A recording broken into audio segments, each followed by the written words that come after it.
Well, a very good morning, everybody. Welcome back to Lords for the second day. What a picture that is. Blue skies this morning. They were perfectly blue just a little while ago. And, well, it's a very stark contrast to yesterday and those leaden skies, the floodlights on. Not needed today. It's a glorious sight. Lovely temperatures out there. And hopefully a full and uninterrupted day's play to come on the Middlesex live stream. I'm Kevin Hand. Essex, the visitors, 162 for 3. Put in yesterday morning by Middlesex. Let's waste no time. We can have a look back on yesterday's highlights. A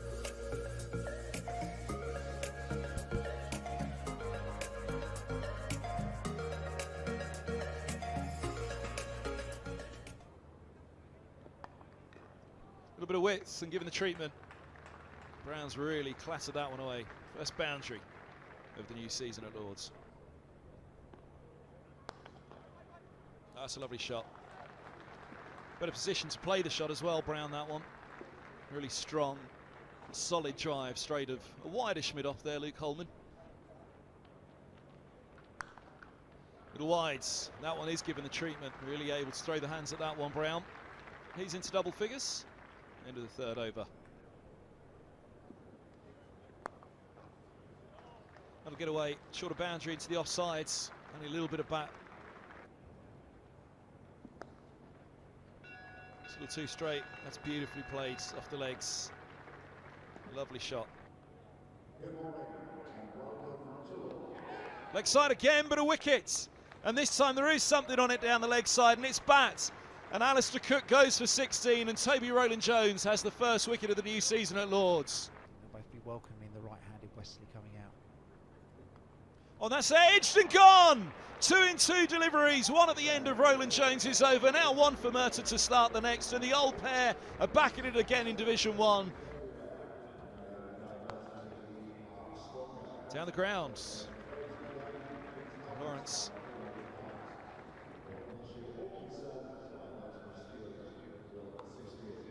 A little bit of width on that one. And Wesley happy to get involved. Really punches and punches hard back at a point. Oh, goes short with that one. And there's a bit of a long hop in the end, actually. Which onto it very quickly, Lawrence. Leg side from Murtagh. You can actually see a fair bit of leg stump actually as Lawrence stepped across that one. Clips it fine, picks up 4 as well.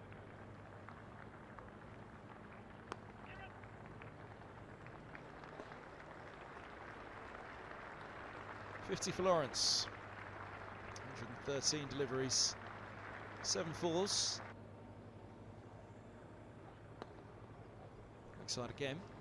That's beautifully put away by Wesley. Look at the timing of that. It's a long, long chase for Milan from long leg around to deep backward square leg. The first 6 overs, someone was going to bowl 1 over from either side, and the other 2 of us bowled 2 overs from one side. So it wasn't really, you had a stump shot. Speaking of shots, look at that. Lawrence uses his feet. Big appeal for LBW the previous ball, which actually I think was probably a better shout on the replay. It's gone all the way for 6.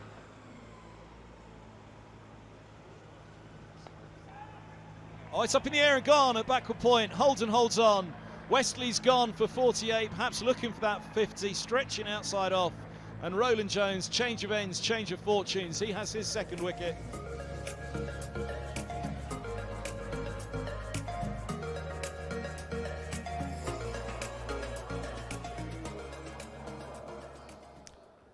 Well, certainly a difference in the conditions as we saw throughout the day yesterday. You can see the umpires are on the way. We've got a very short interview coming up with Rory Coots, which we can jump straight into now. We're here joined by club coach Rory Coots at the end of the first day of the championship season, where Essex closed on 162 for 3.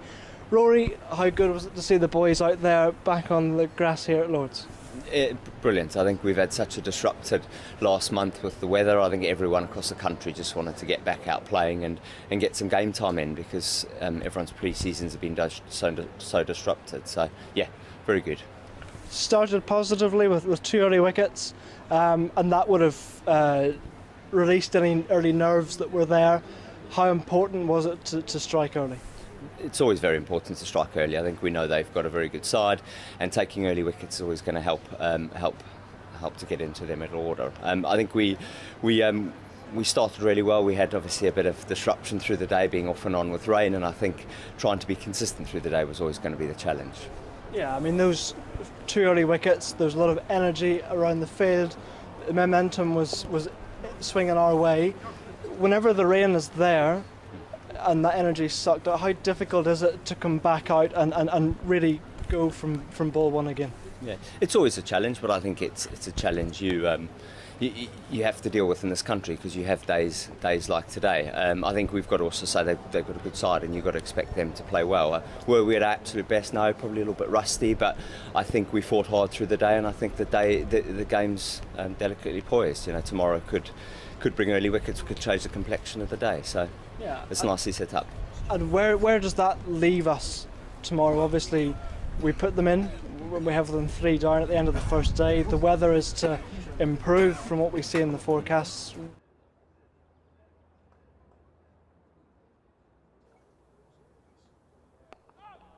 that's the first ball of the day from Toby Rowland-Jones. Right up there and on the spot. Certainly that was the story of yesterday, really. Try and hang on that off-stump story of every day, isn't it, for bowlers? Keep it simple. Slowish start. They admitted yesterday morning, but got it right soon after, and for the rest of the day got the scoring rate under control. Change of ends for the skipper as well. He spotted something. Somebody stood up or sat down in the wrong place, needs to move to one side.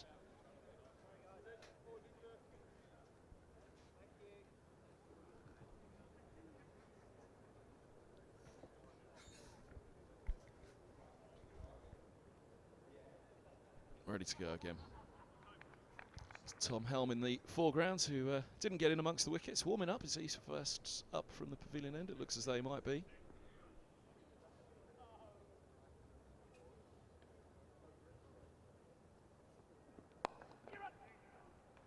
First round of the second day. Lawrence on 74. 75 indeed now. Good day from him. Put down yesterday at second slip by Robson. It was a tough chance right between second and first, but it was one that Robson will be disappointed to be putting down. I think that was off Tim Mercer, that one. Morning, Angus Fraser's alongside me as well. Morning everyone. Beautiful morning. Different from yesterday, which was sort of grey overcast like a blanket over the London region. But this morning, shadows and bright sunshine.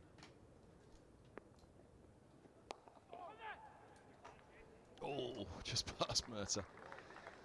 Chase for Tom Helm to get him warmed up for his spell at the pavilion end. They get a couple, and Critchley's off the mark. It's actually incredibly warm out there in the sun. It's belting down this morning. It is, and I think there'll be quite a decent crowd in today. I was walking from the pavilion on my way round before the start of play. Very busy, a lot of people filing into through the Grace Gates. And also quite a few coming in from the North Gate. So the sun out, public holiday, game nicely poised. First game of the season. Real chance to get a few people in watching cricket today, hopefully.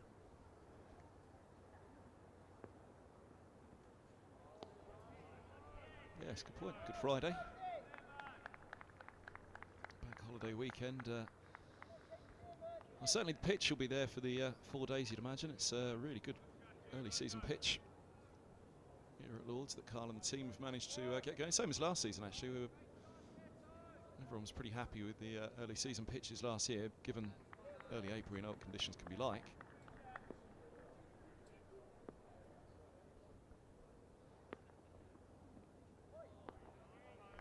But just listening to you there, I mean, the whole concept of people talk about is almost become slightly mythological, hasn't it? In the way that scores in April are higher than other months of the year. Are they? Yeah. More runs scored in April than there is in July and times of the year like that normally. Is that a modern day statistic? Is that can't be historical, can it? That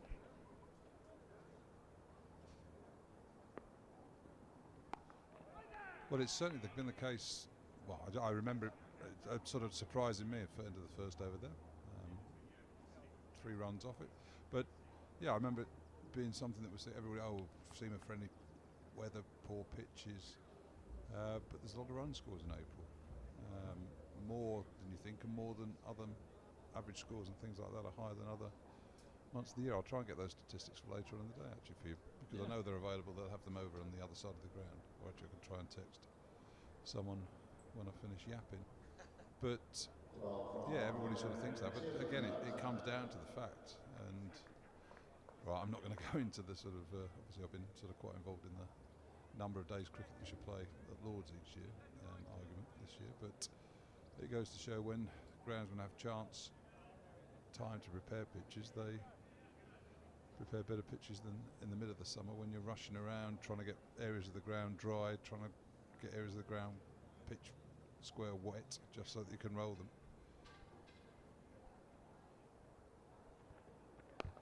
Feeling in for Mercer. Yeah, I mean, it looks glorious out there. The square, the outfields. We were having a natter yesterday actually about the it's almost this frame around the track itself. It's clearly the hover cover, as Ollie at the back of the box pointed out. Heard from Carl as well. The groundsman just said, yeah, the amount of rain that was around, the hover cover was sat on it for a fair old while. It's left that frame around the track.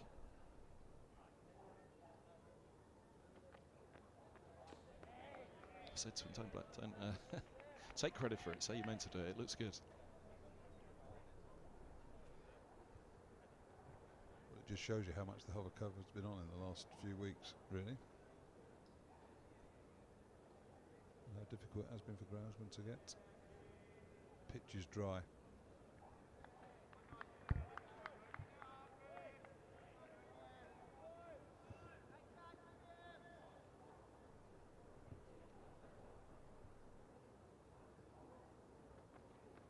Oh, use of the feet, and up in the air it goes from Lawrence.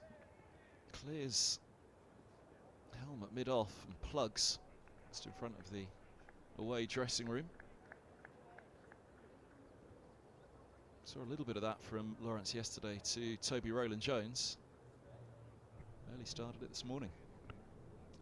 Yeah, and against a bowler like Murtagh, it's probably a reasonable tactic. I know sort of you think second over of the day, a bit early to start doing that. I mean, obviously Lawrence faced over 150 deliveries yesterday, so he's got accustomed to the pitch. But again, if you let Murtagh settle into a length, he'll be there all day. If all of a sudden you take a few calculated risks like that early on, you can knock him off his length. There is a risk. And again, I suppose the possibility then is that Simpson comes up to the stumps, but you look at that drop catch yesterday, Simo was up at the stumps, and I always sort of think catches for slips are harder when the keeper is up there. You see sort of flashes towards you rather than you see it all the way. So whilst there are good things about the wicketkeeper standing up to a bowler of Murtagh's pace, he keeps the batsman in his crease and reduces the chance of him playing shots like that, or the risk of playing a shot like that goes up. But equally it probably makes the edges to the slips that just a little bit harder to pick up.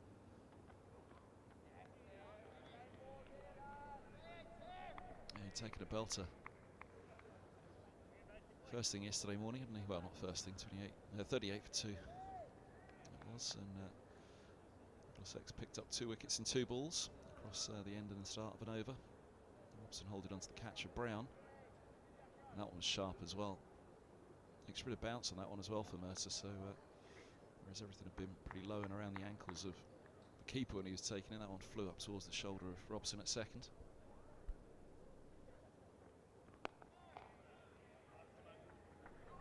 End of the over on 67 for 3. So change up of ends this morning for Rowland-Jones and Murtagh. So used to seeing Rowland-Jones running down that hill, Murtagh running up it. I know we had this chat last year, didn't we? That Murtagh probably has taken more wickets at the pavilion end than I'd realise. But he does primarily operate at the nursery end. Yeah, it's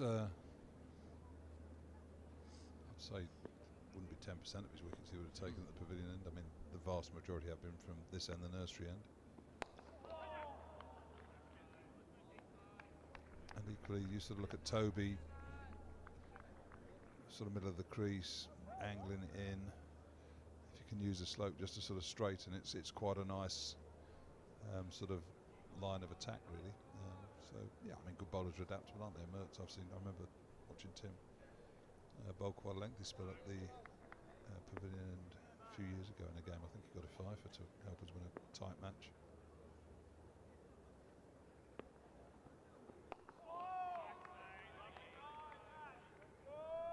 Did ask him this morning when I saw him, how you feeling, first day back, but actually helped a little bit to lose that session, I'd imagine, last night for the bowlers, just to ease themselves back into the first day rather than 96 overs in the dirt on the first day back.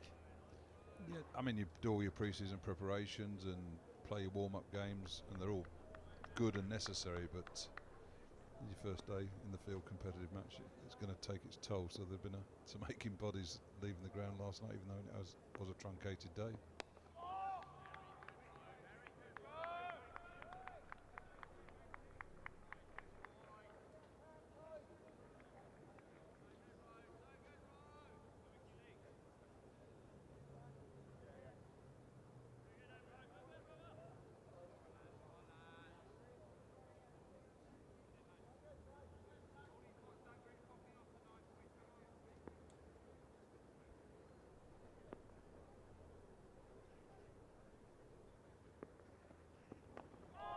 Oh, a little loose there from Critchley, really stretching for that one. Single taken. So it'll be interesting to see Lawrence's approach to Roland Jones. I'd say with Murtagh, the slope, naturally maybe pushing the ball into your stumps, so you come down and have a big miss and it nips back and it can bowl you. I suppose the natural lie of Roland Jones, if a ball pitches outside off stump, you're probably rest assured it's going to carry on and miss off stump. And whether Lawrence takes a few calculated risks as he did yesterday evening, where he played a couple of fantastic shots, didn't he? That went for 6 and 4. Yeah, like the shots they were. Strange first days of the season. Usually, kind of struck me a little bit this morning. That many talking points across the 60 overs yesterday. Usually, first day of the season, you're kind of figuring this out, figuring that out. What happened there? Why did that happen? What was missing? What was?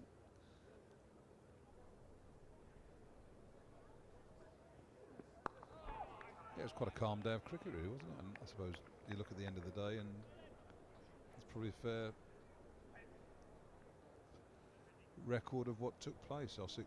Essex batted very well, Wesley and Lawrence. Middlesex gifted a couple of wickets really on. A bit of fortune with the dismissal of Cook, caught down the leg side, and a loose shot by Brown, and equally probably a bit of a loose shot by Wesley too. But equally quite a bit of playing and missing, and Middlesex were competitive with the ball. So yeah, a fair result of a first day. In the big first session this morning, really, isn't it? Who can come through this strongest? That was about the best I could come up with this morning, really, because like I said, there weren't that many talking points. Middlesex need a good morning on Good Friday. Yeah, I suppose Middlesex slow to get in the game yesterday. Probably didn't bowl anywhere near as well as they would have liked before lunch, and got out of jail really with those 2 wickets. Last 2 balls almost before went off for bad light and an early lunch, and then bowled pretty well actually. Higgins was tight, Helm bowled a good first spell, Roland Jones came back later and bowled very well too. I think the highlight of the day was the batting of the 2 Essex batsmen. Very watchful, very disciplined, left the ball well, and putting a high price on their wicket. Yeah, it was just a good, honest day's cricket, wasn't it? And so the unusual thing being, or the oddity about it, was first day of the season. There's just usually a little bit more to talk about than a good, honest day's work from both sides. Couldn't quite put my finger on it, but single there for Critchley. So first hour this morning, first session this morning, will give us a fair idea about how yesterday balanced really. And I guess, you know, again, when Essex get out there, as we always say, let's see how the others bowl on it. When Essex get out there and have a bowl Middlesex inning starts. It does look a very strong batting lineup from Middlesex this year, I must say. It's a long way down as well. Roland Jones in at 9, Helm at 10.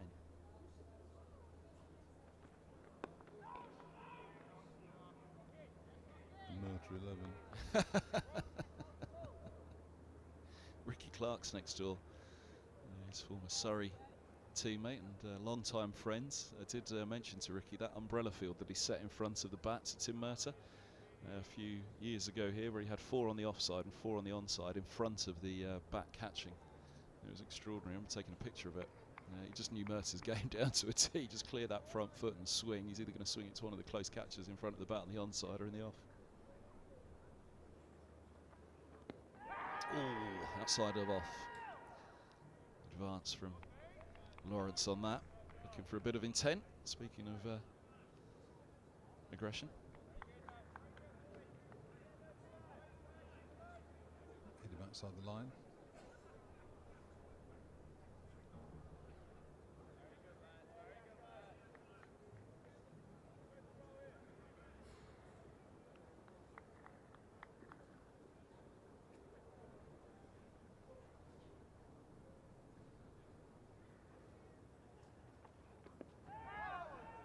Outside the line again, using the feet.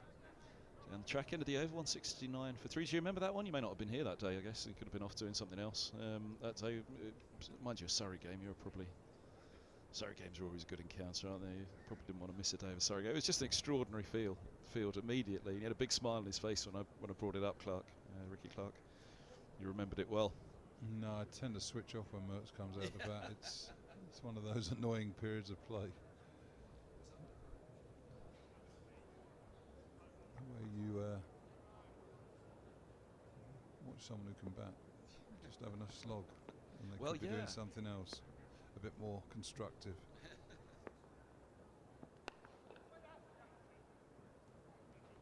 I did ask Ricky Clark about that actually when he, said to him when he came from Surrey in 2007, Mercer. Clark said, yeah, he was batting at 7 for Surrey, which is where he did bat for Middlesex at the very beginning. Came in as an all-rounder, really. Well, he's had a first-class batting average in the early 20s, hasn't he? 22, 20. I mean, it's come down. It gradually, he was up somewhere around 26 when he arrived at Middlesex's batting average. It just generally slipped away over the years. And he can play when he puts his mind to it. But he doesn't put his mind to it as often as he should.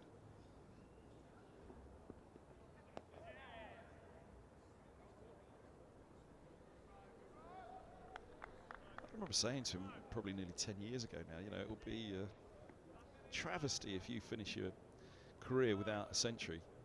It's too good a batter not to have had a century to your name. High score in the 70s. Might have got into the 80s actually last year or so ago. Actually, now I think of it, let me have a look.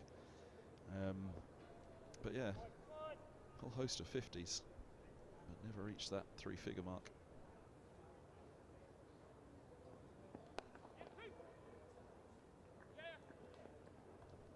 There he goes.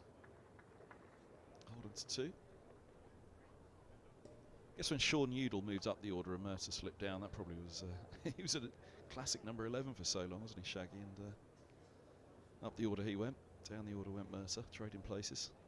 Well, Sean was a reasonable player, wasn't he? I mean, I thought he was a number 11 for the majority of his career, wasn't he? But then by the time he was at Middlesex, up the order he went. No, he was 8 or 9. I think has he scored 100? He scored hundreds, I think. Oh, yeah, I think so. No, Sean's a better... Well, certainly during since I've been back at Middlesex. At the start, Sean was a better batter than Murtagh, but they both sort of had quite a relaxed attitude towards their batting. Played a few shots.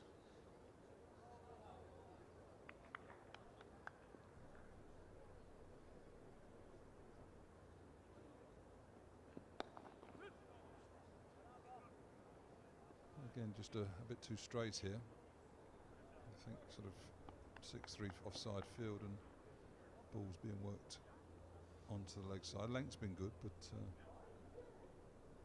want to be threatening the outside edge of the bat rather than coming into the pads.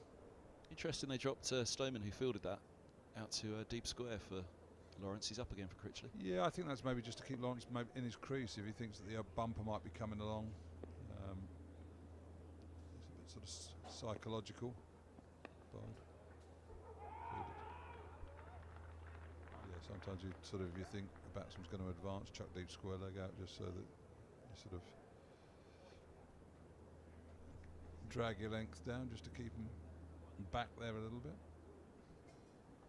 Just watching the way Lawrence is playing, it'd be interesting to see whether Simpson comes and stands up to the stumps in the next over, because I think he's batting out of his crease anyway, Lawrence, but coming down the wicket too.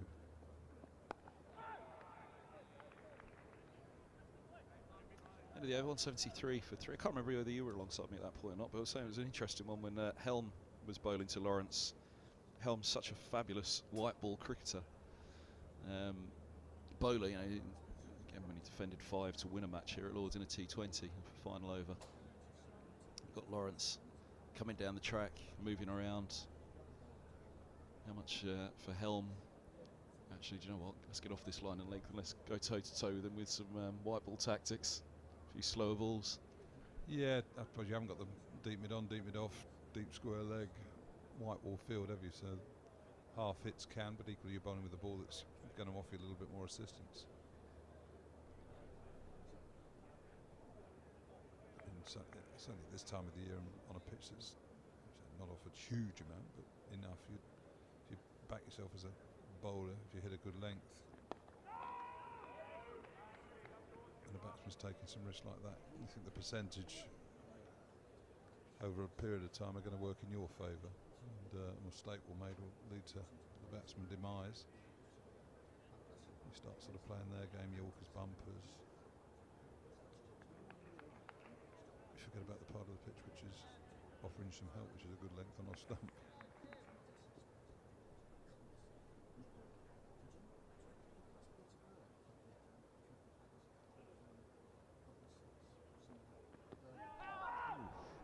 Little inside tickle on that. I fancy they'd at least have been asking the question if there was, and it sounded like 2 noises on the earpiece anyway.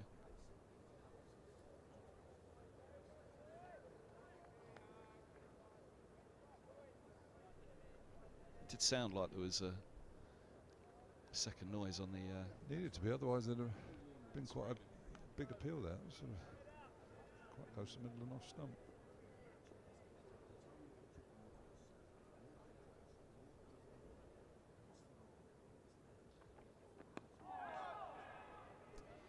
Good stride in that time.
Could be a very dangerous man today, couldn't he, Lawrence? 80 from 174 balls.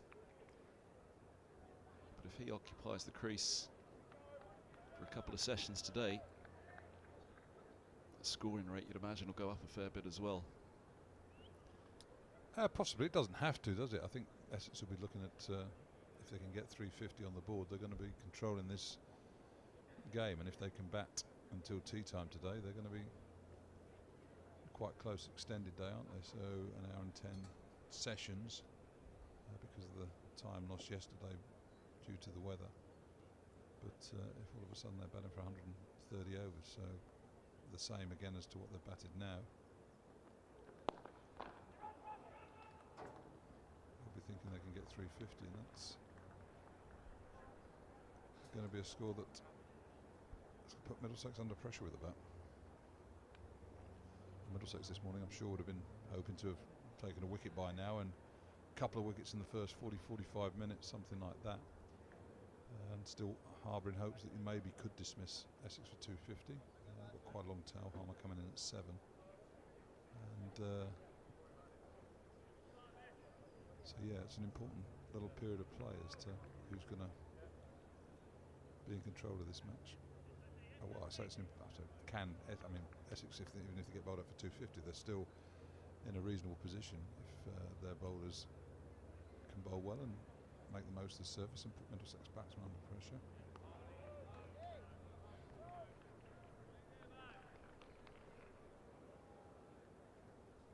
But as we said, there few alarms so far.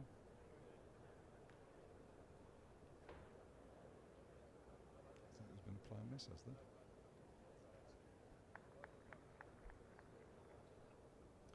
Looking good out there today. What a way to spend the bank holiday weekend. It's off the Edrich.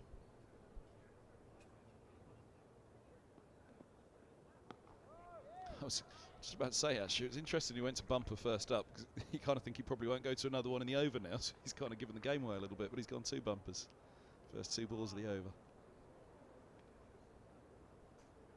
Deep square. He's back again, Stoneman.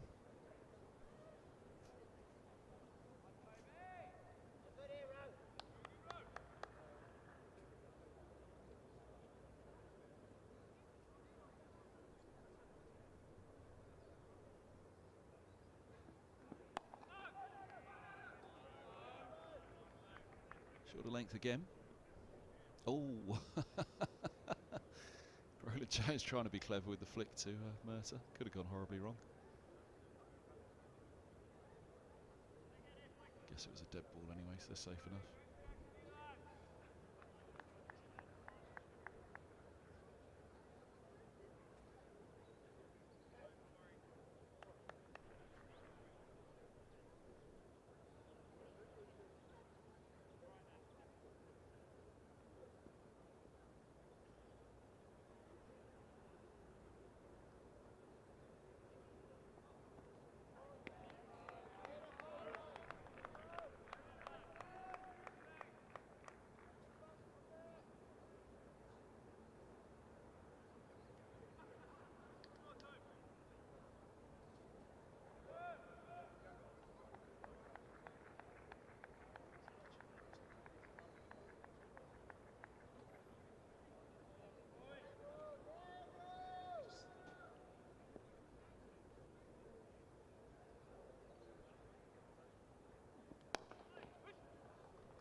Clipped nice, he's clipped it off. Stoneman having to give the long chase from deep square. He's taken 3.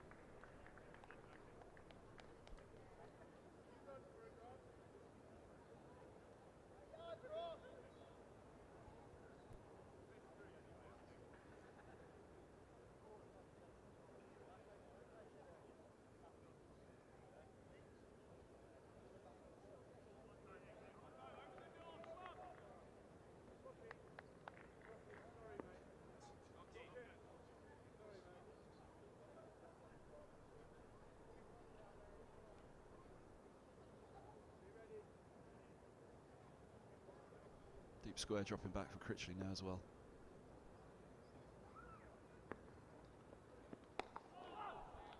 Lovely line of length to finish the over.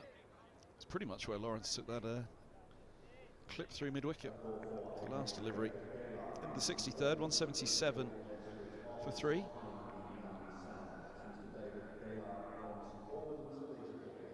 Adam Rossington in next, former Middlesex man, who left for Northamptonshire. Was it's one of those things, isn't it? There's only one wicket keeper in the side, and he was going to struggle to ever displace John Simpson. I suppose, yeah, that was one of the early decisions, really. Sort of when I took over, sort of see Simpson coming through. There's Rossington, had Nash and Ben Scott on our staff, so time to bring a youngster through, and Simo is the one that we've backed, and they've both had really good careers, haven't they? Adam obviously doing exceptionally well now. franchise circuit during the winter months, and playing for London Spirit has had a good impact there.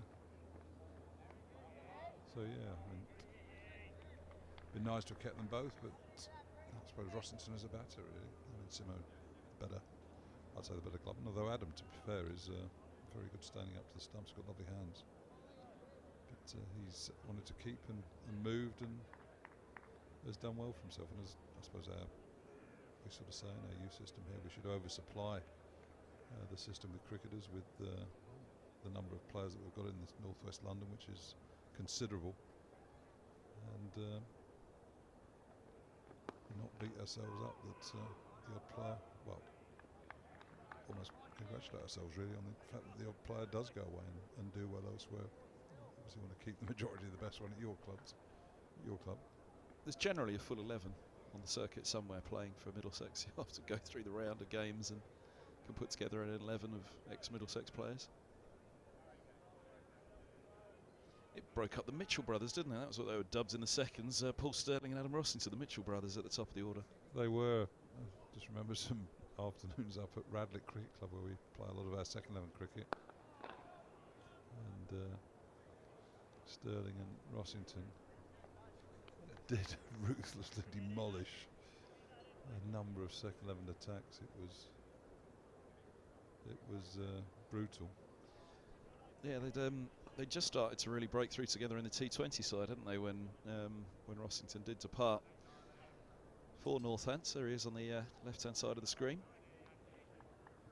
Or second left, anyway. I was with him the other Saturday, actually. During the winter, go and watch Wildstone play quite a bit. So, National League side.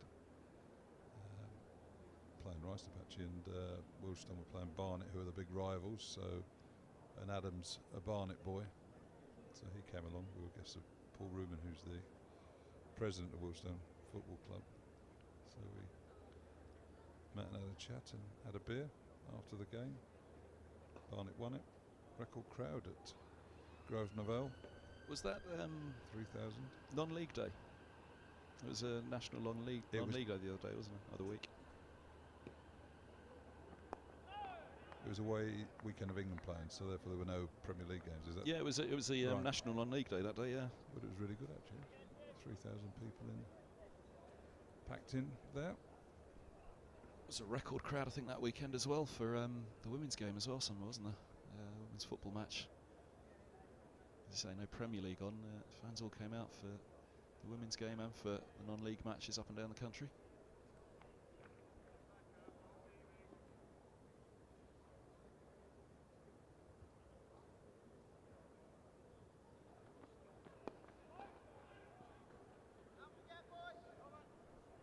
.177 for 3. It's actually an interesting league, that. Just because, I suppose, when you were young, and it was like one of the things you were bored, name all 92 football league clubs, and you suddenly look in National League now, which is the 5th division to all intents and purposes, and there's quite a lot of clubs that were in that 92, and probably in one of the second or third divisions then. So your Notts Counties, your Wrexhams, Chesterfields, Barnet, Scunthorpe, a couple of others as well that sort of slipped down. I was listening to one of the managers on that non-league weekend. They were saying that I think only 2 of the conference teams, which is the top of the non-league pyramid, are non-professional now. So the rest of them are all full-time professionals in that league, apart from 2 clubs. Well, Wildstone aren't full-time professionals. They do exceptionally well. I mean, they've sort of been just below the playoffs, and I suppose the problem Wildstone have got is the ground is not up to standard, so they can't go up they can't go up another division. Toby, as it currently is. But yeah, you're playing against teams getting 6, 7, 8,000 people regularly. I think Notts County, they played at Notts County. They have some, or was it Wrexham? I think they had 15,000 there and crowds like that. So to be holding their head as they are is a pretty good effort by them. It's not a pretty good effort; it's a very good effort. They play decent football as well, actually.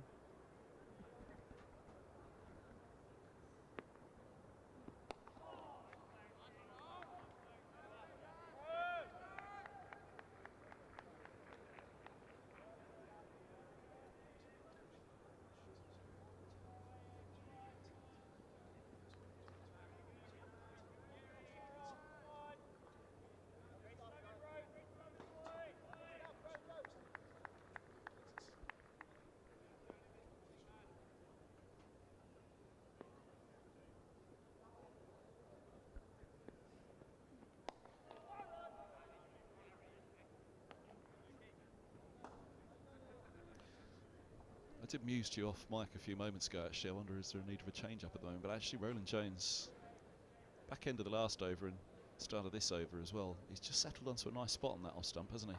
Probably his most consistent spell. Yeah, and he's bowling a line and length that if it does just something and the batsmen are committing, he's going to perhaps bring the outside edge into play. Lawrence, though, very positive with his foot movement, so decisive, which is why he's playing it exceptionally well. Just jinxed him, didn't I?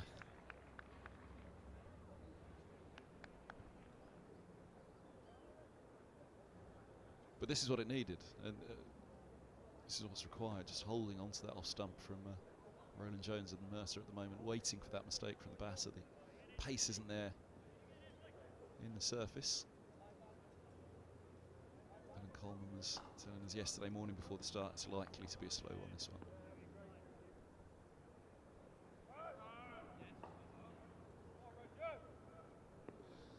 Deep square dropping back again for Critchley.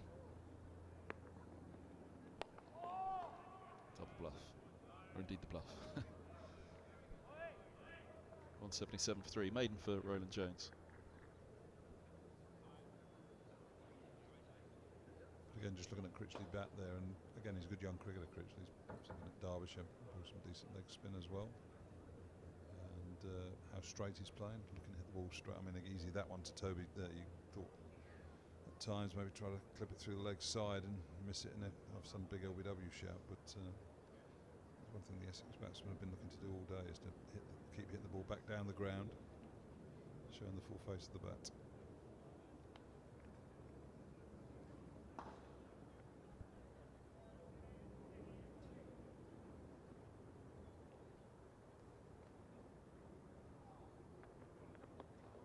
Oh. Well, deep backward square's lost it. It's gone for 6. He ran the other way, Holman. Which made me feel better about losing it as well. He ran towards square.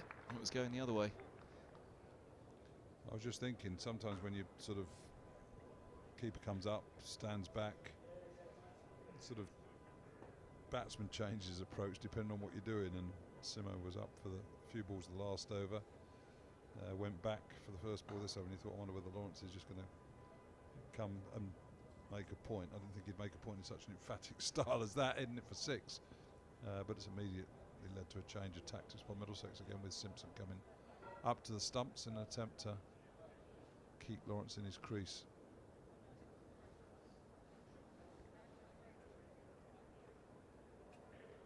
A few gone early there in the crowd.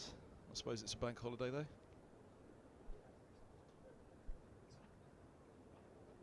20 to 1. Acceptable, I suppose, on Good Friday. 20 to 12, 12, sorry. I was going to say. Well, pubs open at 11 o'clock.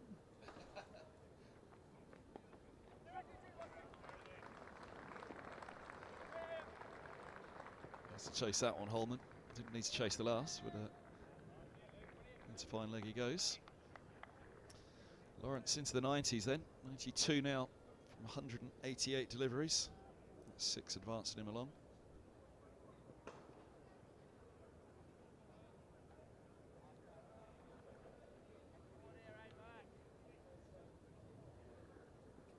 Short extra cover in for Lawrence now as well.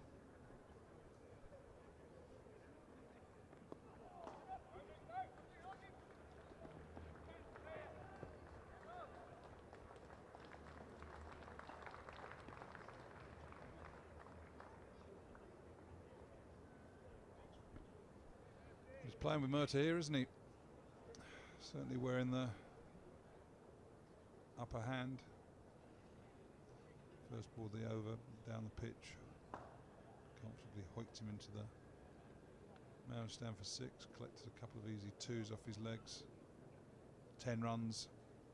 The first 3 balls of this over. As you said, takes him on to 94. 6 away from a.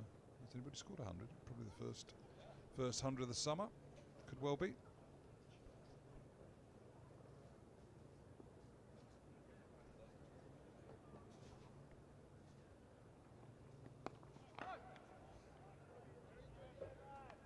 Full well see him doing it, can't he? Going with the 6 for the 100. John Simpson went back. I wouldn't be surprised if he tried it.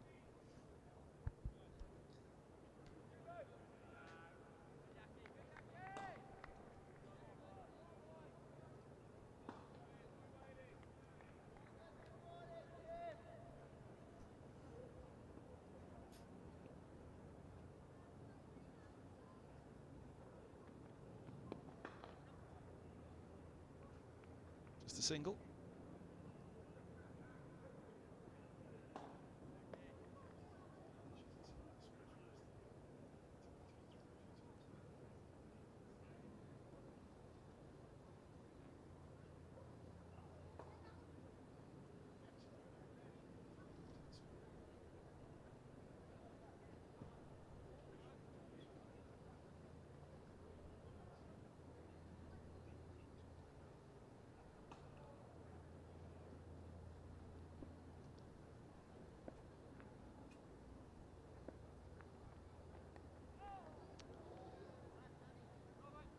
Soft hands. On the floor it goes into the slip cordon. 188 for 3. 2 centuries in the Yorkshire innings. Finley Bean, 118 from 149 deliveries, and Darvin Milan, 124. Currently going with Milnes, who's on 35. Yorkshire 350 for 3 against Leicestershire at Headingley. Haven't been stuck in. Middlesex players training on the nursery ground under the supervision of Mark Ramprakash by the look of it. Watchful eyes of the president. President and chairman, eh? Interim chairman.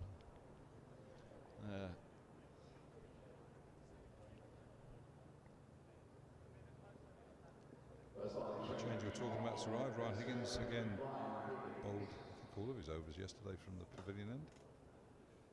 Having a go at the nursery, and I've probably been tempted maybe to keep Toby on for one more, but Murtagh, maybe his spell ended.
That's a lovely shot.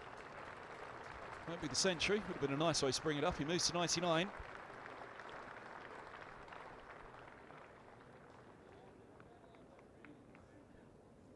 It's good length from Higgins. Wasn't that wide either. Cracking shot from Lawrence though. Cameron Steele's got a century for Surrey as well today. He's on to 111. Another former Middlesex. They're away at Lancashire.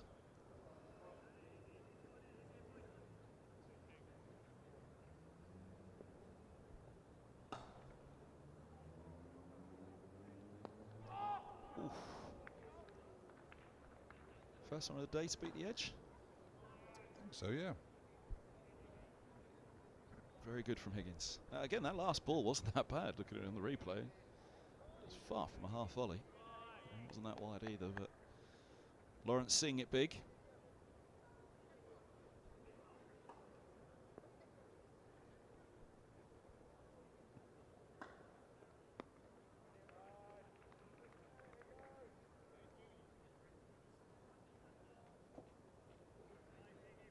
To come the over, and he's on 99.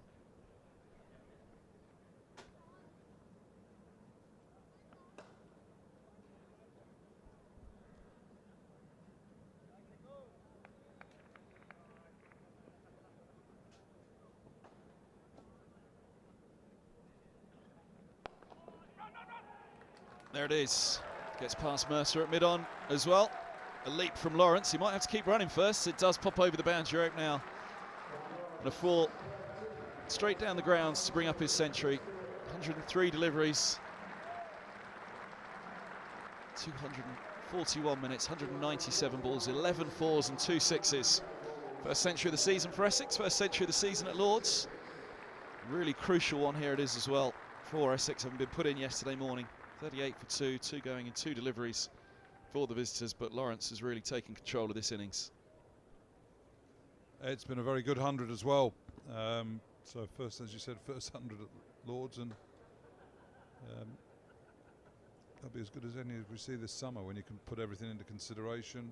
Early season, bit of nibble, got to be watchful, got to be respectful, test your skills, but yeah, it's been a wonderful exhibition from him.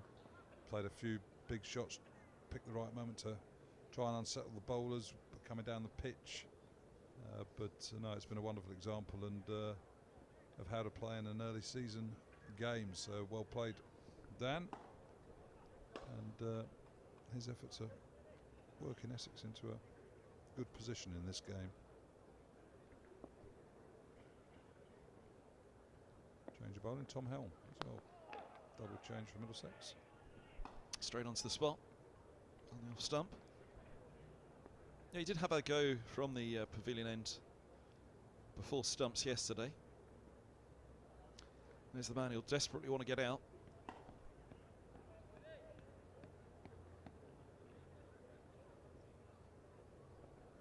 Resumed on 74 this morning, so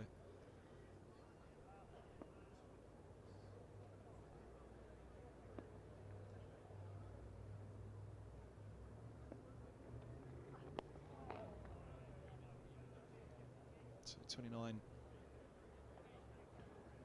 runs from Lawrence this morning, 5 from Critchley.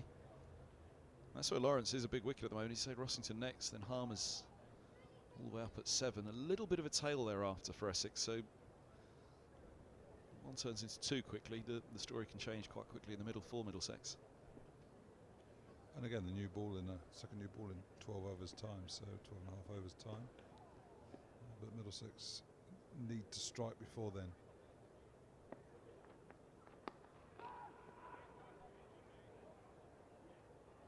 It's actually a good game to watch this, isn't it? I mean, Middlesex haven't done anything wrong this morning at all, but they're being made to work for it, as you should be. So it's almost unusual, but isn't it? it's proper cricket. I mean, blokes are bowling with discipline, batters are showing respect, trying to get the way on themselves on top, but equally respectful of the time of year and the fact that the ball. Saying that, I mean, the ball hasn't misbehaved or the ball hasn't nipped around. Hugely hasn't really swung either. It's probably a little bit cool for swing.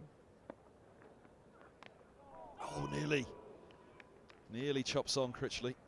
Looking to force that one.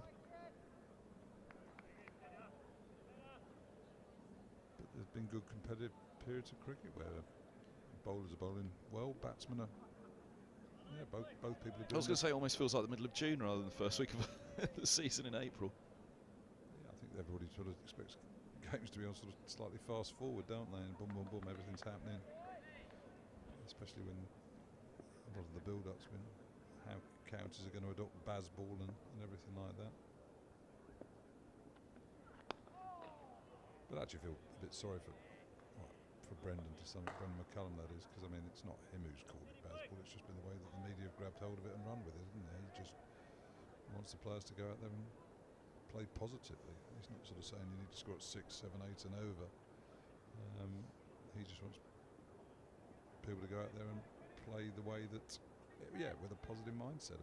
And if you're going to take an option, you look to take the aggressive rather than the defensive one. So the fact that it sort of gathered the sort of momentum it has is, I don't think something that he sort of envisaged or was looking to do when it started. It was interesting listening to Ollie Robinson, who did an interview with the BBC a few weeks back, actually, at a Brighton game.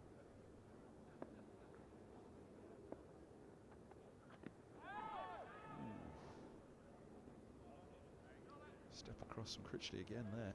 End of the over, 96 for 3. I need to say that, you know, it's been incredibly enjoyable to play in this particular period for England in the last year. But if England keep up at this tempo, other teams might have to think about starting following suit with a more aggressive and positive approach to Test cricket. It's quite a bold statement. I think it was an early Ashes interview. He did talk about could give him a good hide in this summer. But equally, there's a lot of rubbish spoken, isn't there? I mean, it's going to change Test cricket forever. No, it's not. You've got a perfect storm here. You've got two people in Stokes and McCullum that believe in the style of cricket, and therefore there's clarity in the dressing room, and everybody knows exactly what they're doing. One of those two disappears, which they will do. Then all of a sudden the new captain, the new coach comes in. Does he really believe that that's the way to play or not? And if there's a slight question of doubt, then the players don't go out there and play with the same conviction, and suddenly it changes again. So there's a lot of big statements made, and everybody should do this. You play the best way you can to win. England have chosen to play this way, and it's been unbelievably exciting and great to watch. But why should everybody else do it? I mean, why would India and Australia do it when they're higher up in the Test rankings than England are? Yeah, no, yeah, I agree. It was interesting last season when Stokes did an interview saying this is the way that we want players to play in this team. And I think that was the day when Stoneman and Robson, if not both of them had hit century, certainly they'd had a big partnership. And you kind of felt a little bit because they'd played really good championship first-class cricket. And there they were hitting two classic, like I say, whether they both got centuries that day, I can't remember, but certainly one got a century, the other one went big. And then at the end of the day, Stokes is doing an interview saying, well, we need players playing this aggressive. Well, not need, but as you said, McCullum and Stokes want England and their openers playing this aggressive style from the top. Because obviously there's a lot of talk about if England need a opening pair, Middlesex have a pretty useful one. But you look at Lawrence's innings, and it's been a class innings. I mean, if anybody here from the England selection group is around, they cannot help but been impressed by the way that he's played. And he's been watchful, he's been respectful, and he's got 100 on the board. If he'd have come in and scored 26 or 14 balls, that wouldn't catch people's eye for very long.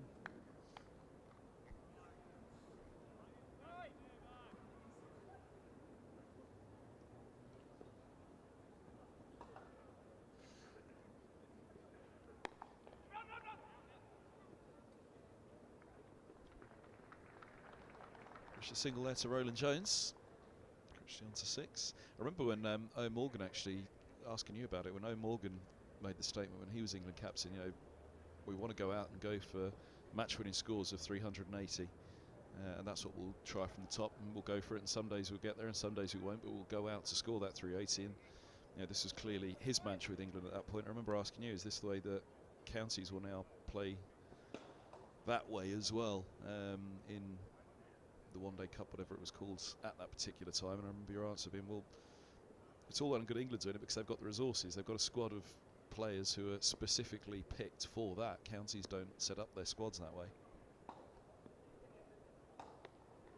because it isn't a squad of white ball specialists, it's a squad of players who are there to play championship cricket the majority of the year, then white ball. And also the pitches wouldn't perhaps be there for it at championship level either to go out and play that aggressive style. So there is that distinction, isn't there? as you say, between the want of the current England captain and coach, but equally the talent that they've got available to them at that level. But equally, you can go and cherry pick. So if there's someone playing exceptionally well in the positions 3, 4 or 5, you can get them in the England team. A county can't do that, can they? Yeah, exactly. They've got their group, and they're going to play and stick with that group as throughout the summer. But equally, the best players adapt, don't they? That's a word that is very important around dressing, is adaptability, and the fact that you adapt to conditions in the way that Essex have adapted to the conditions very well so far in this match. And the same is you adapt in between 50 over cricket and test cricket, or white ball cricket and 50 first class cricket and 50 over cricket. So the best players can change their game around, and those that haven't got quite the same sort of skill set either have to work at it or just accept that they do things that they can't do. I mean, everybody would love to. I mean, I'd love to bowl like Glenn McGrath, Curly Ambrose, but I couldn't. It wasn't through lack of effort.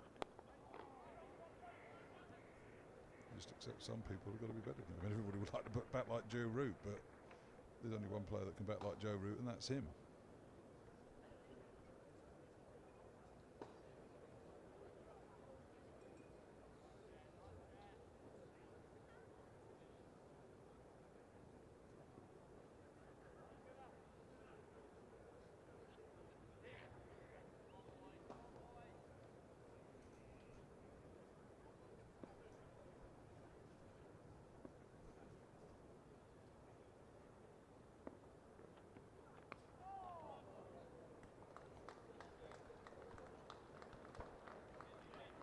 This feels like an important spell for Middlesex Helm here. He's just got that little bit of extra pace, hasn't he?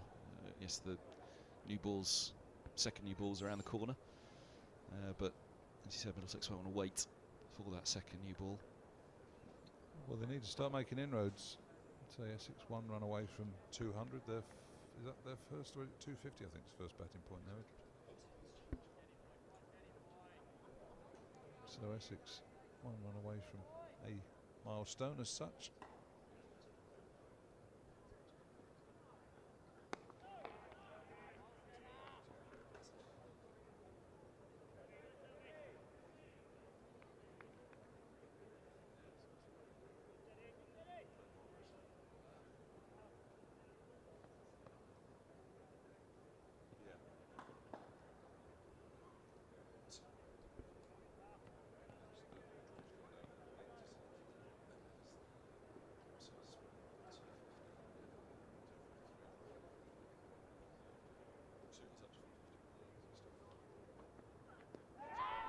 Now, decision to make and decision made. Lawrence is gone. Swings across the line at that one from Helm. Middlesex have their first breakthrough of the second day, and a big breakthrough it is. The Centurion Lawrence not looking too impressed, but he's got to make his way back. Said this would be an important spell for Middlesex, and Helm delivers.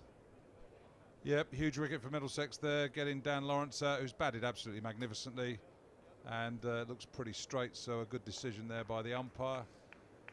Lawrence, obviously harder to get down the pitch to someone with Helm's pace and bounce, so looking to swish one over that shortish leg side boundary. It's just nicked down the slope, trapped him in front, and off he walks. 105 runs to his name. Acknowledging the applause of the crowd as he walks off, fully deserved. It's been a stunning innings by him, and it's put his side in an excellent position in this, the first county championship match of the season. First 100 at Lord's, and one of the better ones we'll see here this year. Well, I think you're right, and I think it's a really interesting point of the match now, isn't it? That breakthrough, this is a really crucial little passage of play now. The second new ball, 10 overs away. Here comes Rossington, no stranger to Lord's, former Middlesex man.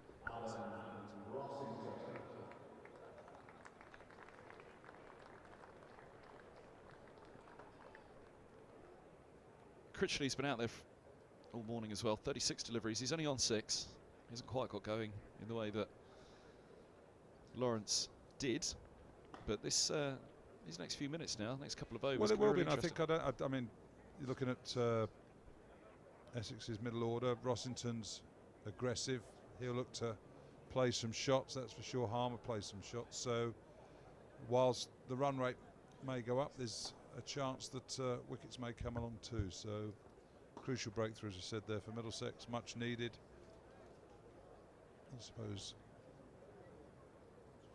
Lawrence might sort of think, "Ooh, why did I do that?" But he's looked to be positive, looked to be aggressive, and he's played wonderfully well. So it'd be wrong to be critical, but he's probably walking off thinking, did I get that shot quite right? Yeah, he looked a little disappointed, didn't he, with the decision. He kind of held for a moment, perhaps feeling it was slipping down the slope.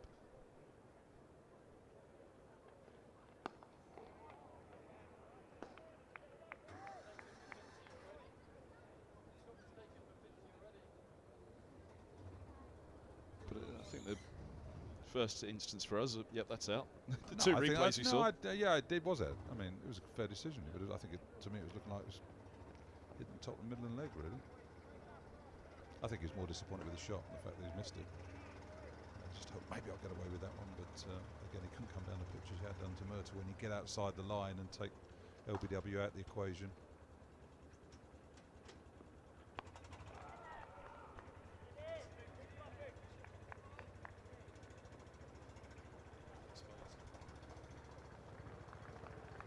Good over from Tom Helm, the wicket of Lawrence.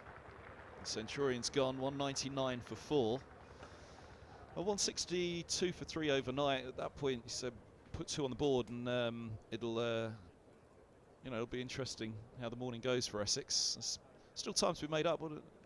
They scored 37 runs in the first hour for the loss of 1 wicket. So Middlesex have kept control. Yeah, they have, and I say without the wicket, Essex sort of suddenly, but having got that breakthrough, you think if you get another now, and you sort of 37 runs an hour, a wicket, 37 runs an hour, a couple of wickets. It's very much your hour as such. And so one of the things in Division 1 is you play the longer game. You're not going to sort of have hopefully too many games over in 2.5 days.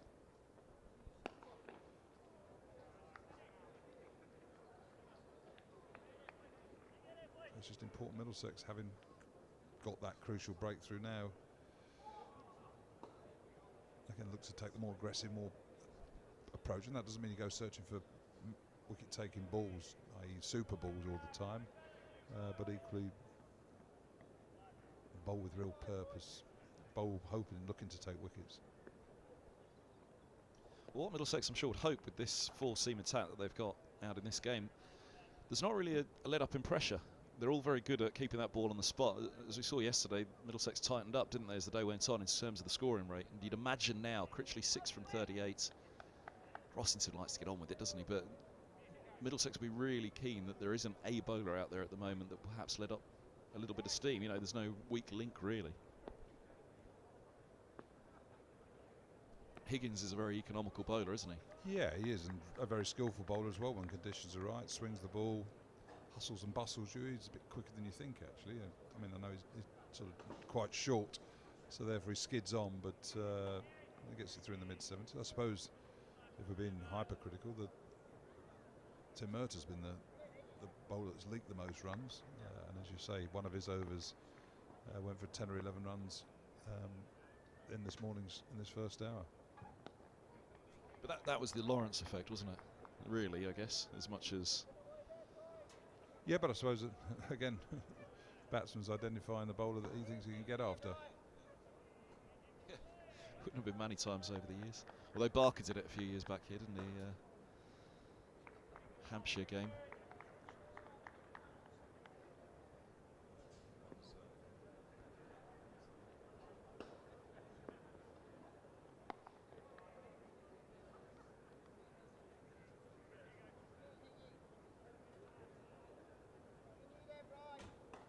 But yeah, I think that's well, in particular up to the new ball, but even beyond the new ball now.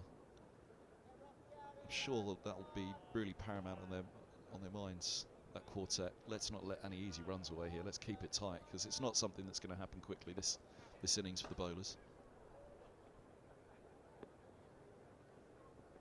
There you go, just that channel to work on. Changing commentators.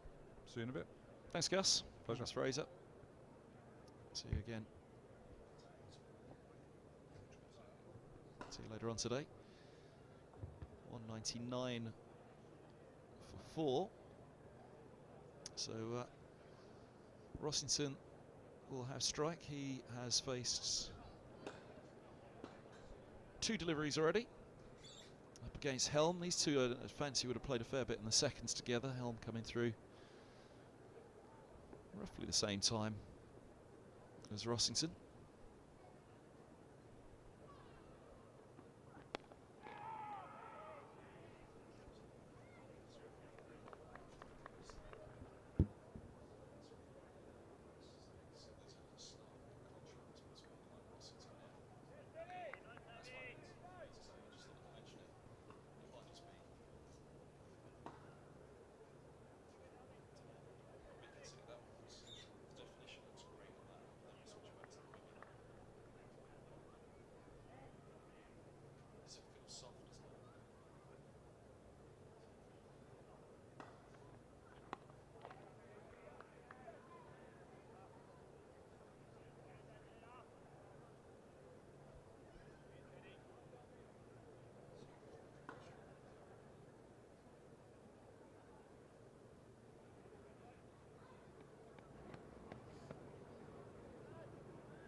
Bit of bounce there for Helm.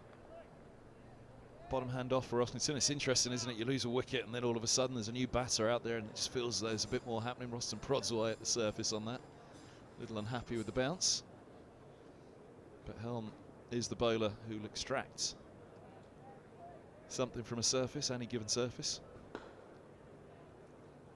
Tallest, the quickest of this quartet.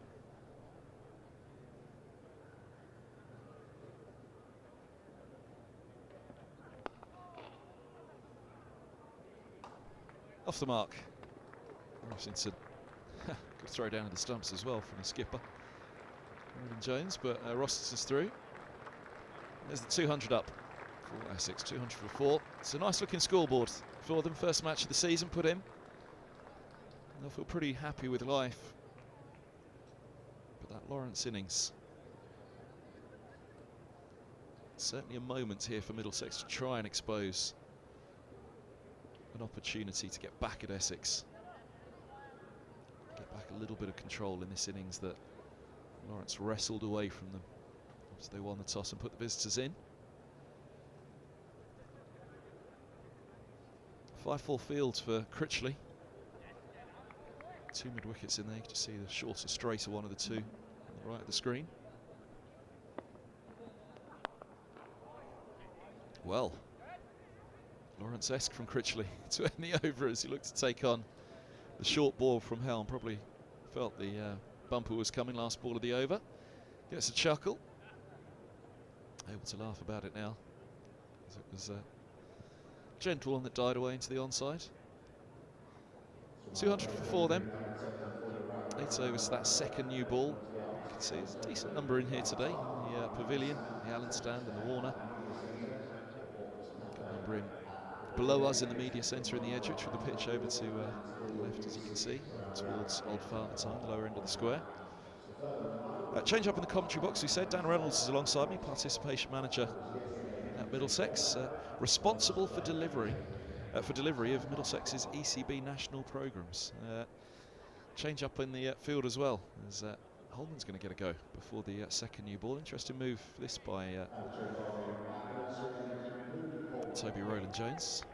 Gave Higgins a brief look this morning, but immediately goes to Holman. Whether there'll be a change of ends for Higgins, and maybe he'll take it up to the new ball in a few overs' time, replacing Helm just to give him a break before that second new ball, we'll see. But with a new batter out there, I'm sure you'd have to wrestle the ball out of Helm's hand at the moment.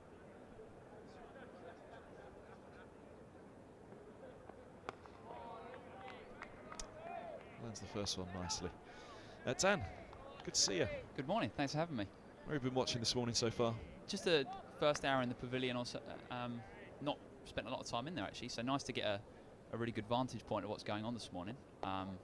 Finally the summer's arrived as well, which is nice. Absolutely. The heat in that sun this morning felt pretty special. I say the temperature gauge didn't look particularly high, but he stood in the sun. Felt pretty good out there.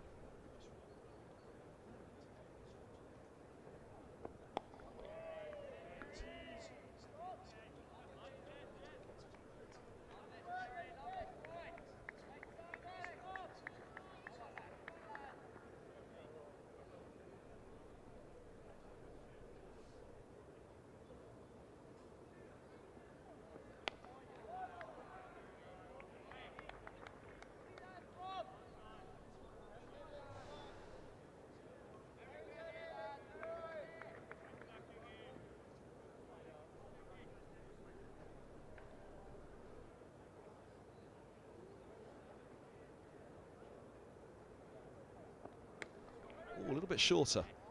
It's interesting that can draw a mistake as well, and actually Rossington had to check what was almost an upright sweep.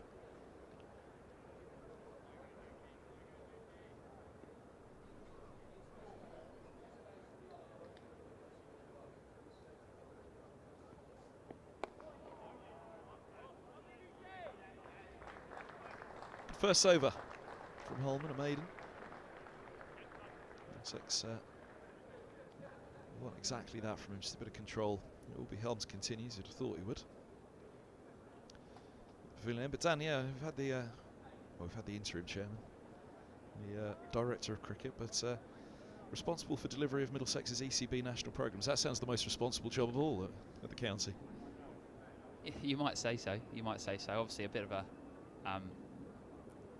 important role within Middlesex. We have a lot of clubs across the county that run national programs, do fantastic work in delivering programs for all the children that we have. So we just want to try and really promote that as much as possible and get as many children playing cricket this summer as we can, really.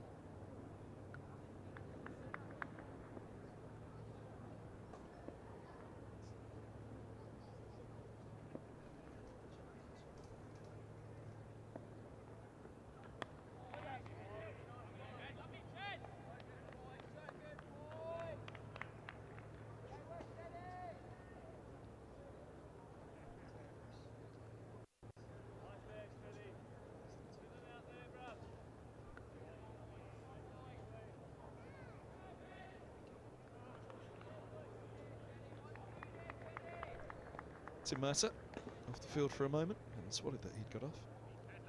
Quick catch up with the head coach, Chief Executive Andrew Cornish in the foreground there as well.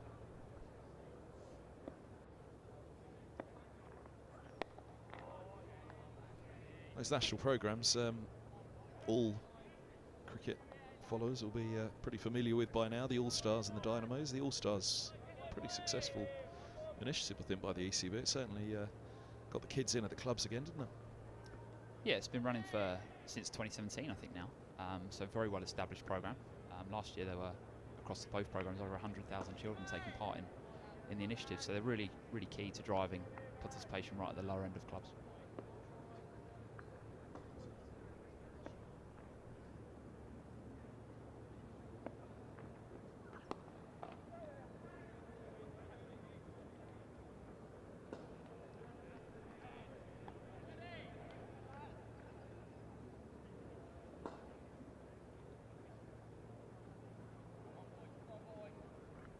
So All-Stars, though, just to frame it, that's 5 to 8 year olds, and then Dynamos 8 to 11. I'll ask you more at the end of the over about the difference.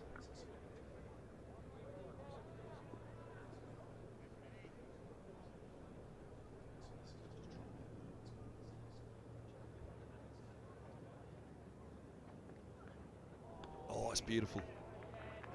right on the spot from Helm. Again, we haven't seen that many beating the bat this morning. New batter out there. Middlesex certainly hoped to. Just gets that one to hold its line. Rossington well beaten. Really see the scoring rates drop though. 1 from 14 Rossington, 7 from 46 Critchley. Stark contrast to Lawrence.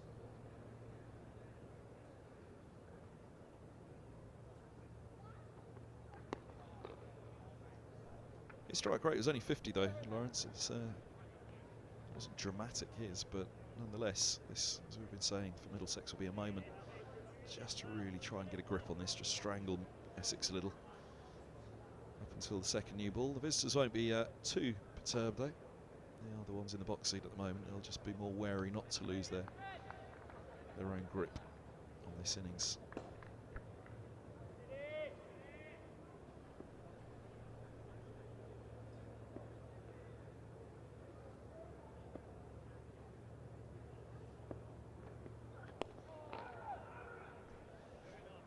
So 2 for 4. So yeah, All Stars are 5 to 8 and Dynamo's 8 to 11. Yeah, both of those very much ECB's flagship participation programs, really trying to capture a new audience that Inter hadn't necessarily played before. So as I say, All Stars been around for a long time now, and Dynamo's came in just after the infamous World Cup win here. A little bit hit by COVID in that first year. Obviously didn't quite get off the ground as it had hoped, but it's really flourished in the years since.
Ooh. Was that the wrong one from Holman? Just chopped down on it, Rossington. Certainly got the excitement going out there.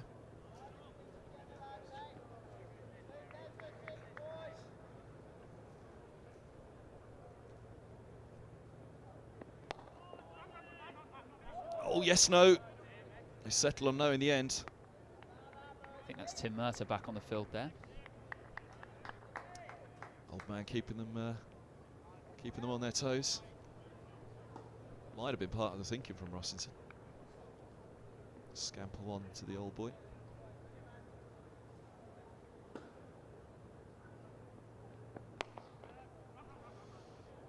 Good stop by Murtagh, just a single.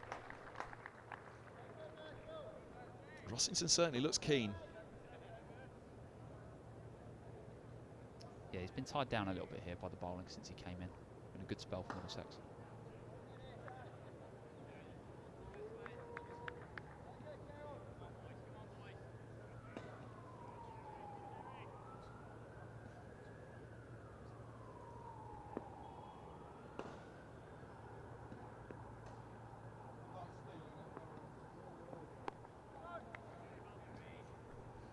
Just a single off the over, 203 for 4. Yeah, you just see a little bit of tetchiness from Rossington there. 3 from 20 now, he'll have strike. And what, 5 overs to the new ball. It is, it's feels like it's on a knife edge at the moment, this passage of play.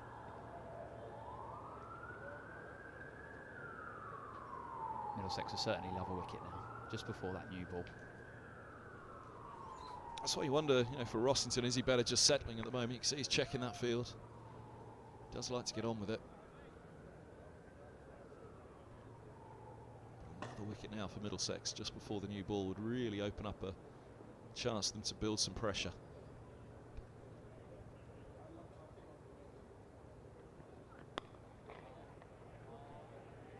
Again, this one feels like a big over for Helm. Keep that pressure going. Yeah, if Middlesex can nip one out here, we've got Harmer, Snater in next. Certainly no mugs with the bat, no falls, but they'd look to get into that tail, I would suspect.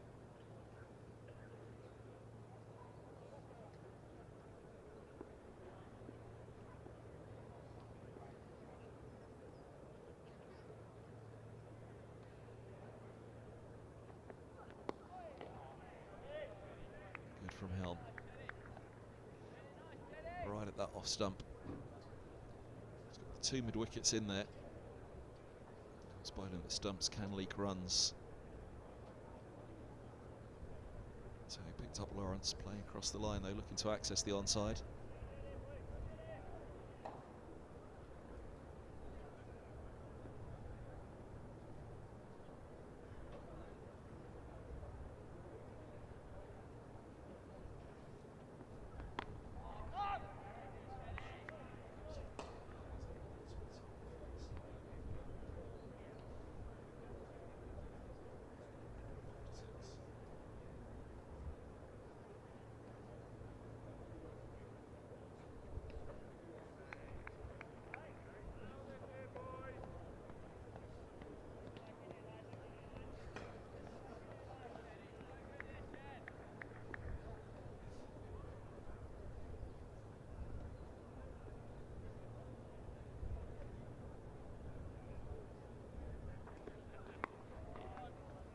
Right on the spot here, Helm. This is really good. Group them nicely.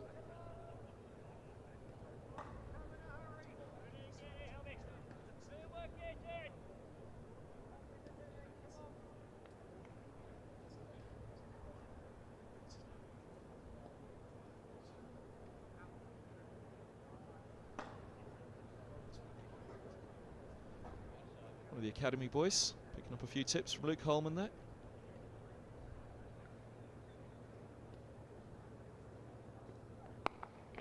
Oh, now the resistance from Rossington lasts so long. Takes that one away over the mid-wickets for 4. Yeah, just a fraction short there from Tom. Rossington took full advantage.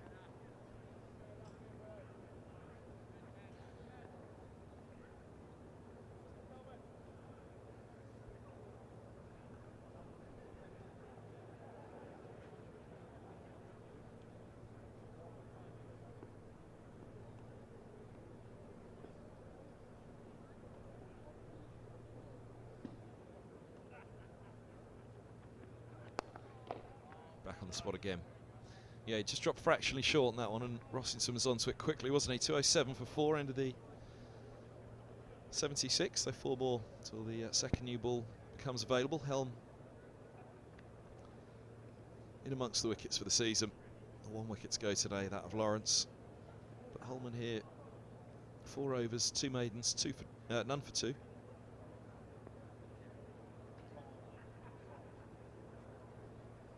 I'd imagine he'll have both overs from the nursery end until that new ball becomes available.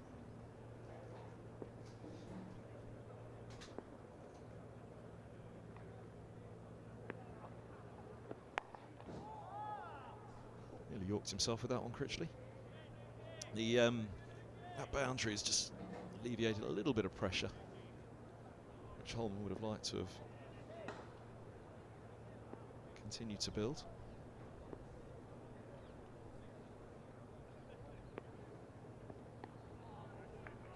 Critchley, though, still, well, it's 50 up for him now, 50 deliveries faced for 7 runs, so he likewise, I'm sure, will be wanting to feel bat on ball, finding some runs out there.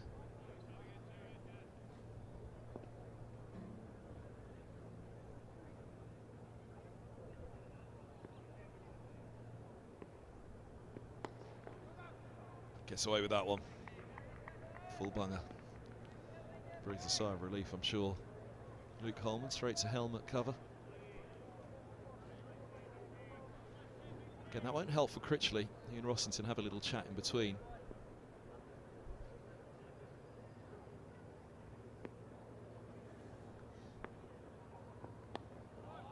needs to happen in a rush here, though, for Essex, and I'm sure that's what they're just reminding each other of in between deliveries. Nothing needs to go anywhere quickly, but things could go wrong quickly. With the loss of a couple of wickets, and the new ball available imminently.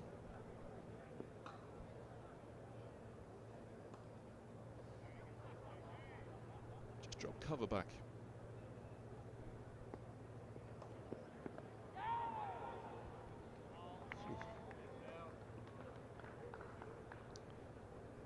Again, they come and have a chat, these two. It does just feel like there's a bit of tension out there at the moment, a bit of pressure. The runs, the lack of runs seem to be on their minds. The pressure isn't there in terms of feeling on the edge of your seat with every ball waiting for a wicket.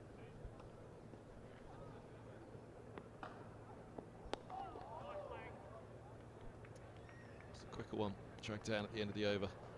Another maiden for Holman, 3 maidens in his 5 now, just the 2 runs conceded. He'll be very, very happy with that. I mean, that was something they talked about last season, Middlesex, that to be more economical about his work, and he's certainly done that. Yeah, he's done a good job here, Luke. He's got a really important role to play in this side, just allowing those seam bowlers to have a bit more of a rest, and will continue to do so, especially with the injury to Kesh Maharaj before the start of the season.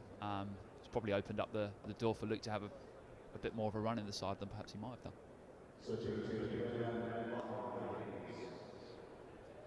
Change of bowling at the pavilion end, as we thought Higgins probably would be pushed up there just to take Middlesex up to the second new ball. 2 overs to go till that new ball's available. From the pavilion end, that is, 3 overs in total. But back to Higgins. What's the biggest challenge for All Stars and Dynamos cricket in getting youngsters in? That's the pure drive from it, isn't it? Just getting more interested, more into the game. Absolutely, yeah. We have, I think, probably in London, particularly, is around green space. Obviously, not the most rural, London not being the most rural area. We have some challenges with our clubs being in a short kind of space, really.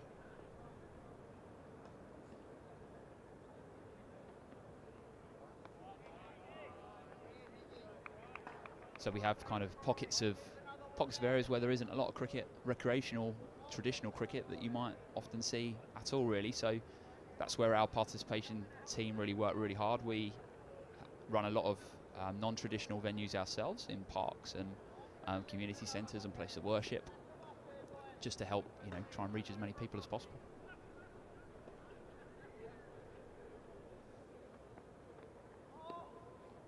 Dives on its way through to Simpson.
So the All-Stars is more the skills, Dynamos more the team game? Yeah, very much so. All-Stars is really trying to ignite that great love of cricket from a really young age, and trying to build in those skills to help, that might help sustain playing through those younger years, where Dynamos is really about playing the game.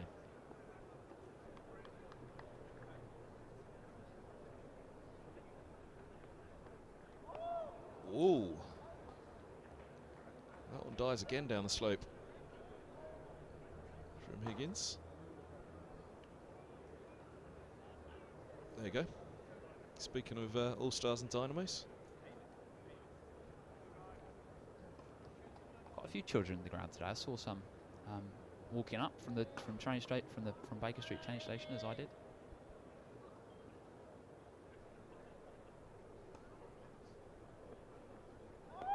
Nice from Higgins. That's that one to go back up the slope to end the over. Maiden start up from the pavilion end for Higgins. Very well bowled. 207 for 4.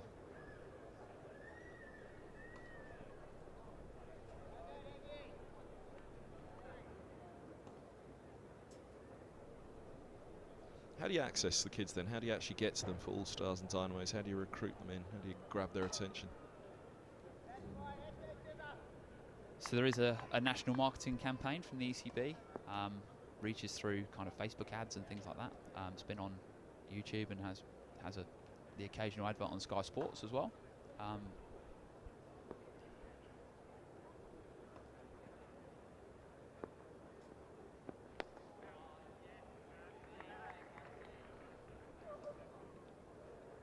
But also part of our kind of participation delivery, we do a lot in schools across the county. So that's where we really look to try and promote the local centres and clubs that are running these campaigns.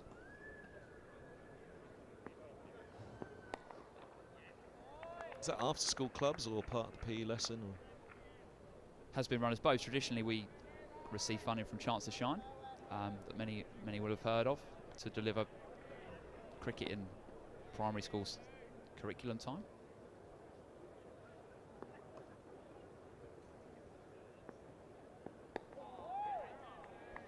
So that's one of the biggest challenges for the game, wasn't it, when the state schools lost so many playing fields?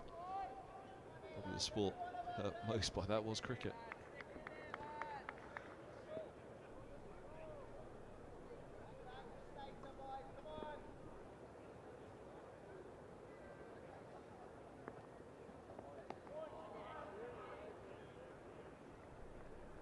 Stacking up the dot balls here. Middlesex, consecutive maidens and 4 dot balls in this over. Mercer's warming up hard at mid-on, so it looks as though the new ball will be taken straight away as you'd expect.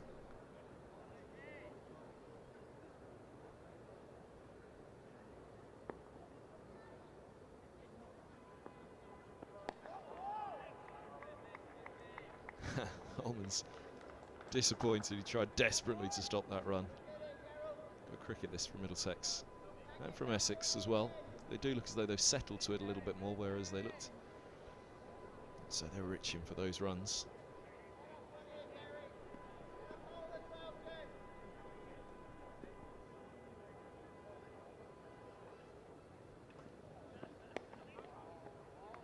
Dot ball to end the over. 208 for 4. Wouldn't be overly surprised if that was the end of Holman's spell. Yep, at the end of the 79th. Next one at the nursery end will be for that second new ball, or it will be available. So you'd imagine it's straight over to Mercer. So he's done 6 overs, 3 maidens, none for 3. Good from Holman.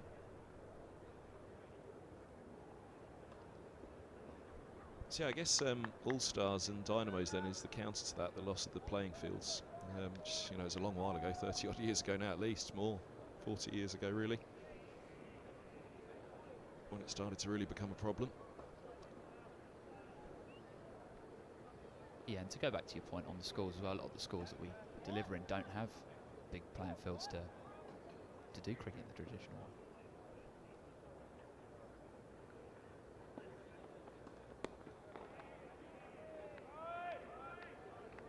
Because everybody's always lamented that loss for the game. You just don't have cricket played in state schools anymore because of the lack of playing fields, but this brings it back, I suppose. Yeah, we've got a really good team of coaches that are operating in and around London. Are absolutely superb in what they do at taking, even in the smallest areas, delivering cricket.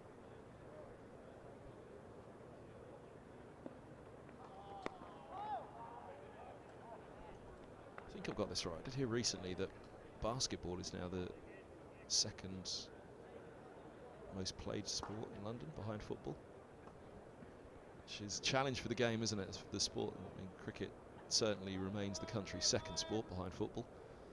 Ahead of rugby, but that's the challenge, and as you said, in lack of rural area.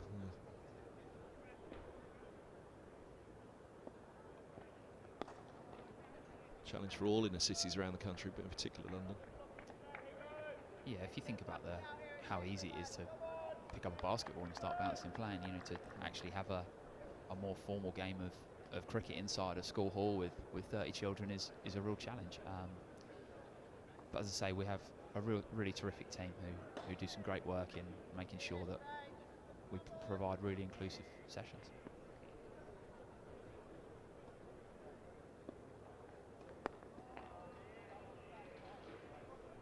And off the back of that, if children do want to play, then you know we really highlight those exit routes into clubs and into non-traditional venues that we operate in.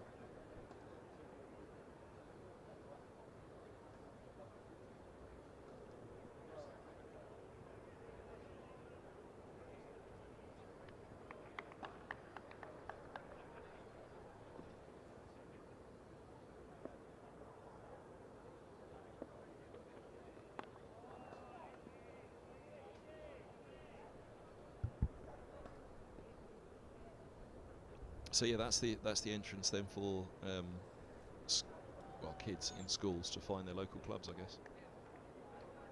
Yeah, absolutely. The All Stars and Dynamos website, very simple on the ECB system. All you have to do is type in your postcode, and it comes up with a whole range of centres and clubs and places you can go to play.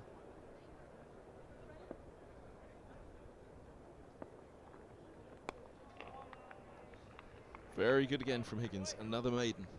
Just one run off the last 4 overs. 208 for 4. They've really put the brakes on here. Up to the second new ball, which is going to be taken immediately because Tim Mercer's taken off the sweater at the nursery end. As you were yesterday morning. Mercer from the nursery ends. New ball in hand. Roland Jones, the skipper, having a chat with him. Whether he'll be straight on or it'll be Helm at the pavilion end, we'll see. He's just out of a spell, Helm. Wasn't the longest spell. It's Helm who's dispatching of the older ball up towards the pavilion gate where the umpires retrieved the new ball.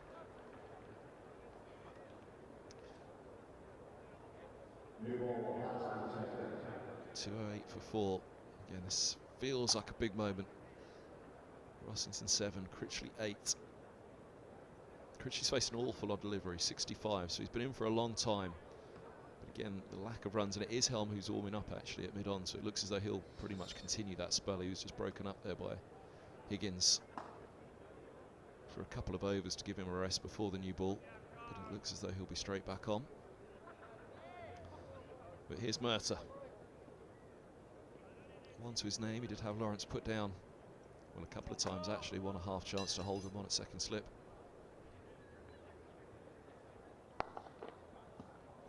Quick single, and Helm tumbles to make sure it's nothing more than a single, but they did have to go quickly through on that. Rossington still running almost up to Helm at mid-on. Need to put the brakes on going down the hill. Nice full loosener from Tim there. That came nicely onto the middle of Rossington's bat.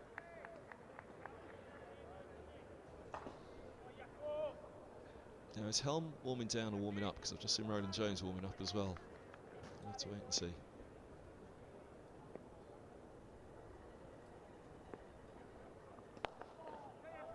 Oh, it's a warm up. Roland Jones, lovely push down the ground from Critchley. Fresh new ball, feeling nice off the bat.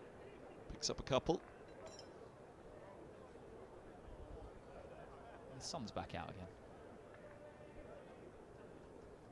Yeah, it'd be interesting what the temperature dips to when the sun goes in, actually. There's not that much cloud cover around, so it's never away for long.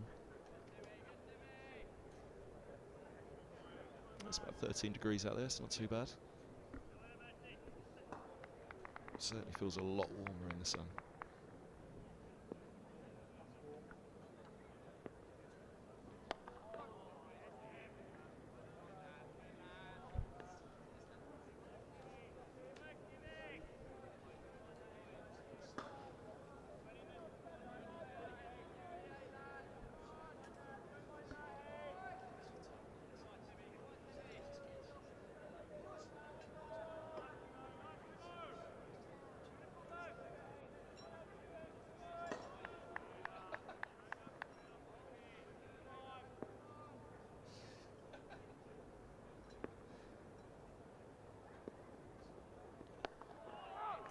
It's good from Murtagh. That's where he wants to hold it. Top of off, good stride in from Critchley to meet it.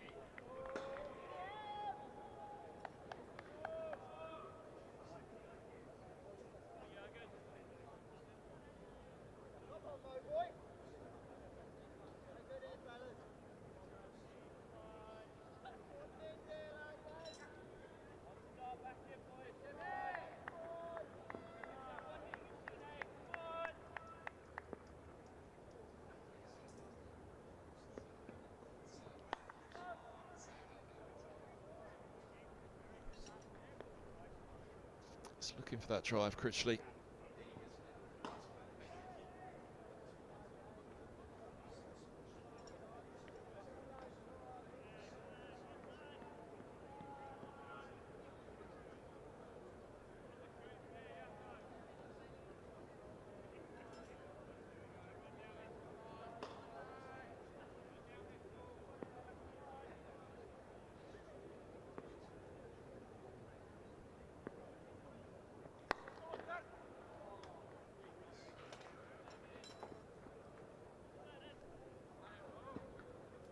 Single 20 over, into the first over the new ball, 4 off it. It will be Roland Jones by the looks of it. Warmed up more and more as that over went on. Skipper takes off his cap. 2 wickets so far. Cook and Westley.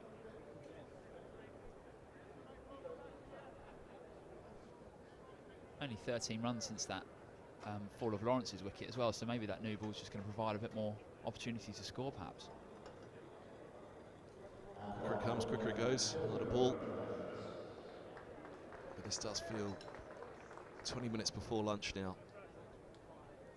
Can they just open something up for the afternoon? Middlesex, Essex, desperate to get him 4 down. It'd be a really strong morning for them. Obviously a blow to lose Lawrence, but just 1 down in the morning would be a massive, massive boost. But the visitors' grip on the game, as Gus was saying earlier, try to get up around 350 and have some control of the game from there. This period now, 20 minutes before lunch, 20 minutes after, it's really Middlesex's chance. Just try and keep it around that 300, the innings total.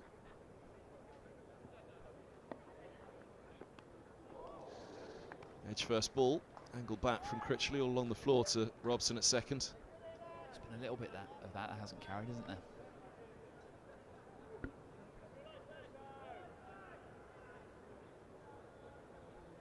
Snapped his head around to have a look, Critchley. Ball on the floor it was.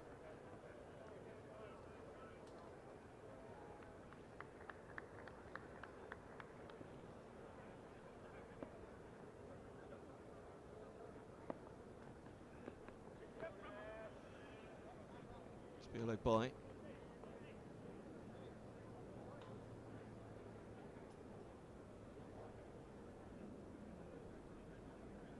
Roland Jones will be looking for though, one nipping back down the slope. This will be a good encounter between these two as well. Roland Jones and Rossington.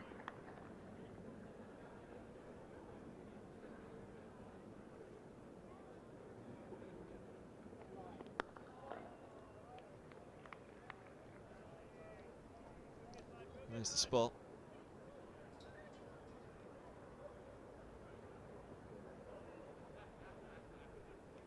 Interesting to see if he tries to push him back a little bit though, Rossington. Already seen Rossington go after Helm and one just fractionally shorter. Carted it away over the 2 mid-wickets that were in place.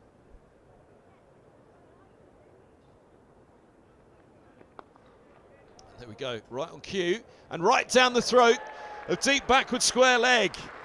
Roland Jones strikes with the second new ball, his first over with it, and Rossington just chips it to deep backward square leg, just a fraction shorter Roland Jones.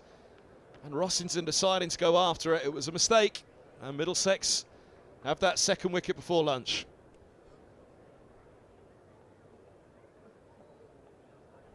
Just wasn't there for Rossington to go after it, really. You could see he was manufacturing it in the end, trying to work it onto that onside. And he got that chip away over the 2 mid-wicket fielders from Helm a couple of overs back. He's got himself into an awkward position. And it was catching practice for Holman. Comfortable one for him, made no mistake. Good spell he had with the ball. Crucial catch he's taken. Here comes Harmer. Danger man as well with the bat, but it's exactly what Middlesex would have wanted. Second wicket before lunch. If they can get a third now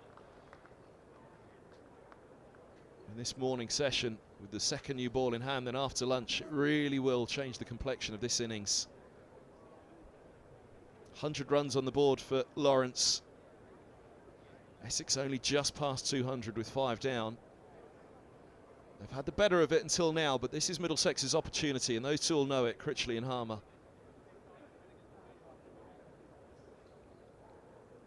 They will really want to settle this down through to lunch now. That'll feel a little rash from Rossington, I'm sure. Back on his old stomping ground at Lord's, he'll be ruining that.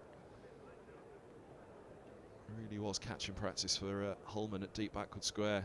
Didn't realise quite how underneath it he'd got it at first, but sailed down towards the tavern stands. Yeah, with the boundaries as short as it is, you just think that's going to sail over the top, don't you? But didn't quite, as you say, didn't quite get it.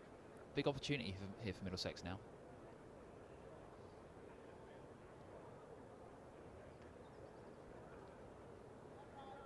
Very well placed, Holman down there as well. Didn't have to move an inch. Straight to him, that catch. First ball for Harmer.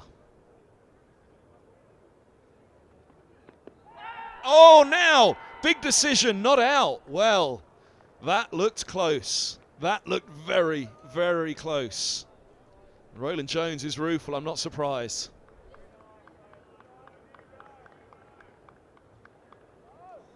Oh, goodness me.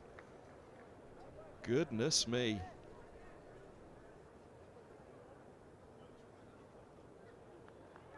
One for DRS, I think that.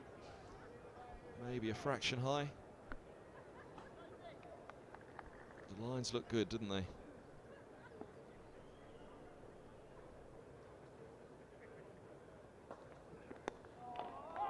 A long way across to that one, Harmer. Wicket maiden for Roland Jones, 213 for 5 Essex. Rossington falling for 8.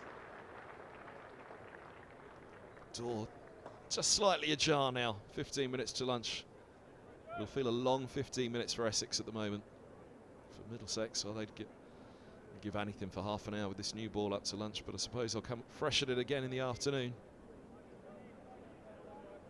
I think the umpire might have just given Harmer the benefit of the doubt there for being outside of his crease, perhaps. Just a bit of extra bounce. Roland Jones does get that, doesn't he? Strikes bounce.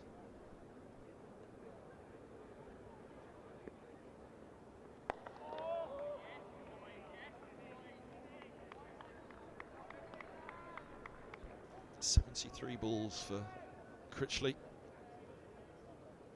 A long while he's been out there. Essex desperately need him to be out there for at least 15 more minutes. Just get this up to lunch. Come again in the afternoon session. Real credit to the way Middlesex have bowled at him, actually. Really tied him down.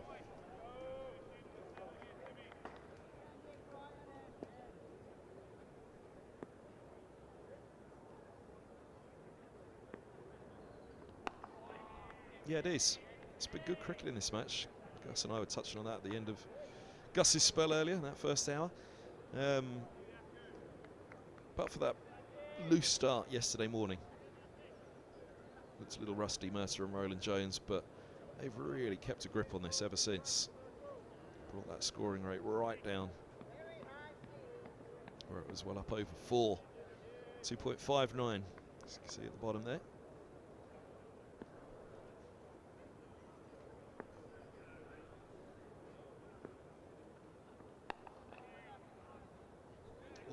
Just in front of the backward point holds, and they'll get a single. Gets Harmer on to strike for Mercer though. Get a look at the new batter before lunch.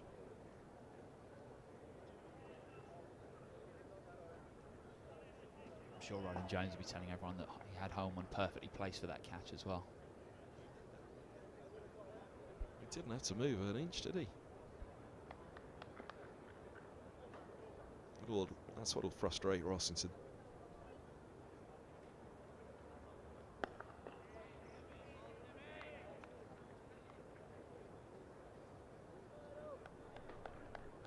But yeah, they've really built to this moment. It feels like Middlesex in getting that scoring rate right down.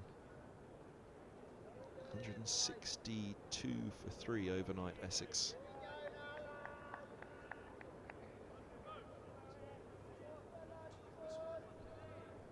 So 52 for 2 this morning session so far.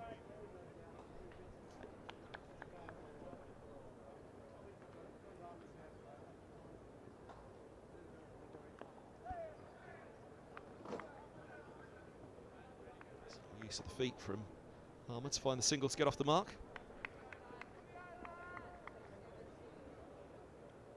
You do wonder what might have happened if Robson had managed to hold on to that one off Lawrence yesterday.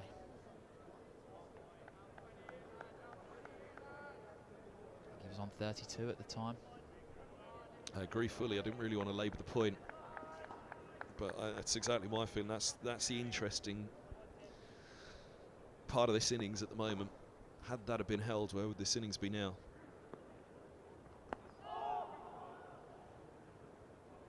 An inside edge from Critchley. It's just holding that one up the line, holding its line up the slope. End of the over. 216 for 5. It's certainly. Yeah, you look at the scorecard at the moment: 22 Brown, 16 Cook, 48 Wesley, 105 Lawrence, 13 Critchley, 8 Rossington.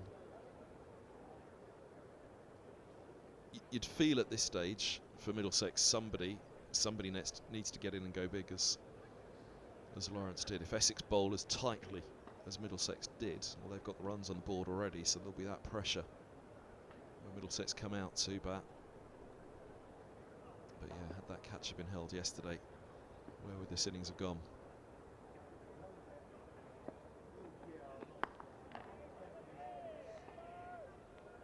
Middlesex batters more than capable of doing that as well. I think Alan Coleman touched on it yesterday, the quality of the top 3 all international players.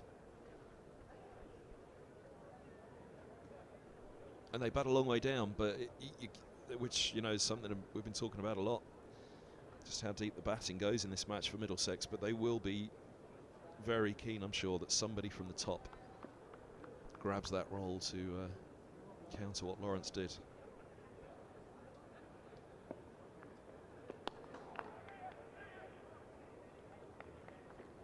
All run. That's what Essex, I'm sure, will be keen to do, especially against the new ball. Middlesex racked up those dot balls, those maiden overs against the new ball, not only to keep the scoreboard ticking, but just to keep the bowlers from getting into a groove against one of them. Just keep rotating that strike. Keeps the scoreboard ticking, but it just prevents Roland Jones or Murtagh settling into a spell against one of these batters.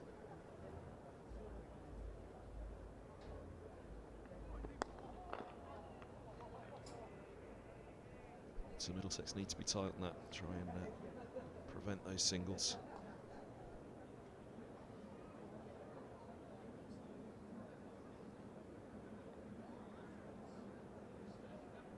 That's all they'll be interested in before lunch now, Essex survival. If they can scamper one, rotate the strike as well, so be it, but survival first and foremost.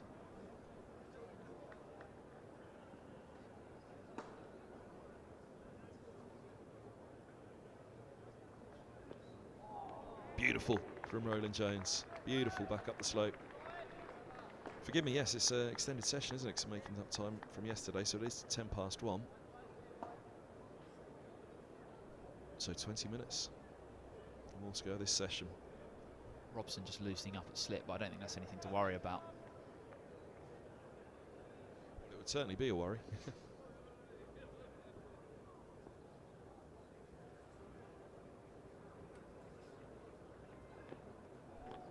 Try and use his feet, Harmer. Negate that movement from Roland Jones, but he's put it on the spot again.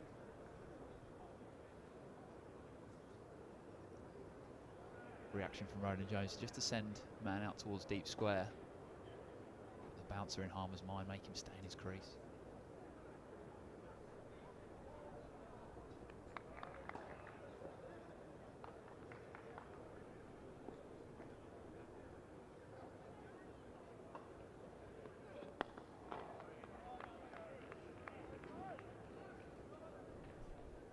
over from Roland Jones, just the single off it. 217 for 5.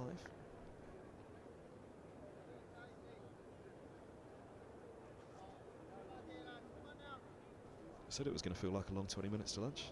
It's half an hour. So another 20 minutes to go. Coming up to the scoreboard out, just looking at old father time, the above the scoreboard there, the clock face just ticks past 10 to 1.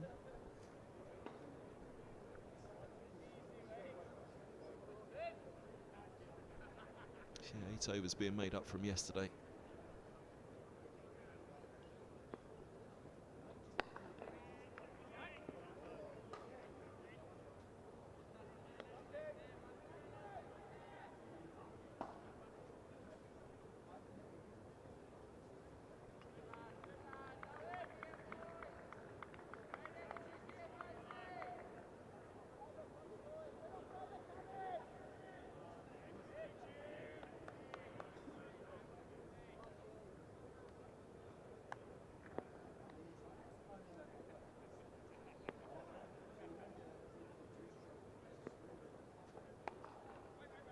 Little use of the feet again there, and he gets it through.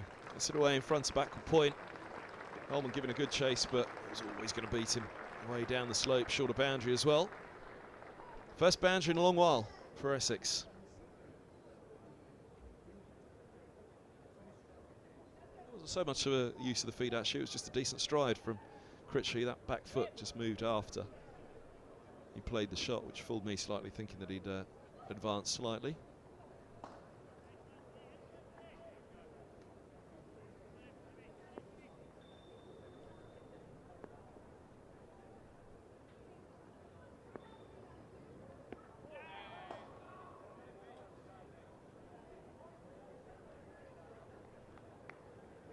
Disappointment from Critchley. I think he felt he missed out.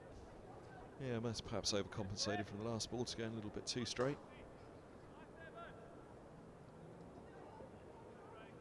Deep point now gone back to the fence as well after that boundary. Yeah, interesting one that.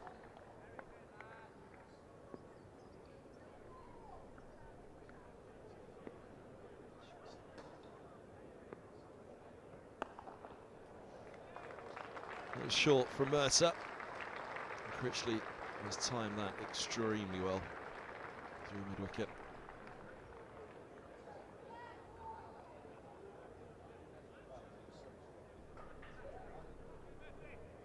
London Buses, 2 boundaries in the over.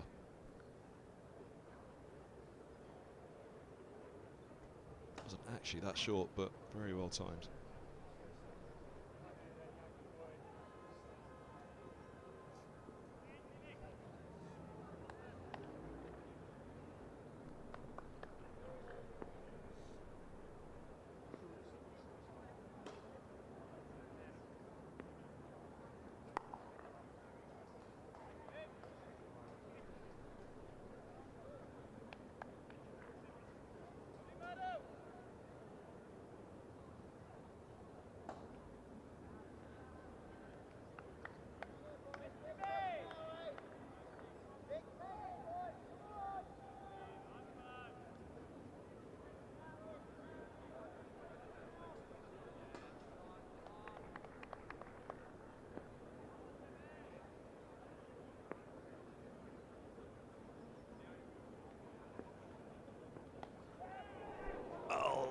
Through the gap it goes.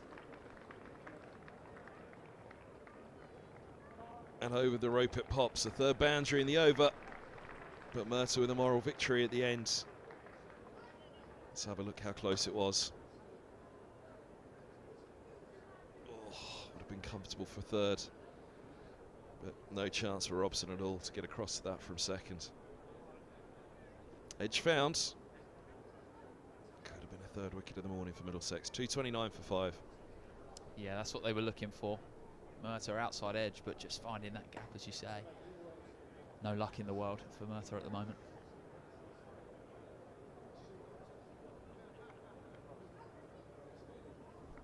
Yeah, it was Mercer that saw Lawrence put down by Robson yesterday.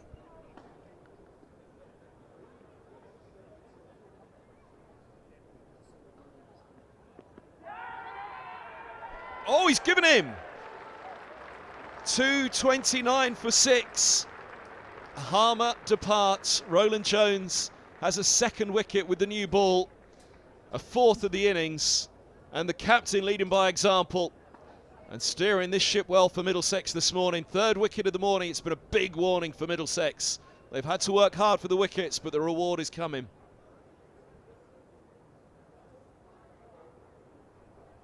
Absolutely plumb. Absolutely plumb. I wondered for a moment, had Harmer... Well, he's looking at it. I'm thinking height, I think Harmer, but... He knew. Look at that. Great shot. Great shot of Roland Jones. He knew he had him. Beautiful shot that was. Big 10 minutes now for Middlesex as well. We said what they'd give for a little while longer. Out there, Middlesex, you say, they got this extra 10 minutes of the morning session, making up overs for yesterday. And well, they're into the tail now. He's no mug with the bat, as you said a little while ago, Snater, but boy, oh boy, Harmer can be a danger man because he can score so quickly as well. They've got rid of the two danger men in that sense in Rossington and Harmer. Critchley manfully going about it. 26 from 84, holding it together out there this morning. Huge wicket of Lawrence. Having reached the century, having been 74 overnight. But from 162 for 3 to 229 for 6, Middlesex would have taken this all day long overnight, and key to it has been keeping control of the scoring rate. And that's where Essex now just need to be a little bit careful. They've got to go slow now. They've got to play for time here, Essex. New ball in hand. Middlesex will be raring to go after lunch as well, but this is a long, long 10 minutes. Through to the interval now. Big job for Snater to do out there to support Critchley.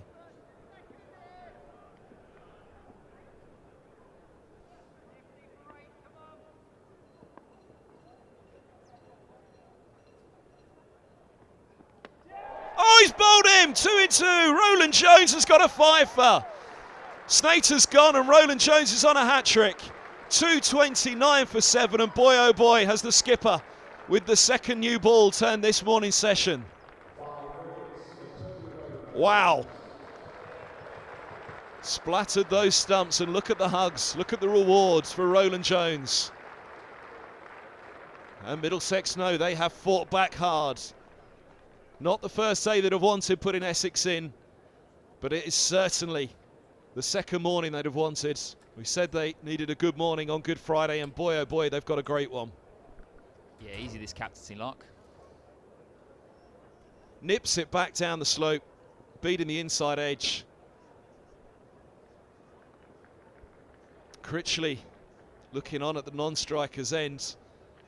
What will he be thinking now? He's batted so long for his 26. Look at that. Back down the slope. Rolling back the years, Roland Jones.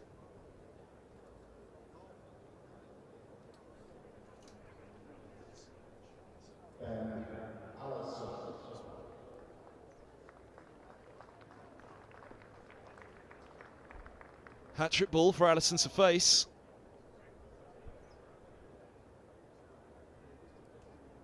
Middlesex will now be thinking about, can we get them under 250 as well? Absolutely, absolutely. I mean, certainly this morning they'd have had in their mind 280. Try and get them for 280, keep them below that 300. It's fine margins. You know, Essex would have been delighted with 350. They'd have thought 350, that's a good first innings score, first innings of the season. It's still very much possible with Critchley out there, but Middlesex, as we said, they've been building to this moment. It felt like it was coming, an opportunity for them, and they are grasping that opportunity with both hands at the moment. Hat-trick ball for Roland Jones. He's going to have 4 slips, point, mid-off, mid-on, mid-wicket, and long leg. Not tempted to bring in another one. Short leg. Allison hopping away. Hat-trick ball, first innings of the season at Lord's for the skipper.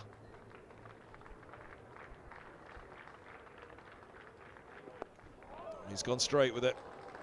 Targeting those stumps, just went a little bit too straight, and it's going to be a boundary for Allison. Actually played that very nicely.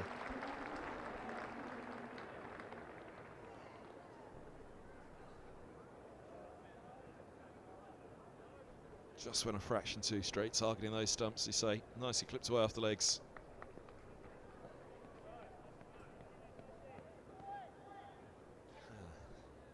Buddy's smiling right now.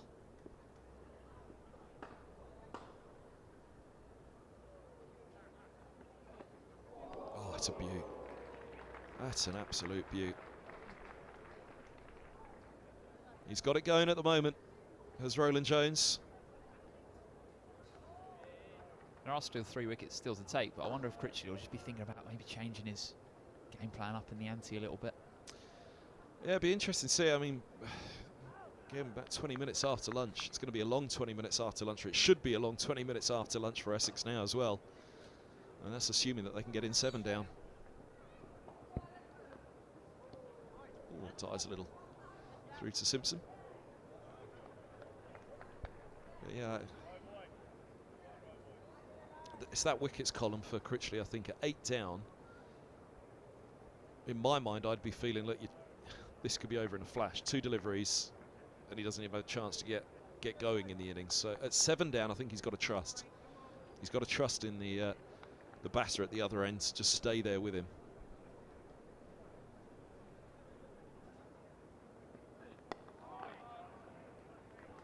End of the over. What an over. Started with 2 wickets in the first 2 balls for the skipper. He's got a 5 for 58 from 24 overs, 6 maidens. They're great figures for Roland Jones, who, like Merta, they'd have been critical of themselves yesterday morning, the way they started. They were a little rusty, as they're allowed to be. They didn't have that middle time in pre-season because of the weather. We always think of the batters. Just haven't had time out in the middle, but bowlers as well. He's in his rhythm now. He's got his groove going, and Middlesex have got a great little passage of play going here. Can Mercer get in amongst the wickets on day 2? Picked up Brown yesterday.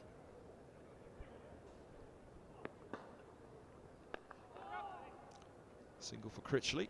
Mercer won't mind that too much. Look at the new batter, Allison, before lunch.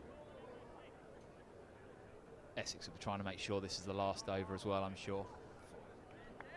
Yes. Over 4 minutes to go. Certainly Critchley will.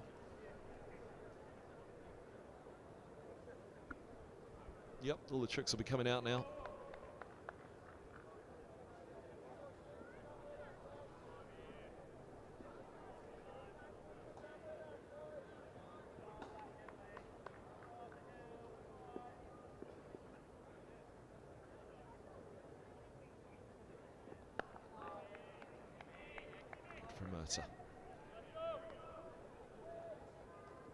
Lands that first ball nicely to Allison.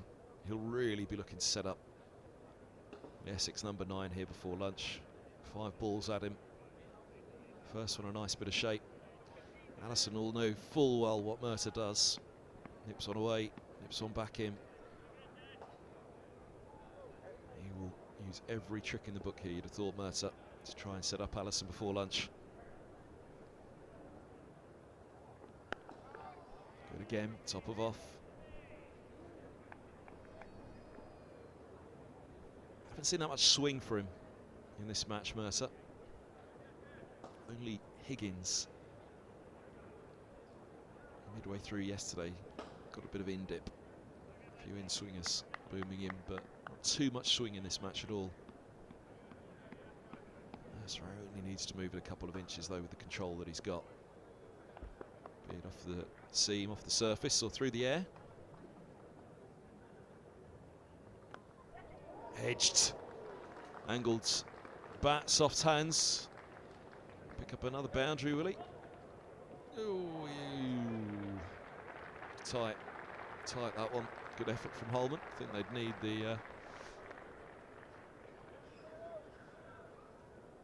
need the assistance of the TV to gather that one up. It looks as though he's a fair enough way away from the ropes. He flicked it back.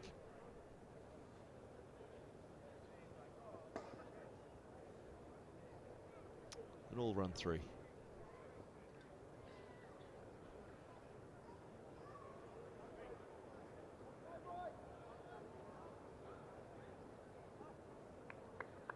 He's been unlucky here, Mercer, actually, hasn't he? He's gone for a few in the last couple of overs. Oh, look at that. Absolute beaut from Murta. Again, they'd love to stretch this session out right now, Middlesex. Classic Murta. Just said it only needs a couple of inches for Mercer, doesn't it? Just needs that little bit of movement. He's got such control. Here he comes off the short run up. Don't think that will buy them another one before lunch, so I'm making that lunch. Let's have a look at the umpires. Oh, moving into position. Roland Jones is going as quickly as he can, taking off that sweater. They're going to get another one. You just see Critchley there, had a little look up at Old Father Time. I think we started a minute or so early this morning, because looking at Old Father Time, I agree, it says 9 minutes past 1 right now, whereas my clock says 10 past. But I think we were, yeah, you can see it's just going to click to 10 past now, but they're in position and ready to go, so Middlesex are allowed to start the over. 4 slips go down for Allison. Can he take one more in with him at lunch, Roland Jones? Yeah, bonus over this. Wonder if they can just take one more with them here, if they can just remove Allison here. Come back out, Sam Cook, Jamie Porter, Critchley at the non-strikers. Now's not the time for it. We'll come back to this after lunch, but it'll be interesting to see what's happened with this second new ball, if this is a new ball pitch, and how Essex go with it. Middlesex started slowly and they had to play catch up then at 38 for 2.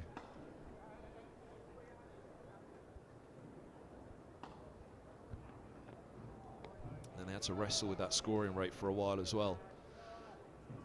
Essex, I'm sure, will be saying that to themselves, look, don't let Middlesex get off to a good start. When that time comes, it's still a long way away yet, 3 wickets, but that's going to be interesting. It just strikes me that, you know, this second new ball for Roland Jones now, he's really got something going with it, and something that we didn't see yesterday morning from Roland Jones or Murta, and we're seeing it from Murta now as well. They're more in their stride, the pair of them today.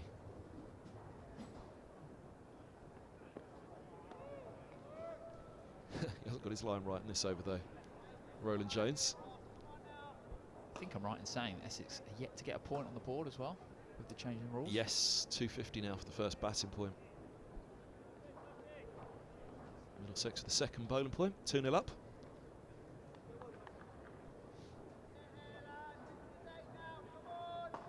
Not quite half time yet though.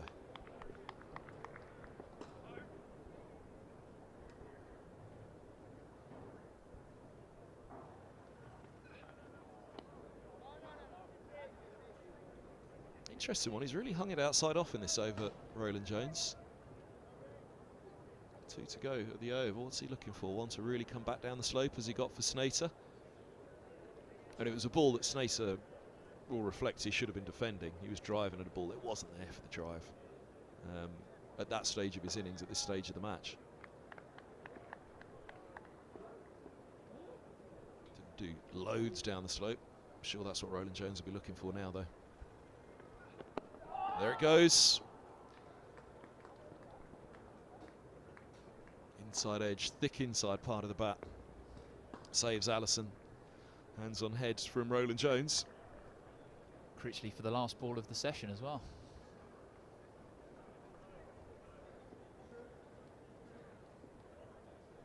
Allison would have been expecting that. You can guarantee it, 5th ball of the over. He wouldn't have wanted to have left it until the last ball before lunch, but he'd have been expecting that one coming back in. You can guarantee, as you say, for Critchley that Roland Jones will be targeting the stumps with this one as well, surely. There it is, well bowled, well played. 1 run and end of the session. What a session it's been for Middlesex. 239 for 7, having been 162 for 3 overnight. 4 wickets in the session.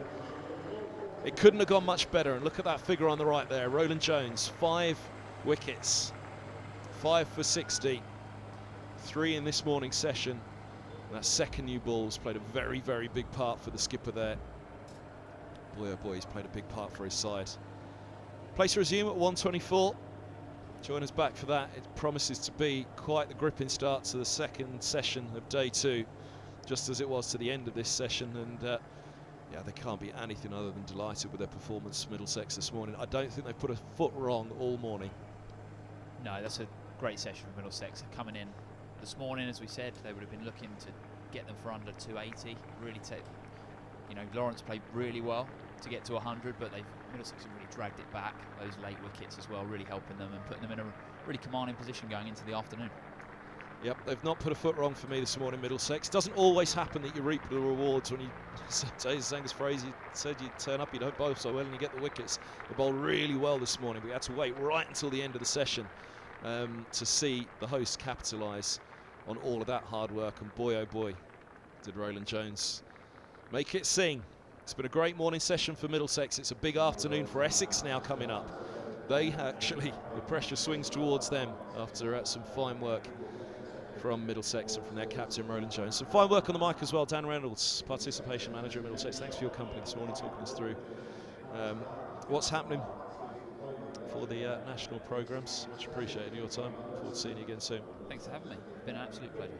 Thanks to Angus Fraser as well. Join us back then at 1:54. Sorry, I said 1:24 to resume. Of course, that was the time we were coming off. 1:54 we'll be resuming this afternoon. Join us back on the stream then, and Middlesex will be looking for those 3 quick wickets to try and wrap up this innings. It will be a tense time for Essex now, which is extraordinary. That's not quite what they'd have been hoping for from this morning's session. Join us back after lunch. Essex 2:39 for 7.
Jersey for Essex, match 20 points, Alison on.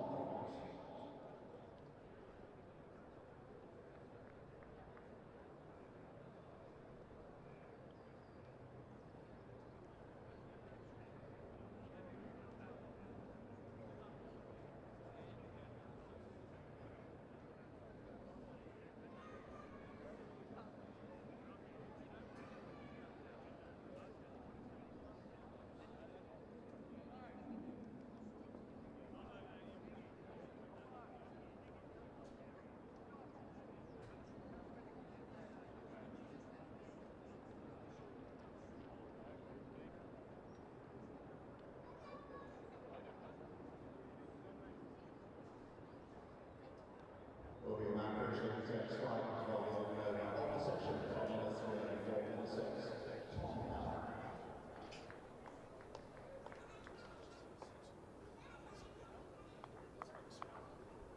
Well, good afternoon, everybody. Welcome back to Lords. Play just about to get underway.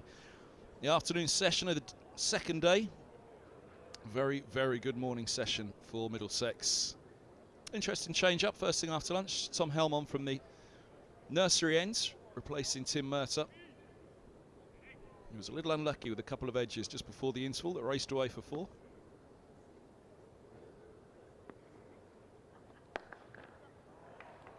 And a nice start after lunch for Essex. Into the 30s for Critchley. It's a bit of a loosener from Helm. Change of ends. There's a little look at the footholds.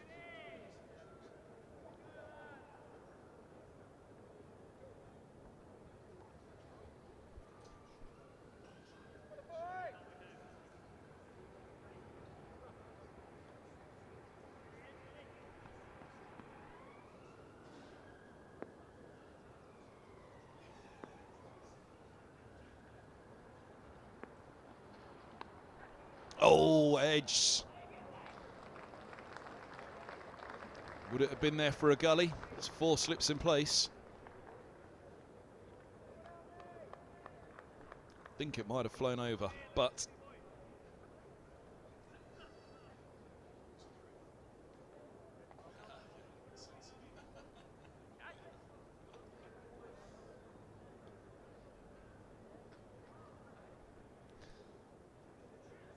three slips it was in place, but no gully. Certainly an edge.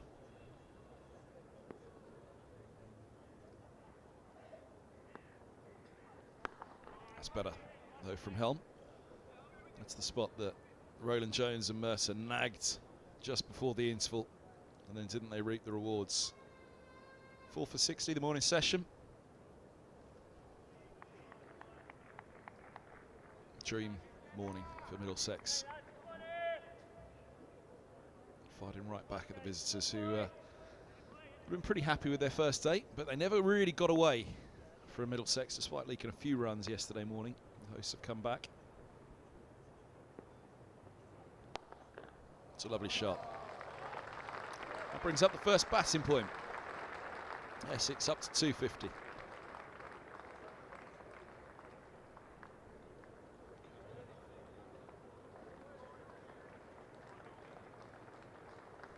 Beautiful shot.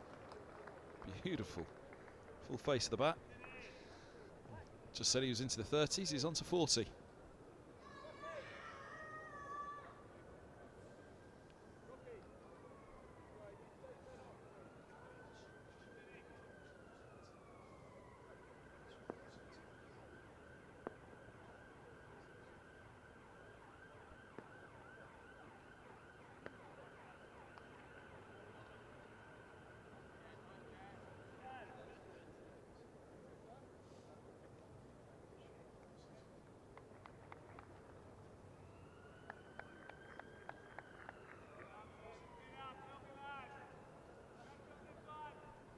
.251 for 7.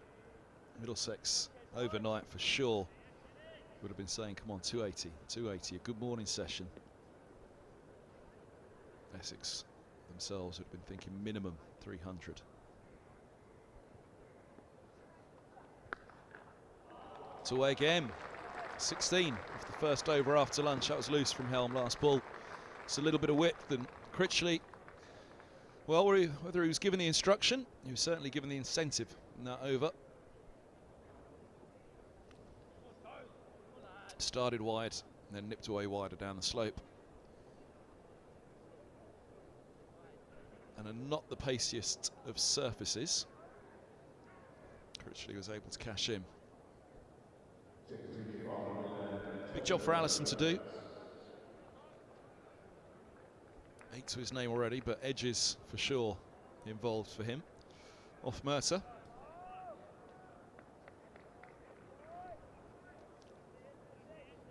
And indeed his first ball. And Roland Jones, he clipped away.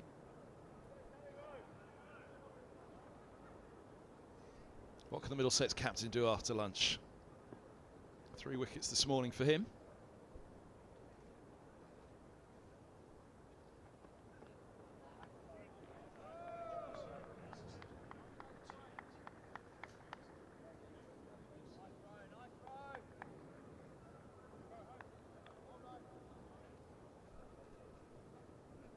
Really built the pressure this morning, Middlesex. That'll be an interesting balance for them this afternoon, as to whether they go after these final 3 wickets or stick to what served them so well this morning. Persistent line and length, which eventually brought reward with the second new ball.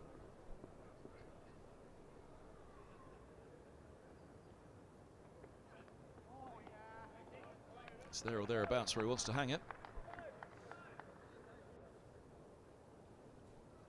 Again, the 2 things perhaps which we'll come to analyse more once both sides have batted. Is it a new ball pitch, this one? Did Middlesex miss out on making the most of the new ball yesterday morning? And playing a little bit catch up after a loose start. Catch up they did at 38 for 2, 2 and 2 balls. And then the second thing to analyse, how costly was the drop of Lawrence? Certainly made them pay with a century. Only chance put down by Middlesex really in the innings so far. There was a half chance to Holden off Lawrence as well at backward point. Half chance at best. Put down on 32 of Lawrence. Had another 73 thereafter. That will be the question. Just how many runs are there out there? Something Middlesex will hope to answer in abundance themselves.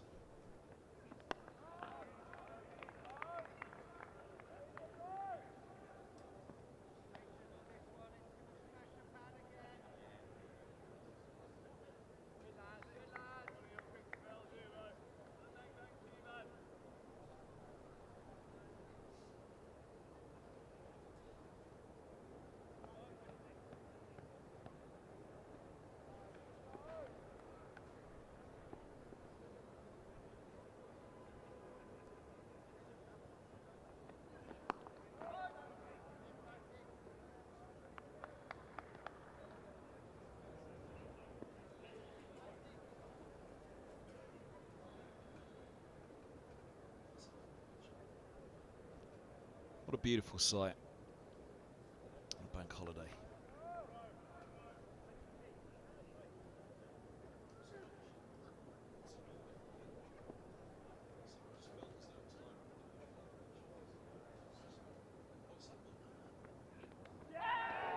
Now, is there bat? No, there isn't. And Roland Jones has his 6th. 8 down, Essex. And Middlesex keep the wickets coming after lunch. Roland Jones keeps the wickets coming for Middlesex. And the skipper steering the ship once more. And plumb as you like. As soon as there was no bat involved, and you can see Allison head down, didn't want to look up. He knew.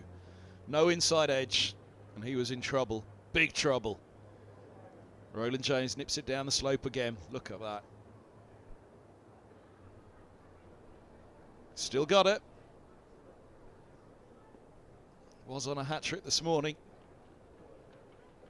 Allison was the man who survived the hat-trick ball. Didn't survive much longer though. A wicket maiden for Roland Jones. 6 for 60 from 26 overs. 7 maidens.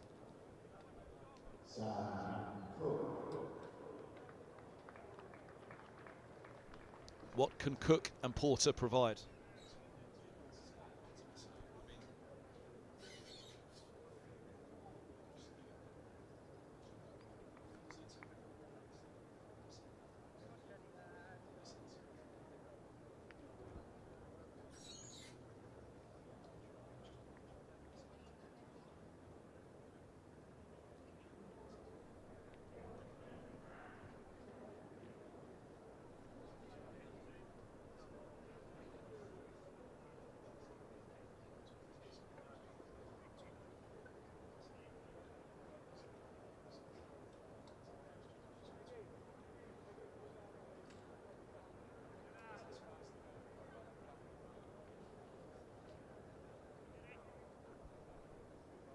Helm sends back a deep third, deep point as well. 16 off his first over after lunch to Critchley, who was raced to 44, having laboured his way. And I say that with some credit to the batter as well. Laboured his way to 28 before the interval. Had the director of cricket yesterday morning. We've got the director of communications alongside me at the moment, Stephen Fletcher. Afternoon, Fletch. Afternoon, Kevin. How are you going? Much like Middlesex at the moment, pretty well. I think it's just turned around rather nicely, isn't it?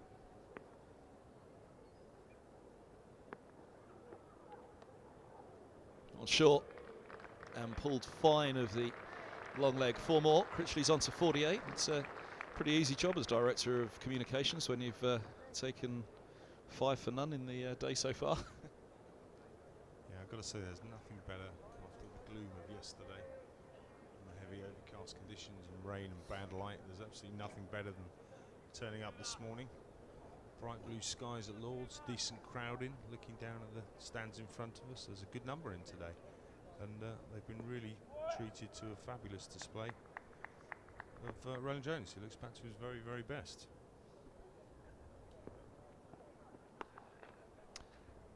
On to 49, a single out to that deep point.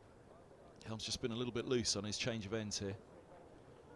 Kevin, the way I'm seeing this, looking at the way we are so far as we look at the square, so far to the left, that short boundary down there that has been utilised quite nicely by a number of the Essex batters, you'd be looking at this 260 for 8 thinking, what an incredible job.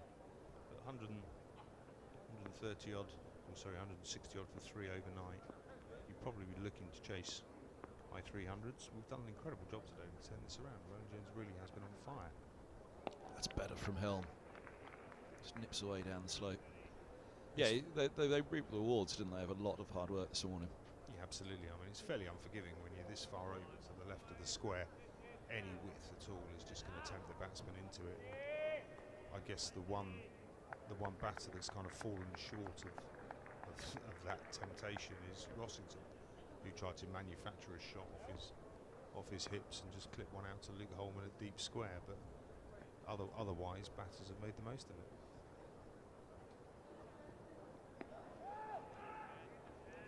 The hips of Cook. Some director of communications I'm turning out to be, Kevin. I've just been told off by one of my staff for not holding the lip mic close enough to my face. It's pay rise gone out the window there, I reckon. Pay rise? What's that? I reckon I can raise a bit more volume when I speak to him afterwards when I come off air.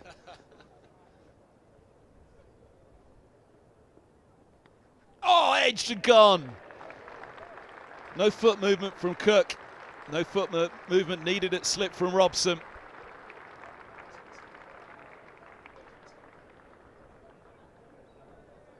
.260 for 9. Eskenazi, my apologies. He took the catch. No foot movement needed at all from him.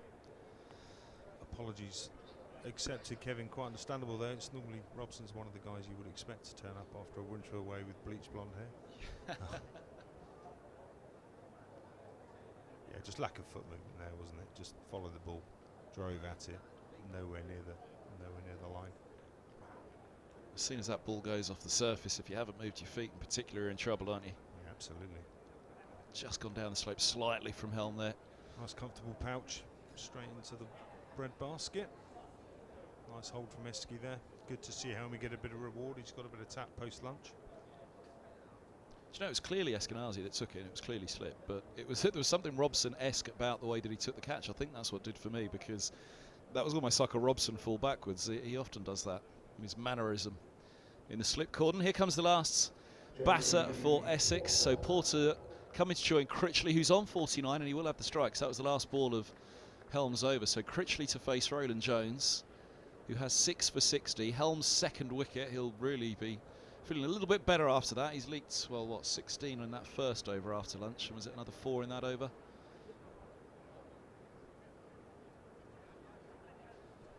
I love the way, looking at our live stream here, you've got the graphic on the screen at the bottom. Roland John has got 6 for 60. He always is punished for having such a long double-barreled name. He's been R. Jones before, Roland J. Now he's just Roland John. It's got to go with TRJ down there, doesn't it? It's Critchley on 49 then. Roland Jones on 6 for.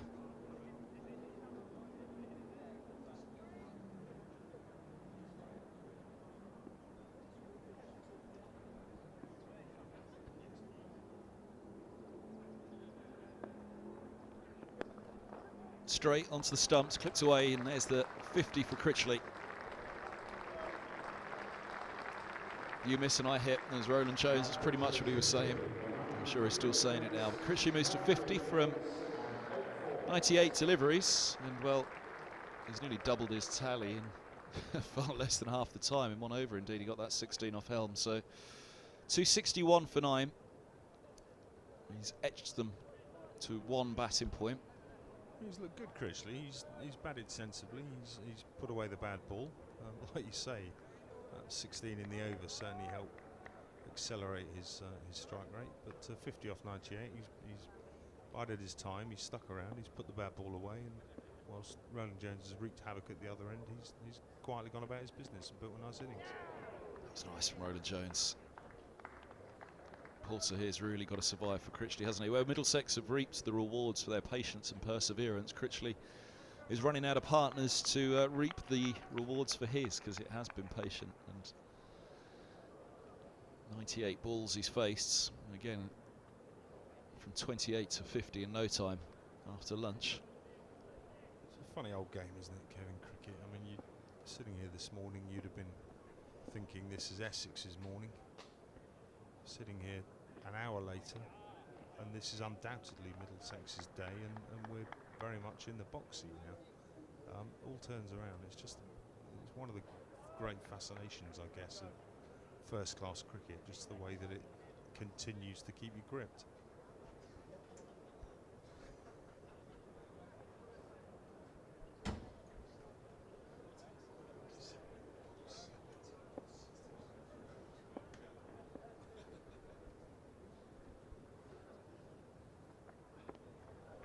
Oh, that's another good one. He wasn't on the right track for that one at all, was he, Porter? He'll look forward to serving up a few of those himself. Yeah, I mean, Gus and I were mulling it over, you know, what was an unusually quiet day for the first day of the season, and it was almost like a mid-June day, wasn't it, yesterday? Turning up again this morning, it was an unusually first day of the season. There's loads to get your teeth into, but it didn't feel as though there was quite as much. Obviously it was a curtailed day because of rain. But a lot more happening today, and I think that's going to be the interesting conundrum, isn't it? It's whether, one, is this more of a new ball pitch? Middlesex, again, we said they've reaped the rewards for their patience, but will they pay slightly for a slow start yesterday morning, which they fully conceded, didn't they? And how costly was the one and only drop of that innings by Robson at second, and Lawrence has put down on 32. It could be a very different story had that one been bagged.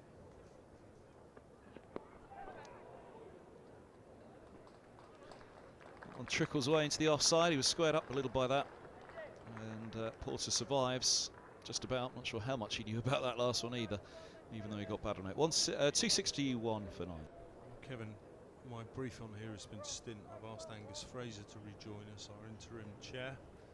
So after the positivity of me saying we're in the box seat, I'll let the normal sunshine and delight of Angus Fraser bring us back down to a more level playing field. You're going to pay the price for setting him up there, you really are. After 10 years, don't I know it. Here's Helm. And that's better, right on the spot.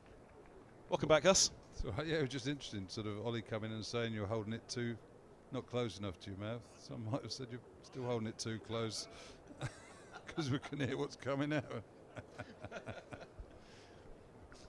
No, I just I love your optimism. It's just no wonder you get disappointed when we don't go right. If you suddenly, it's been a wonderful hour for Middlesex, undoubtedly. I think it's the first day we hadn't taken a wicket, but getting full reward for, as has been said, the patience that's been shown. Where's he at that?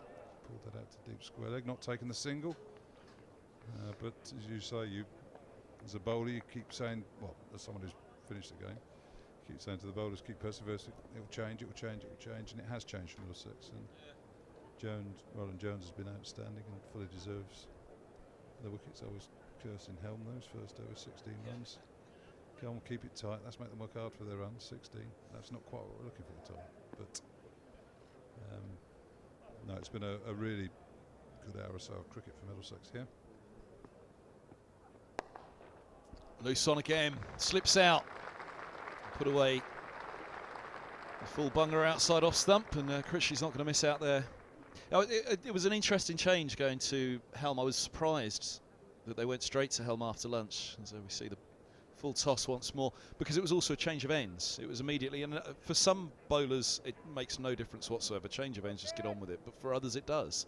And it just seemed where Middlesex had been so tight for so long, and Mercer had done the right job before lunch. And indeed Mercer leaked 12 or so off and over, didn't he? Or perhaps even 16 as well. But I think they're all edges. You look at a few overs, and there's probably, say, 16, 26. There's probably. Oh, has he? No, he hasn't. Helm thought he had him. There was a little bit of a noise. Just listen to it on the effects, Mike. There was something. Someone chopped on a cracker in the field. Look at Middlesex, they probably conceded 35 runs in 4 overs, which happens, so. But equally, Helm was economic yesterday. He's now gone for 3.5 runs an over, isn't he? 21 overs, 274. So whilst Roland Jones has been magnificent, you do need support from your teammates too.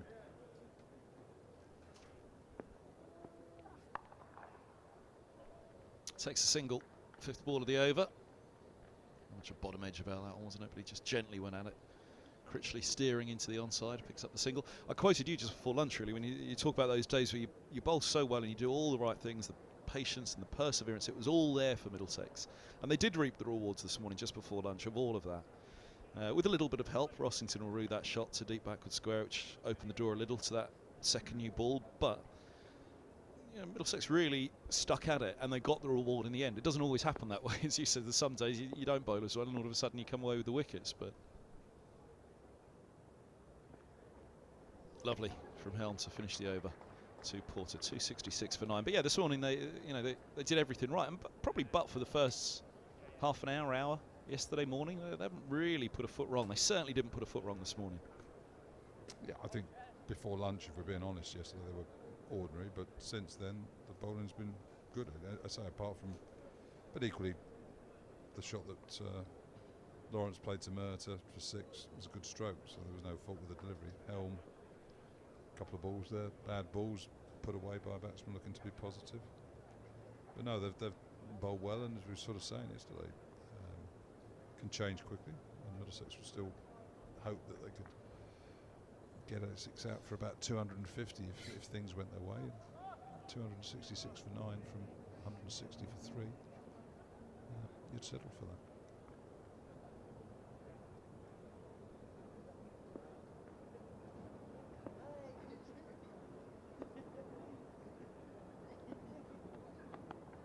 Oh, where's that gone? Straight up. Simpson's underneath it. Oh, what a catch. What a catch by Simpson. Goodness me, that is some effort. He had a real battle there, swirling ball in the sun up above him, and had to really work on his feet to get into position, which he wasn't quite at the last, so then he had to rely on the gloves and the hands. He's taken a brilliant catch. That was a difficult sneer for Simpson. Brilliant work. Brilliant work. I agree. It sort of, you see the ball go up in the air there and you think, well, he's got gloves and he should take it, but trying to position yourself, the main thing there is you stay calm, you don't panic. All of a sudden you can get like a corkscrew and end up sort of, you see someone going around in circles and you completely lose focus, but a stunning catch. And to finish off, a stunning display of bowling from Toby Rowland-Jones there, 7 for 61. I'm trying to work out their career best figures. No, 752 I believe his best figures are, but 7 for 61 off 27.1 overs. What a wonderful way to start the season. As captain, he's straight into it, having a chat with Tom Helm, picked up a couple, and he'll lead the side off, not because he's captain, but because he's produced a magnificent display that's got Middlesex from a, I'd say a perilous position, but a position where they were going to be certainly behind in the game, but into a position now where they play well, they've got a chance of getting their teeth well into this match. But Fletcher was getting very excited, and we'll see what happens when Essex get bowling, because as we saw there, they've got some good seamers used to playing on pitches like this, pitch the ball up, threaten your front pad in Cook, in Porter. So Stoneman, Robson, Milan, Eskenazi, we don't see them for quite a while, but they're going to have to work hard. I feel when we sat down this morning, I said to you it was a little bit difficult to get my teeth into day one. I don't really know where to go with it, but I actually feel like there's an awful lot for us to go at in that innings. I think there's two big questions. I think you're at the back of the box. I mentioned it a moment ago. I think the two things: how much are Middlesex going to pay for a slow start yesterday? Is it a new ball pitch? Middlesex certainly with this second new ball have just gone through Essex. And are they going to rue yesterday morning being a little bit... they weren't made to pay for it massively, 38 for 2. They'd have taken that when they put Essex in, but it did take a little bit of dragging back, didn't it, where they let the over rate get away from them slightly, the run rate get away from them. And secondly, how costly was that drop of Lawrence? Drops are part of cricket, it happens. Middlesex will hope they get a chance or two from an Essex field or somewhere in the field, but as you said, a lot of runs came in a couple of overs really, didn't they? So all of a sudden you look at 266 and runs weren't that easy to come by out there. Lawrence did incredibly well and actually had to manufacture a lot of those runs.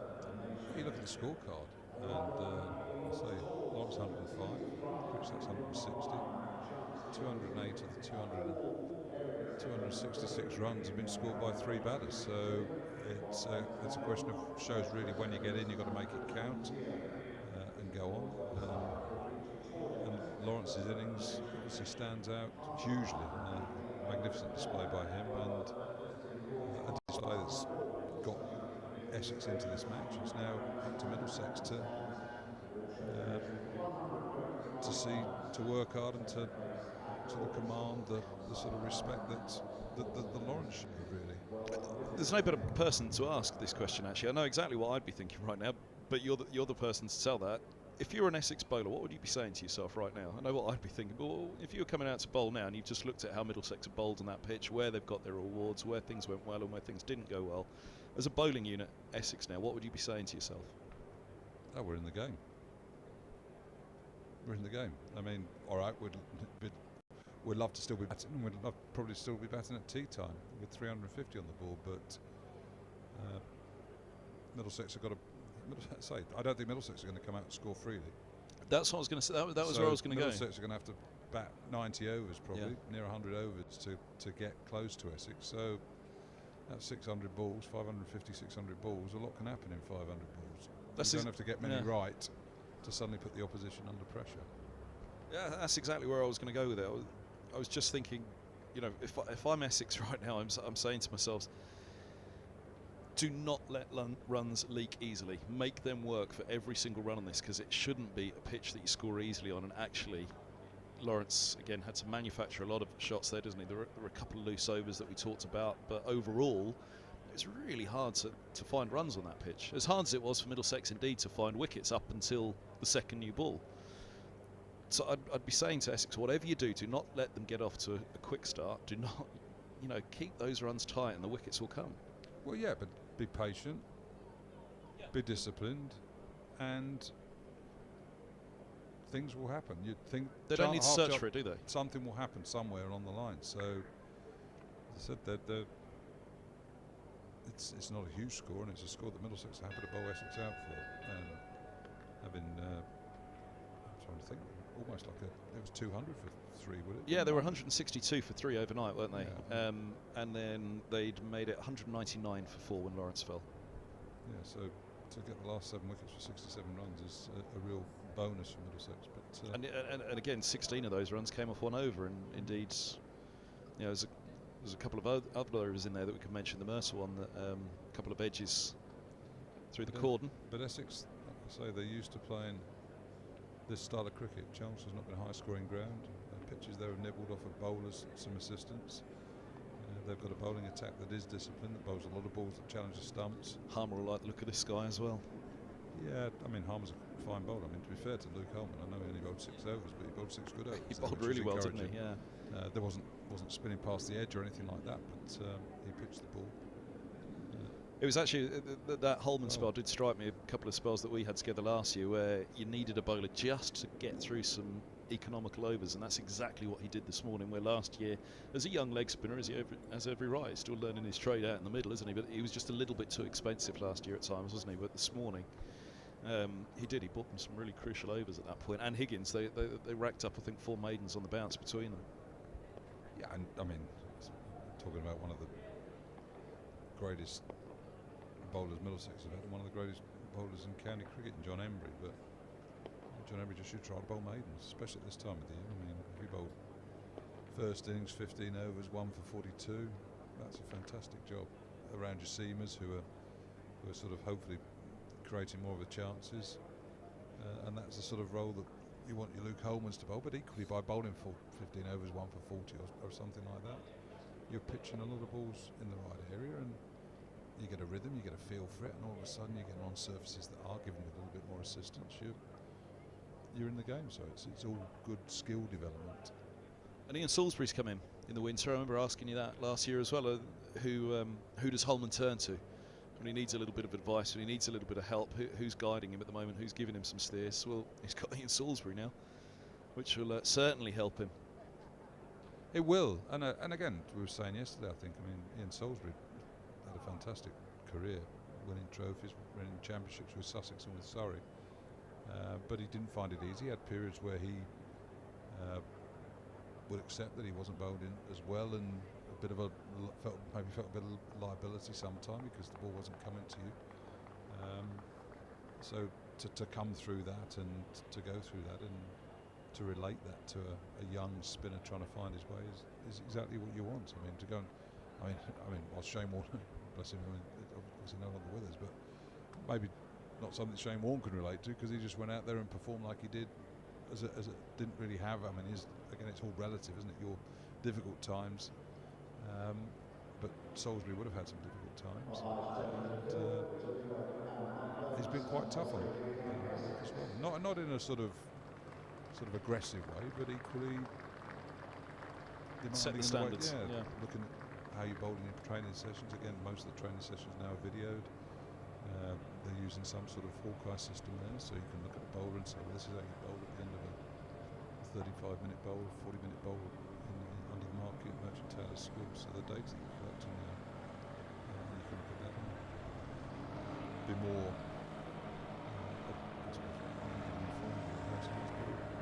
during the training session as well. So yeah, hopefully this relationship continues to grow, because I know Ian, not just as a spin bowling coach, but as a coach around the group, he's fitting very, very well. It's a really nice fellow. Lovely man. It's always one that's debated, isn't it, why the great players don't make good coaches or good managers, and that's probably because it came so easy to them, because they're great. Well, it doesn't come easy for anyone. They work hard to become great players, but they can't perhaps relate sometimes to the struggles that others have, and you touched on it there with Warne, and actually where Salisbury did have a lot of them just did it. It seemed. I mean, again, there was. Although Warne didn't. Warne had to work hard, didn't he? The documentary about when he was. Yeah, he bowled a lot. So I mean, yeah. But there again, everybody's bowled a lot. Glenn McGrath bowled a lot. He didn't just pick up a ball and suddenly bowled an immaculate line and length for hour after hour after hour. But he wasn't a genius to begin with, though, Warne. That was something that perhaps I'd underestimated or didn't know that element of his story so much. He wasn't a genius. It didn't come immediately to him. He was a bit of a maverick, actually, to begin with, before they managed to actually get him to work very hard. And He was always a maverick. well, he was, yeah. I mean, you couldn't say he was a maverick and a genius, but yeah. He could be both, can't he? That's what people might sort of say. but he wasn't the genius to begin with. It wasn't something that was immediately there, which didn't quite strike me. He was sent away to work hard, wasn't he, by the Australians, and they knocked him into shape really at the very beginning. Yeah, I think Rod Marsh at the Adelaide Australian Cricket Academy in Adelaide. I remember we played against him in 1990, a couple of one-game games. Anyway, here we go. Straight on the spot and straight away a wicket. Robson's gone, first ball of the innings, first ball of the season for the Middlesex batters, and Porter strikes. He's put it immediately onto that spot where Roland Jones was bowling so well from this morning at the pavilion end. Middlesex 0 for 1. Well, I must say from here it looked pretty close. Whether it's just nipped down the slope, it has sort of. Robson, what a fantastic delivery to bowl first up, to be right on the spot. Hit him on the knee roll, front, middle and off. So excellent start by Essex, as we were saying. Porter, Cook, they are relentless on or around off stump. Where's Fletch when you need him? Fair play, Porter. That was a brilliant first ball, and you have to feel a little bit sorry for Sam Robson getting first ball of the season. That, on the spot, on the money. Welcome to the season, Stephen Eskenazi. Milan, apologies. Thought it was Eskenazi for a moment. Milan it is. He makes his way out. Only in the country a week or so. Straight out to the middle. But it does show. I mean, again, as a bowler, all right, you run up there, you bowl your first delivery.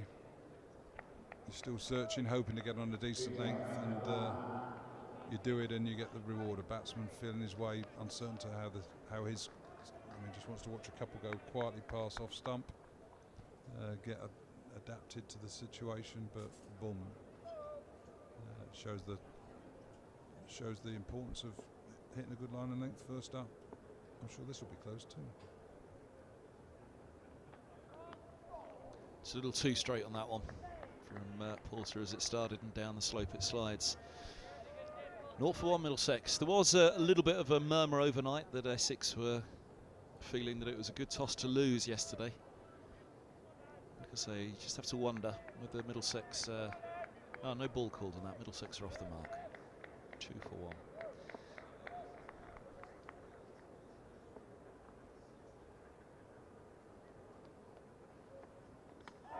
Bowls him, 2 for 2. Milan's gone, off stumps out of the grounds, and Porter will feel out of the world at the moment. First 2 legitimate deliveries of the season for Essex, and no ball in between. And Middlesex, well, we wondered, was this a new ball pitch, and would they rue their slow start, their rusty start yesterday morning? There's nothing rusty about this start from Essex.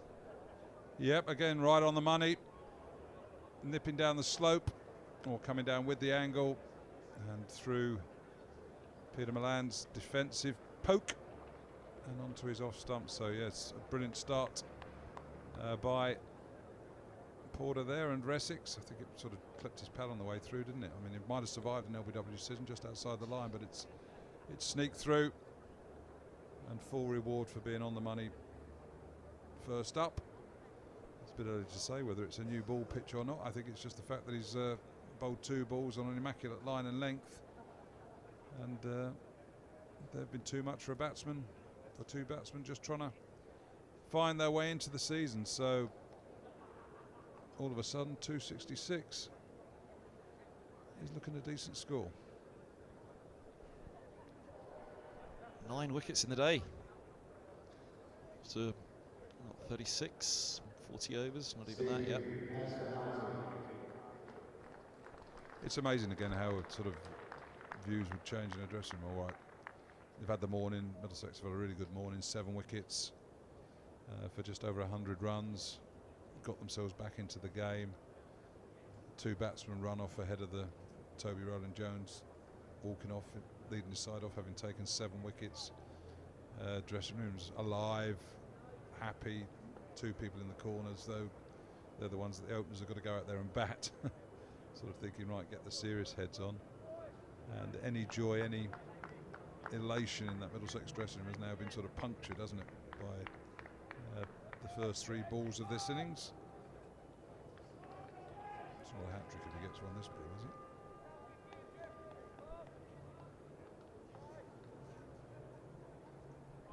Stephen Eskenazi. Wonderful year last year, wonderful winter. Oh, he has a little nibble at that. Nervy prod. And he's had the captaincy for Middlesex over the years when required. White ball captain. I don't think Mark Stoneman thought that it'd be taking this long before he faced his first ball of the summer when he walked out the bat.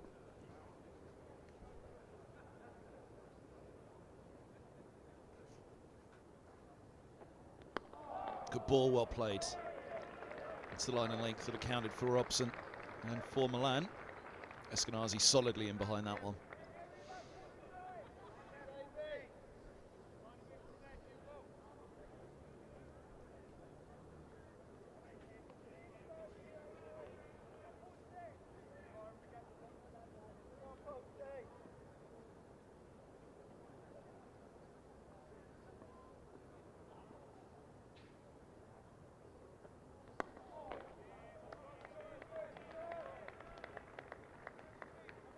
I was just about to say, do they need to bring in the 4 slips? They need a mid-off at the moment. He's just hit it straight to mid-off. But it's, you know, how the conversation changed a few moments ago. I'm saying Essex, keep those runs tight. The runs should be hard to come by on this. Make sure that that's the case, but goodness me, foot on the gas for Essex at the moment.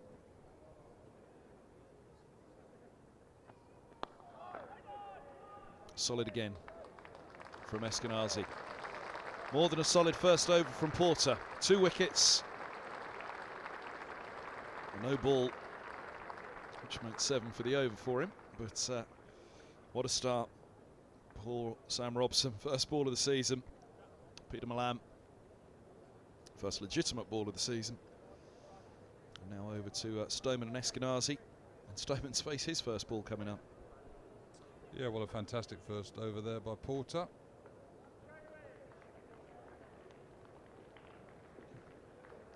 He'll be chuffed with that. You always get the first wicket's always a nice feeling. Off and running. Sort of had I'm trying to remember now, but obviously you follow the 2nd division more than your 1st division when your side's in there, but I think it was a regular all last season with Essex. He was out, I'm not sure whether he had injuries and things, but no, I was going to say the Cook, I think, was the main man, really, wasn't he? Yeah, well, Cook's been selected with England Lions and things, hasn't he, during the winter months? Oh, what a ball to start. Beautiful. Beautiful from Cook. Right on the spot. Tails are up for the visitors here at Lord's. Cook has immediately hit a spot, just as Porter did. A spot that he won't want to leave. For Stoneman now. Good carry on that one as well, through to the keeper.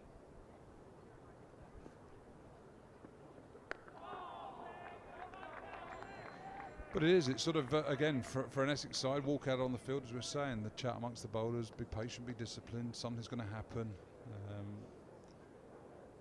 But equally slightly sort of frustrated probably that they've not made the most of what was an excellent first day for them. But then 2 wickets, suddenly bowlers have got the tails up, noise in the field, energy in the field, hit the pitch as a bowler with a little bit more purpose and get that little bit more out of it. So it's not, it's like when people, they're not trying. It's, people always try. I mean, if you don't try, well, you shouldn't be out there. I mean, that's the one thing you should take for granted from every person playing sport, is the fact that they're trying. But when it's not going your way, it's inevitable that within there's a few percentage points that you're just a little bit off where you are, and that sort of energy, that sort of belief, that desire to get something out of a surface as a bowler sort of does come out in the ball that you bowl. But when it's going your way, as it is for Essex immediately this afternoon, you just get that little bit more out of it, that little bit of fizz, that little bit of nip, and just makes life a little bit more difficult. 3 brilliant balls to start up from Cook over the wicket. Fourth ball, he comes around the wicket. A little bit of a theory against Stoneman, I think. Yeah, well, I say one of the maybe a slight frustration with Middlesex as well is the fact that a lot of statistics sort of point to left-handers struggling more against bowlers that come round the wicket, including Cook and Brown. But Roland Jones and Murtagh are slightly reluctant to come round the wicket. So they persevere over the wicket, which perhaps, and yet everybody knows that Stoneman is a little bit more vulnerable round the wicket, so Essex info will be being used by the bowler here. I'm trying to remember who it was last year. It was a bowler who was immediately around the wicket to Stoneman last year.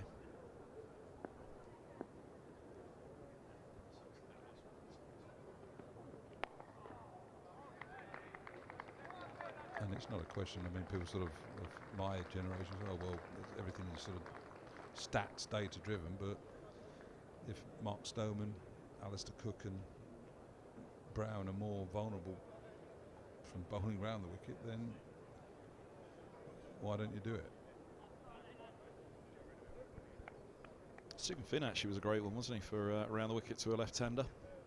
Well, I did. I went round the wicket because, right, you've got a natural angle across the left-hander, which is good, but if you get it slightly wrong, you're a bit short of a length on off stump. Because it's short, it goes a bit wider, you're there for the cut, a lot of easy leaves, whereas left-handers get over across the stumps, and therefore it means you've got to shake the ball into the left-hander to bring LBW into the argument. You come round the wicket, you've got 3 stumps to bowl at. You can see the stumps, you've got LBW more in the game.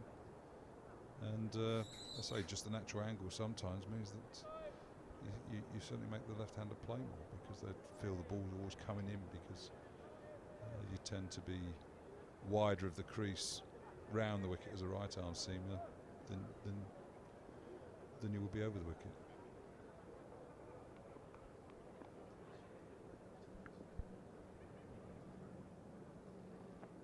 Oh, lovely from Porter. His tail certainly up, isn't it?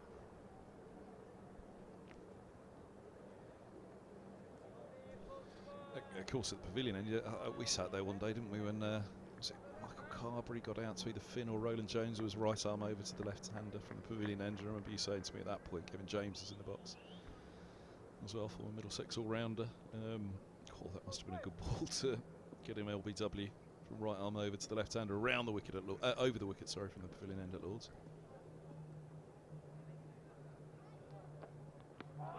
Slope just making it that little bit more difficult. Has to be the perfect ball to get a left-hander LBW from over the wicket at the pavilion end. I think, I mean, as a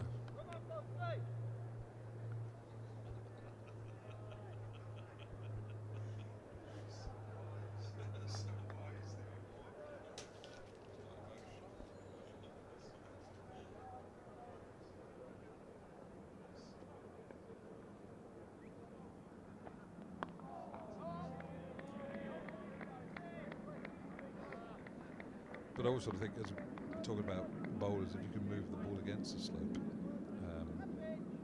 it's a real advantage. So Murtagh will obviously got a bowling from the pavilion end, a lot of balls that took the threat on the outside edge of a right-hander's bat during his career, but he'd also got a lot of LBWs and bowled by just nipping one back. And again, as a bowler from the pavilion end, if you can just kick the ball going straight on a good line outside of stump. Batsmen are going to play at the ball because they feel it's going to nip down the slope, as it's done on a couple of occasions. And that's another wicket. Oh, he's gone. He's strangled down the leg side. A strangle, much as Middlesex got Cook. Strangled down the leg side. Eskenazi, a shake of the head, he can't believe it. Trying to help it on its way down the slope. Little inside tickle on it.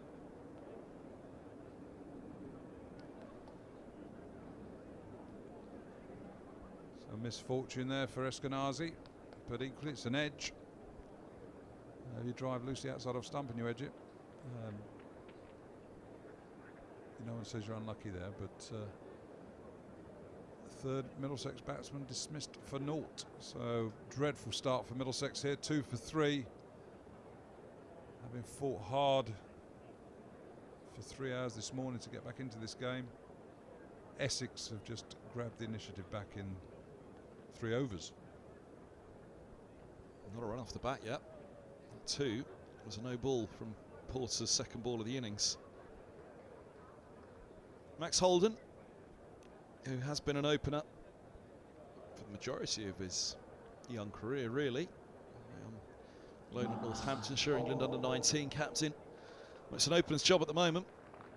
We're in the 3rd over here at Lord's, and Porter only in his 2nd over has 3 wickets.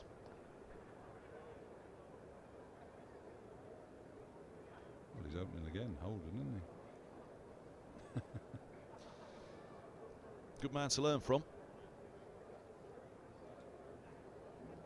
Well, I think I was saying yesterday, it's an important year for the likes of Max Holden, Tom Helm within the Middlesex setup. You hope that Blake Cullen comes through and gets some performance. I think we need some of the, although Helm's 29 now, I think, as we found out, but need some of the younger players to start coming through and sharing that responsibility for performances with the senior players. So Max Holden thrown in early, far earlier than he would have imagined. And again, say Essex following the data probably, round the wicket to a left-hander.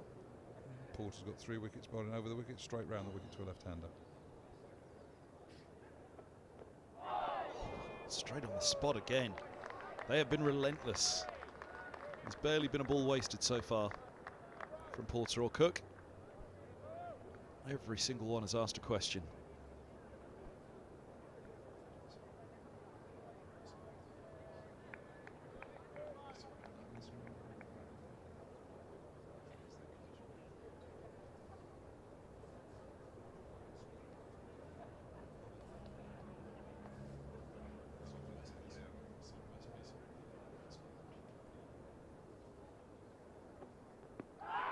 Now, no. Around the wicket to the left-hander. Looked like it was sliding down the leg side to me.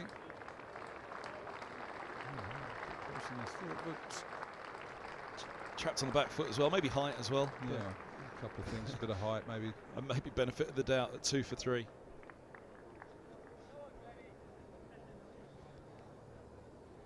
Slightly sympathetic umpire.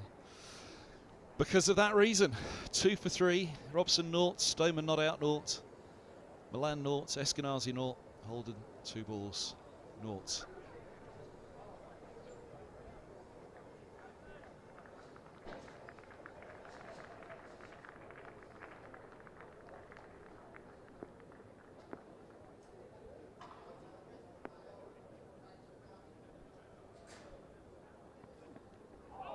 Goodness me. No let up. No let up at all. This is a real test. They're going to need all of his experience right now, Middlesex. He'll have faced some tough situations, some tricky bowling conditions. Up at Durham, up at Chestley Street over the years. He'll be no stranger. Yeah, he's quite an unflappable character, Mark Stoneman. But again, good bowling on a round off stump. He's going to challenge you. As you said, they've been immaculate in the line and length they've bowled so far, so it's a wonderful example of how you need to bowl.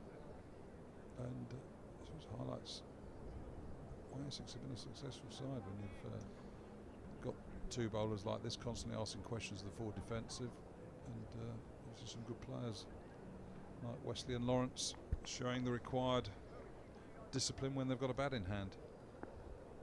Middlesex going to need an awful lot of discipline with the bat now. Fair bit of luck, I'd say, as well, because Essex do not look as though they will let this up for a moment.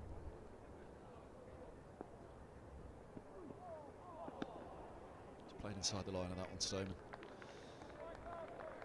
First one probably where he was able to take a little bit of breath on that.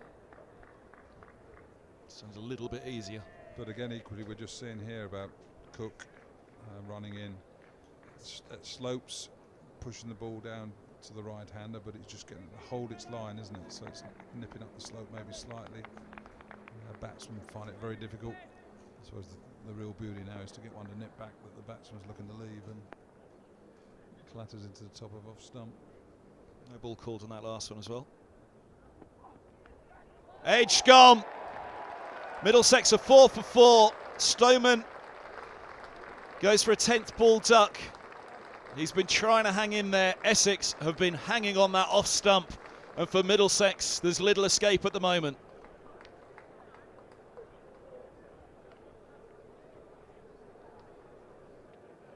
It's a breathtaking performance with the ball from Cook and Porter. They have not left that off stump alone, and Stoneman heads back to the pavilion, and Middlesex in deep trouble here. The top 4 gone. In the 4th over, Middlesex are 4 for 4. Yep, Mark Stoneman has beaten outside off stump on 3 or 4 occasions, probably in the 10 balls that he's faced.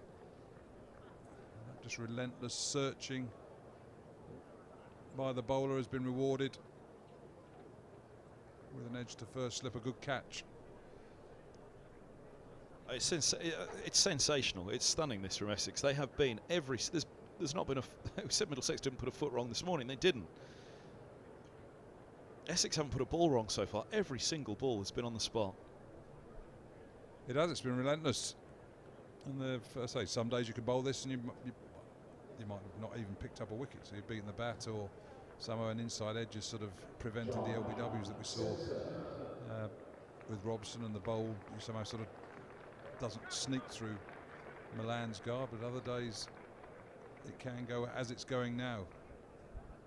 John Simpson would have walked off having taken that excellent catch to get the 10th wicket, thinking I can put my feet up for an hour or two.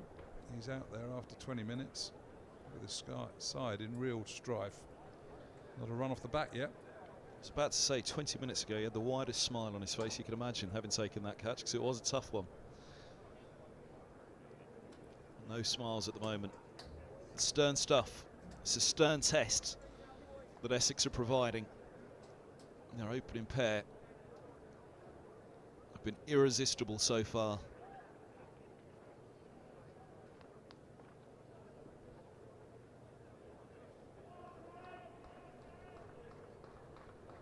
Middlesex need to catch a break here.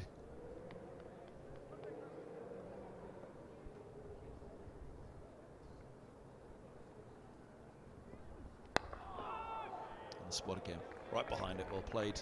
John Simpson, coolly, calmly pushed up to mid-on. They need a drop catch, don't they? They need something just to go their way, just to get them off the mark, get them going, get them into this innings. As you say, not a run off the bat yet.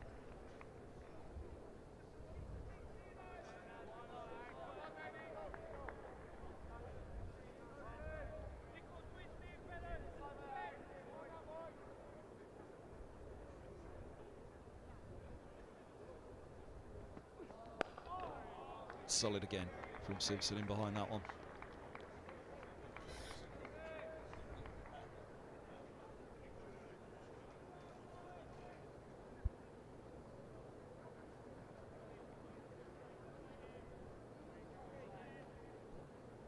Derek Pringle, who sort of helped out yesterday for an hour or two, he was suddenly appeared at the back of the box. He's got a bit of a smile on his face. There's an old seamer too. He'll be enjoying this spell, or the 2 spells that are being bowled here. That's high. Simpson safe on that one, very high, but you can understand the enthusiasm. 4 for 4.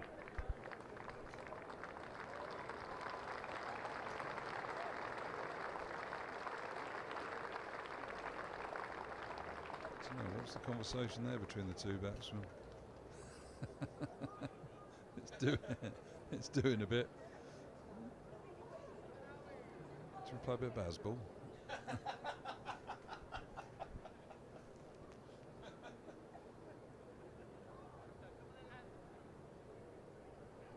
Amazing how quickly the conversation can change in cricket, isn't it? Amazing.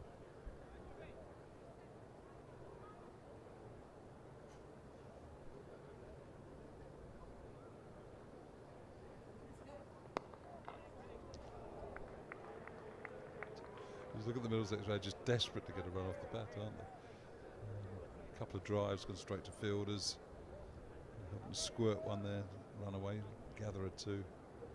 Just to break the scoreboard, which has got 6 players with 0 against their name. 2 of them obviously not out at this moment in time.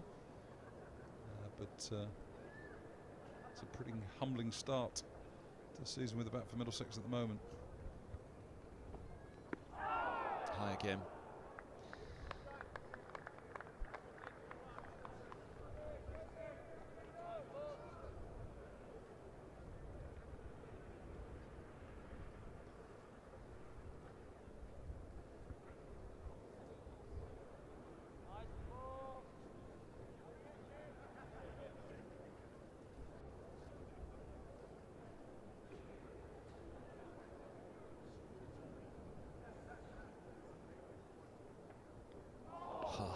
There you go again. I think one thing we've seen as well, I mean, again, I know it takes a bit of time to sort of get into the game, but it was the certainty of Lawrence's and Wesley's stroke play. They were sort of clear in their movements, lift the ball well. And there's a tentativeness about Middlesex's batting at this moment, which is understandable when you're 4 for 4. And the ball seems to be nipping around everywhere. There you go.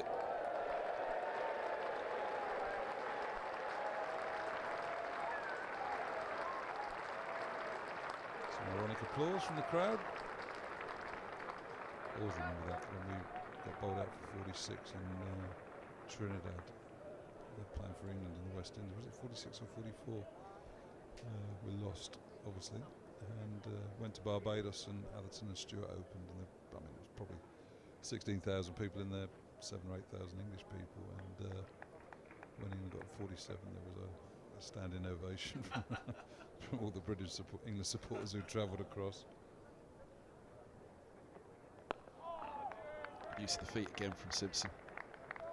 Much as Holden did the ball before, you mentioned being positive. Holden had certainly used a little shuffle to that previous ball, didn't need to push that single. Simpson similarly there. As you say, there's a positivity about Lawrence's innings, wasn't there? In everything that he did, not just aggression, but also in his defence. But there's a good number of Essex fans in today as well.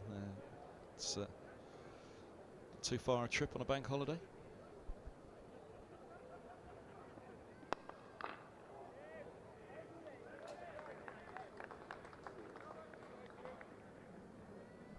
End of the 5th, 5 for 4. Middlesex have a run off the bat. Max Holden.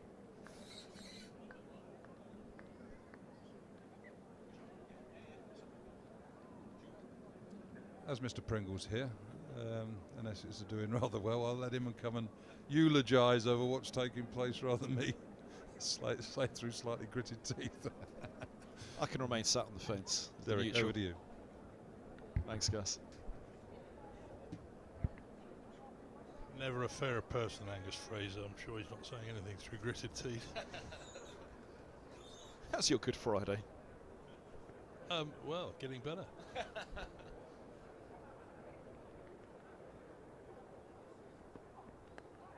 Edged and short. Gets through the cordon.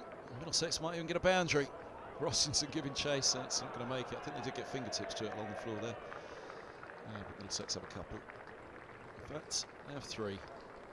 8 for 4. I don't think I've ever seen a scoreboard like that before. 0, 0, 0, 0. Obviously Holden's now moved on to 4, but...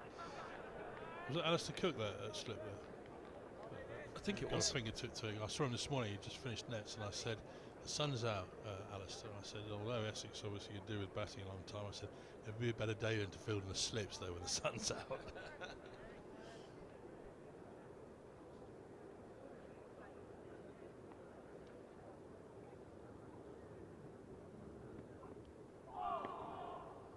Essex have ever had a better start to an innings at Lords.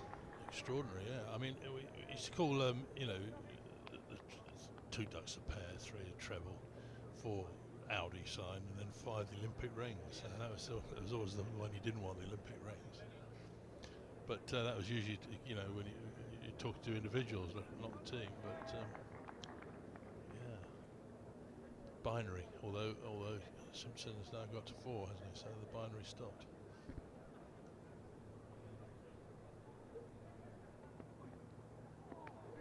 Just trying to think, actually, have I seen it before?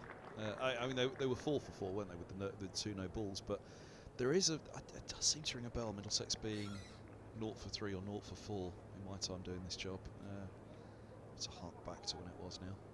Well, I can't remember the exact nature of the scoreboard, but talking about it yesterday, actually, John Lever and myself, we were both injured and in for treatment, and when Essex bowled Surrey out for 14. Yes. 1983, so there were a few noughts. I think there were 7 noughts in that because they had ties and t-shirts made called the Magnificent 7. So everyone who got a nought was allowed to have one of those. And of course, the manager then banned them. Of course, the man who is most synonymous with that story was Blowers, because he went off to the theatre, didn't he? And he missed it. He went for dinner in Norfolk. Is that what it was? Was it dinner? Dinner in Norfolk, and phoned him for queries later. He stayed there most of the day. Keith Fletcher got 100, and Essex got to 280, I think, all out. Wrote his match report around that, and saying there was an hour, I think, left at bat, and he had to get off to Norfolk. Please fill in the relevant details. You know, at the close, sorry, we're blank for blank. Please fill in the relevant details. Of course, when we phoned him for queries at about 9:30, they said, yeah, we've got a query, actually. The relevant details are 14 and 10.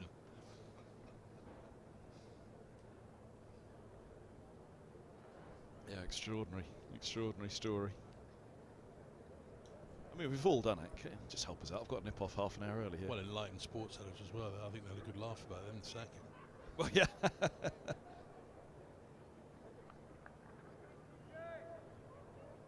The rest is history for Blowers. Of course, he had his big farewell here, didn't he? Did the lap of honour.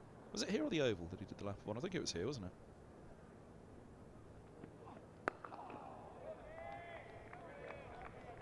Sure, I was there that day. I can't recall it. Oh, it would have been bright though. It wore some bright clothing.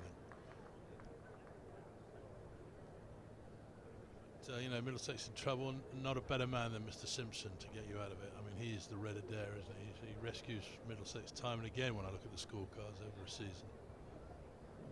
Yep, there's the player of the year last year. Best year with the bat for John Simpson last year. 3 centuries. First time he's reached 3 centuries in a season. 1,000 runs. A real mainstay again in that middle order.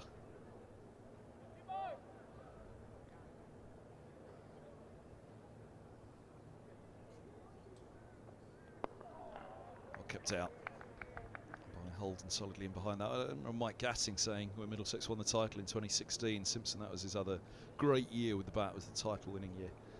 And he said it's just crazy to think Simpson will never play for England. Now, of course he did. He got his England's one-day debut, didn't he, in COVID times? But yeah, Mike Gassing, I remember that was one of his thoughts that day out on the field. He's been a superb servant for Middlesex, and, you know, and he's a fine competitor.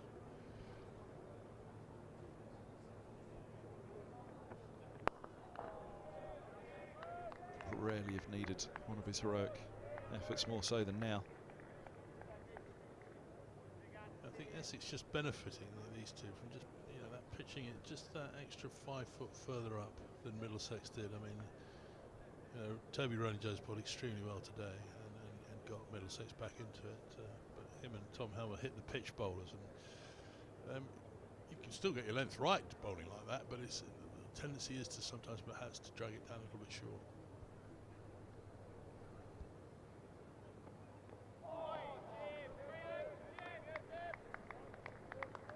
did wonder how much Middlesex would rue that slow start yesterday. They were rusty yesterday morning, Mercer and Roland Jones. They just hadn't had time out in the middle in pre-season, and you could really see it. It was unusually slow start from the pair of them yesterday. It took a while to get it right. Well, you were ruining that. I was ruining about Dan Lawrence not being a bit more ruthless, because you know he did all the hard work, and actually, as you've mentioned, made batting look relatively easy on this difficult pitch. Played extremely well, but then when you've got the opposition on the ropes, you don't want to give it. He gave it away, really. He did. It was a swish across the line from Lawrence, wasn't it? And then Rossington will be rueful as well, as I said, of that shot to deep backward square. He got carried away with it, really. I mean, all the talk, has been about, if you want to get an England team, you've got to play Bazball. And I thought he played extremely sensibly. He kind of ignored that until he got to 100. And then he thought, eyed up that short boundary over there and thought, here we go, some Bazball.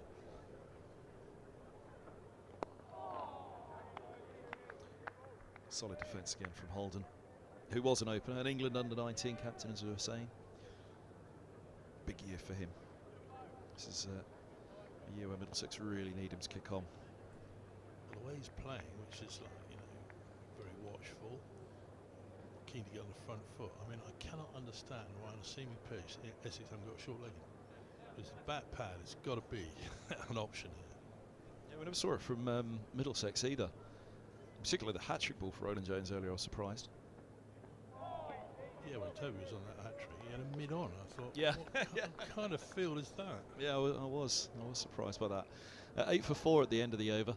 Holden, of course, is he's completely modelled his game on Alistair Cook, and even his mannerisms. This is when I felt old. When Max came up a few years ago and sat in the commentary box next door when I was doing the BBC commentaries back then, and said to me, "It's a bit surreal sat up here." I said, "Well, why is that?" And he said, "Well, for all my life I've been sat at home on a computer listening to you, Kev, and now I'm sat here alongside." He said, but he told me about it. He said he modelled his entire game, all his mannerisms, everything in between deliveries, in between overs, the way that Cook holds himself in the middle, completely tried to replicate Alistair Cook, who's not a bad man to replicate, of course.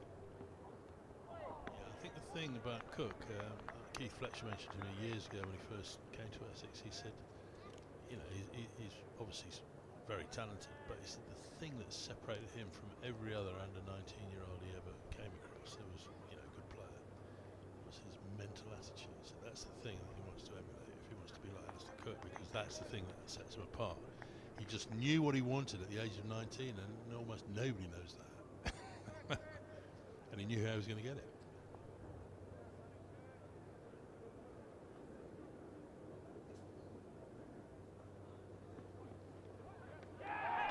Is that a strangle? No. He's trying it on. Simpson didn't look too perturbed, did he? That was the first look. There was a little something on it, wasn't there? Off the hip. There we go. Just there. Is the old Alex Stewart trick there? Glove it and then rub the shoulder. Yeah.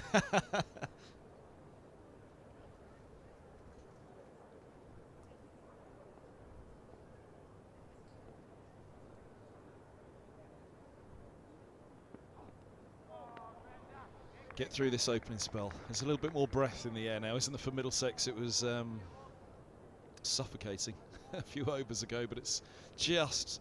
I mean, I remember that day because, as I say, John Lever and I, when Surrey bought our 14, John Lever and I were on the balcony, so watching them come in, and there was this sort of contagion that overtook their dressing room. Their eyes just went. And you could just see the next guy going in that he was not going to last long. That's what happens when you suddenly. Everyone's going bang, bang, bang, bang, naught, naught, naught, naught, naught.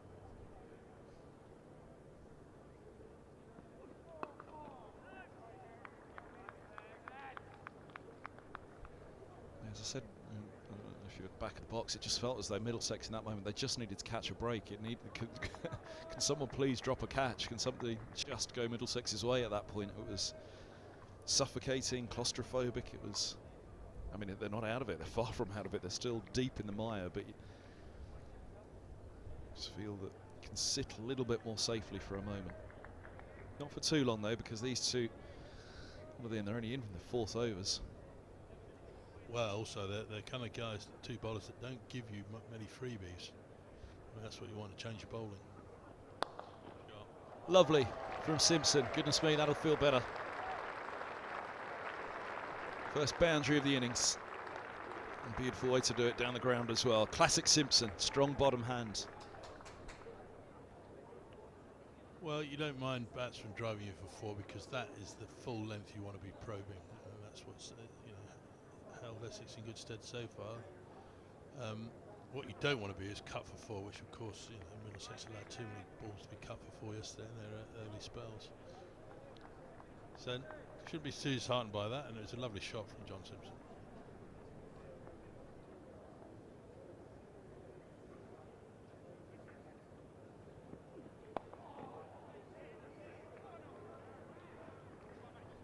By the end of the 8th, Essex were 36 on the board.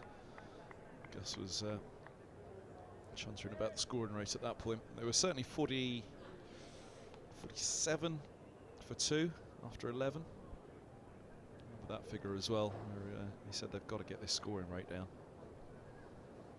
Brown in particular was aggressive to begin with yesterday for Essex. No aggression for a while for Middlesex here.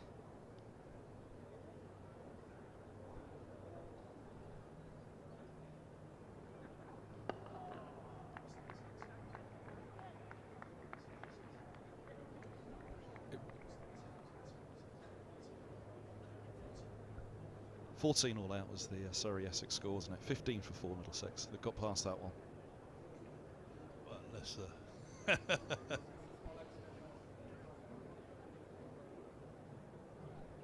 Scoreboard just sits a little bit easier on that far side as well now with the row of 4 Ducks, and then a 4 for Holden, a 5 for Simpson, Higgins, Holman, Roland Jones, Helman, Mercer to come. It is a long batting lineup for Middlesex. Roland Jones down at 9, Helm at 10. It's an outstanding bat, Tom Helm, for a tall, fast bowler. Oh, now!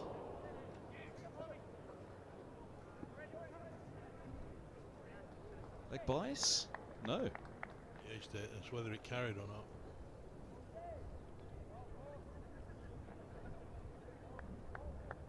Oh yes, it did. It's a put down by Rossington. When I said they needed to catch a break, is that it? 15 for 5 and Simpson gone. All that experience. That would have been a hammer blow. They've struck a few already.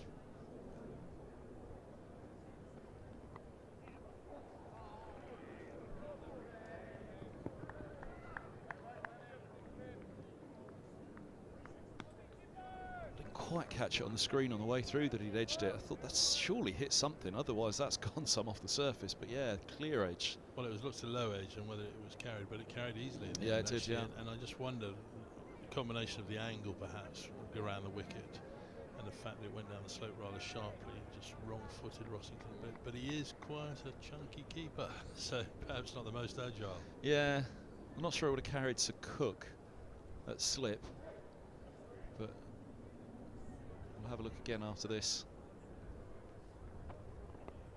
That's edged on the floor to third.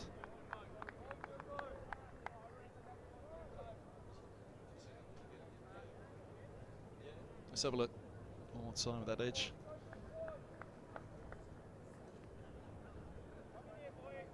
No, it wouldn't have carried to Cook to his right, and slip, it's never a catch to your right, is it? Well, with the left hand. Well, I don't think it would have carried it. It was going heading downwards, wasn't it? So.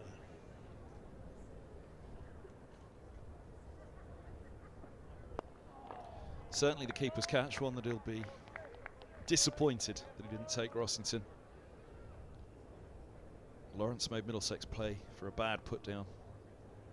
Yeah, until recently, I mean, Essex had a sort of a glut of good keepers, actually. Because James Foster, Ben Folkes, but obviously because Foster was there, Folkes left and went to Surrey. And then he proceeded to retire about a year after that. So.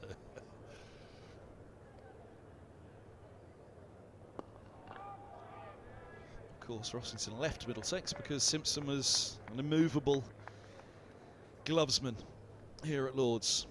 They're very different body shapes, those two. He is. He's a mean athlete, isn't he, Simpson? There's not an inch of fat on him. Wiry and alive, I'd say. And Rossington more the sort of Mike Gatting kind of mould.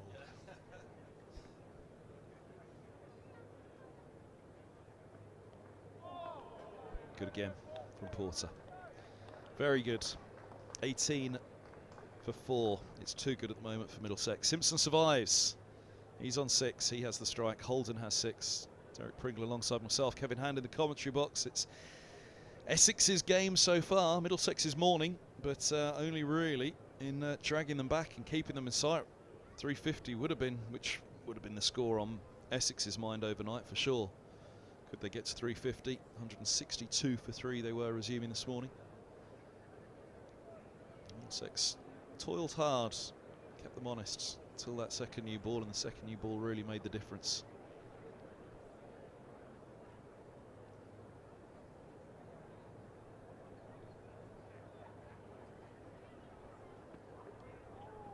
A few helpful shots in there as well for Middlesex along the way, with, as you mentioned, Lawrence just before. Well, he was the first to go this morning, wasn't he? 199 for 4 that was. But Rossington and Snater. I was watching from the pavilion then. It was interesting seeing the sort of body languages, because there were several LBWs, weren't there? Lawrence didn't seem particularly happy with his, and I remember him, in my day, that umpires often gave you sort of marginal ones if you played a really rubbish shot, and it was a pretty rubbish shot. And then there seemed to be one that Toby Rowling-Jones thought was stone dead, and it was turned down. And you just wonder if that was a make-up job for the fact that maybe Lawrence's wasn't that adjacent. And then there was another one where Harmer went off shaking his head, thinking that was a bad LBW decision. But I'm not sure players are always the most honest when it comes to LBWs, but No. it did seem strange that none of them sort of took their fate and accepted it. No, they didn't. You're right. Gus was on for. Was he on for both of those? I think he was. He was pretty convinced by both.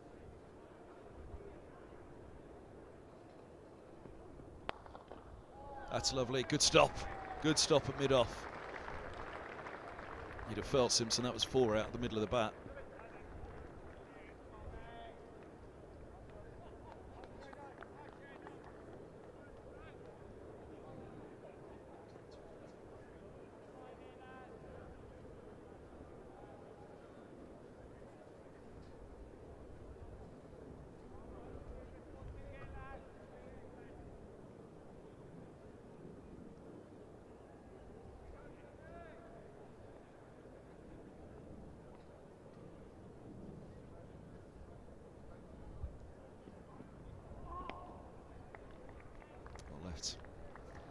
By Simpson, a tempter out there from Cook on that one again. Just drag the length back slightly. Prods away at the surface. That was the other slight ponderance. It was the way that the new ball really took such devastating effects for Middlesex second time around, but they didn't make great use of it yesterday morning. Would Essex make far better use of a new ball than they have? Well, I wonder if the pitch just quickened up a bit, and it's just whatever movement's there is doing it a bit quicker, which obviously makes it harder for the batsman to cope with it if it is. But yesterday it just seemed very sluggish, the pitch.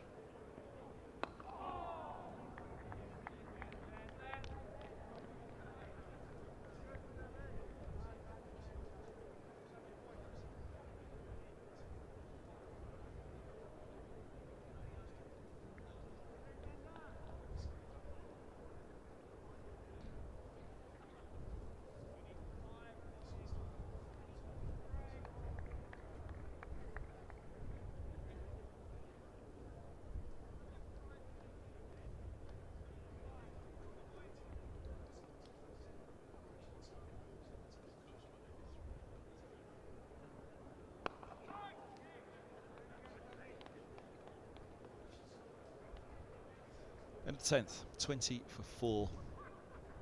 We were just mulling over paces here. They had ECB. ECB had put in, I don't know if they'll be back this year, but they'd put in speed cameras at all the grounds. I'll say all the grounds, but certainly here at Lord's for the majority of the games.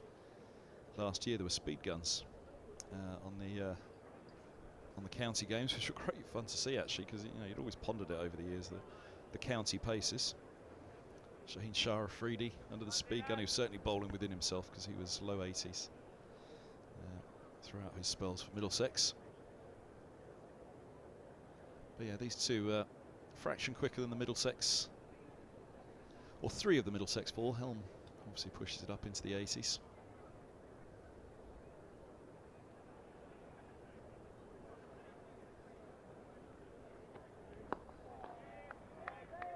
Dave Fulton talking to me about it though. He said, I'll happily face a 90-mile-an-hour man any day of the week if it's gun barrel straight, but an 85-mile-an-hour man who's just moving it a bit is far more difficult.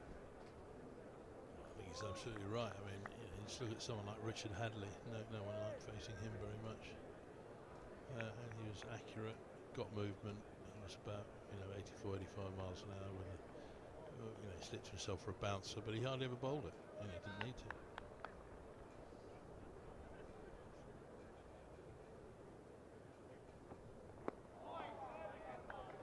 Still there on the spot, aren't they? Holden and Simpson just handling it that little bit better. Of course, Simpson with that helping hand from Rossington, or helping glove.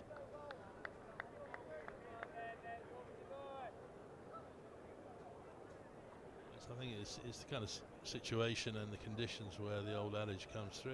The longer you spend at the crease, the easier it will get. I mean, the modern way is to say, "Oh, there's always a ball with your name on it. You got to play some shots." Well, maybe, but. You don't want to help people out necessarily in these kind of conditions. Oh! It's taken! Wow, what a catch. What a stunner. Porter has another. Middlesex have a real problem on their hands. The top 5 are gone. Was it Harmer? Caught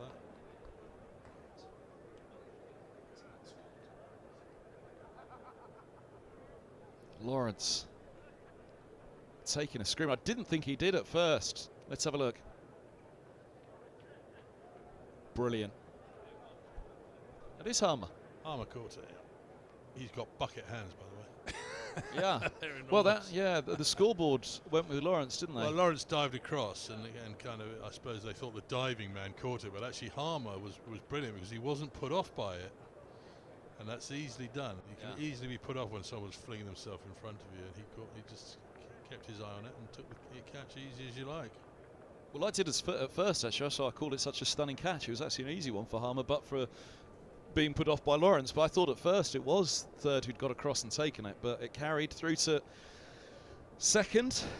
And here comes Ryan Higgins, who's another very useful batter. Wanted to bat higher up the order when he was with Middlesex before his move to Gloucestershire. Didn't get his wish then. Well, he's in the 11th over here, which I doubt he's ever been in this early in an innings for Middlesex before. It was what he wanted back in 2017 when he left. Not batting at 7 anyway. No.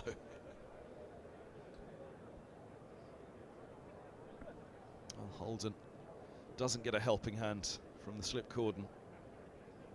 Simpson's had one life, goodness me. Had Rossington have held that. Devastating from Essex here at Lord's, and it certainly harks back to that 14 all out for Surrey.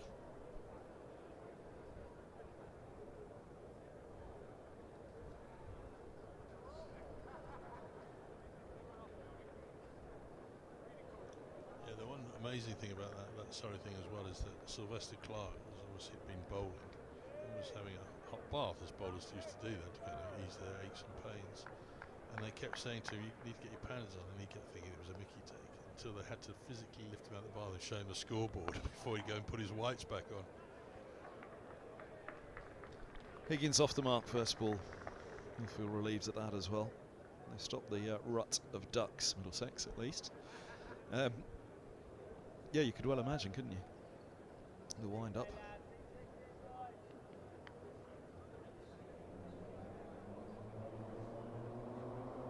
Had it been international, it would have been left in no two minds because there had been roars, of course, but of course county cricket, just a polite clap.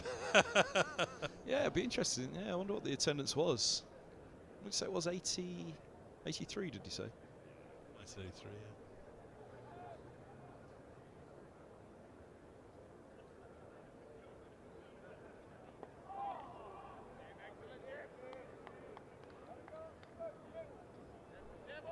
say there's probably, although I haven't looked at the end that we're sat the Edgeridge to see how full it is. The Compton will be shut today, as the grandstand is as well. But Lords, as it was put to me once, Lords has a great ability to hide spectators. There's more in than you'd think. I'd probably say 3,000 maybe in today. Yeah, I think I might be pushing it, but certainly over 2. And there's a few in the pavilion, because I know that I met my friend over there who's an MCC member, and he said, let's go and have a beef bap, and they'd sold out. Oh, inside edge pass off stump for 4. Higgins on to 5. Middlesex breathing a sigh of relief again. When Surrey got 14, that was the only boundary they scored. It was Sylvester Clark came in, had a big wind up and got an inside edge for 4. Did he really? Brilliant. Who did the damage? Who took the wickets? It was just shared between Neil Foster and Norbert Phillip. Norbert Phillip got 6 and Neil Foster got 4. Swing apparently, because there was nothing much in the pitch, because we got 290, and it just swung. I mean, they reckon, nobody's reckoned they've ever seen the ball swing that much before. Heavy skies at the Oval that day?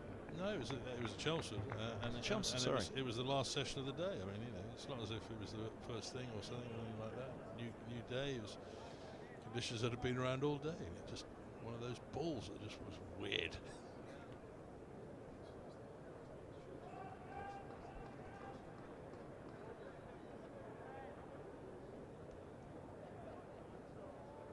Cook's 6th over.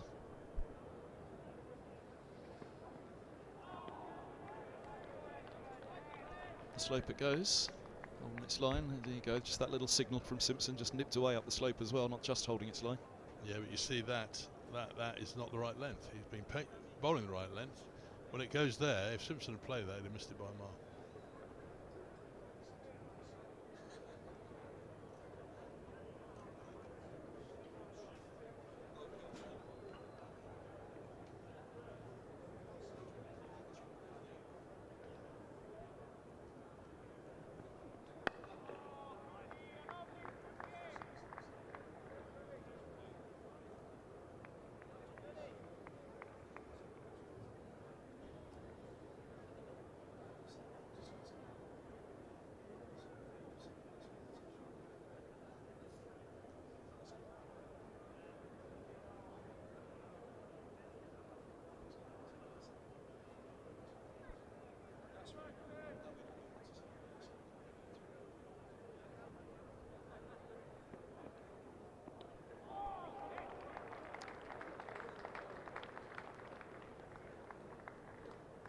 Well, he's very accurate normally, Sam Cook, but that's the power of maybe having a left-right combination. Even someone like him can get his lines mixed up a bit. Yeah, they lined up Stoneman, Holden, and Holden Simpson.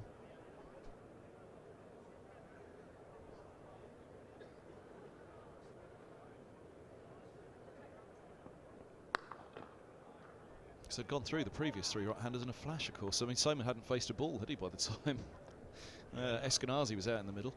I mean, they say some bowlers like bowling left-handers, but I never found it.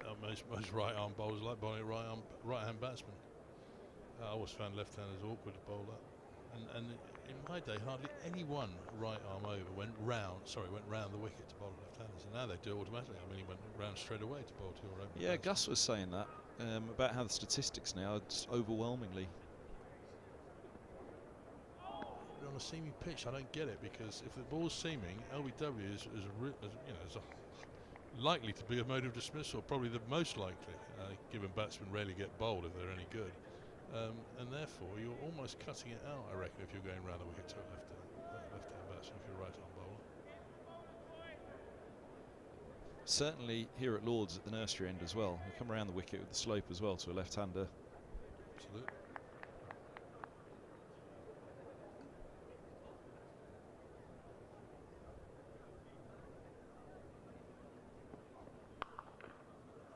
Nice shot by Simpson. We were on. Oh, I thought it was a slip and a slide, but it wasn't. Derek, I think we were on something there. I was going to come back to you on it, but we've got to change your mic. Mark Lane's coming on. It was good to see you. Yeah, pleasure. Honestly. Pleasure. No, enjoying it. Go and have a chat with Gus. Go and find him. 27 for 5 after 12. Simpson has 10. Higgins has 5. Mark Lane is alongside me. I'm not sure how much you wanted to wrestle the mic off of Derek Pringle at this precise moment. It's a tough afternoon for Middlesex. Well, fortunately, I haven't seen many balls bowled today. I've been out the back with the second team lads having a decent training session, and we heard lots. You heard it. I heard it. Yeah, unfortunately, well, fortunately, and then unfortunately. So it has been ruthless from Porter and from Cook. Relentless stuff.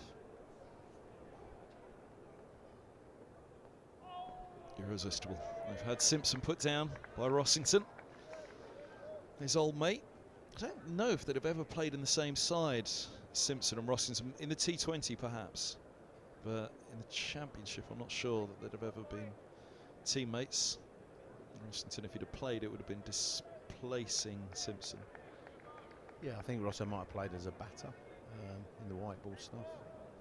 Oh, definitely. When he opened with Sterling, we were going back to that earlier, Gus and I. Simpson, he did lose his place in the T20 side for a little while to Rossington, but I'm sure that they've played together as well. Outstanding striker of the ball, isn't he? The biggest hitter of the ball, indeed, at Middlesex, I think. Simpson. But it would have been interesting to see him and Sterlo, and I was lucky enough to hear the commentary with Tyrone Henderson yesterday. So you imagine him coming in at 3 as well. Those are the days. What a player he was.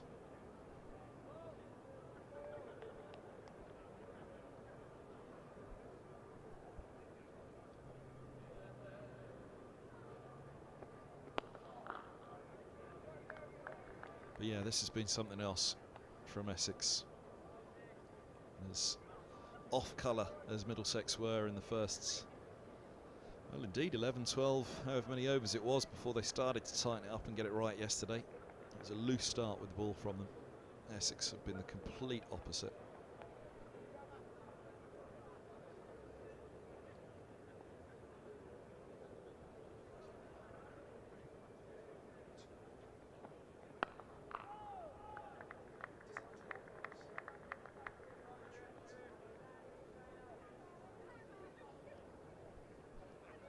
.2183 the attendance today at Lord's. I was wondering whether it was up towards 3,000. We certainly fancied it. It tipped past 2,000. It has 2,183, but not quite as high as I thought maybe it could have been. It depends really. As I say, I haven't seen what this stand looks like below us to our left, the Edrich today, how full it is, but I was fancying there was probably a few in there, not quite as many as I thought.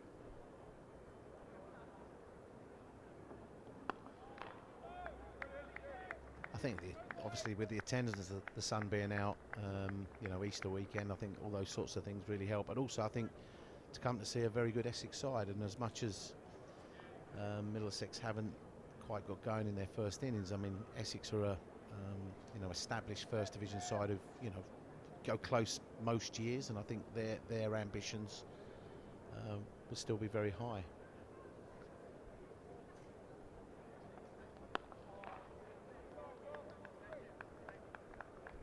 I think a great man for a crisis, Simo. Having someone like John Simpson there, plays the ball very late, very experienced, and hopefully he can continue the fantastic year he had last year, not just with the gloves but with the bat in particular. So still a battle in front of them, and I'm sure the lads will you know, do their utmost to get through this tough period and try and build some sort of partnership to take the game forward for us. There's a shot of the Edrich. Tip to one side to be in line with the track on the top tier there. Great vantage spot that is up there.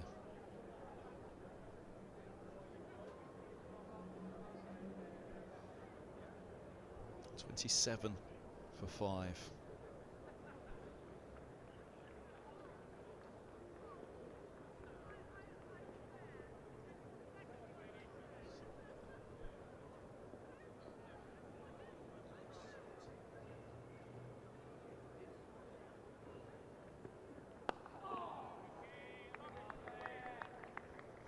You've just noted Snater at mid-off getting loose.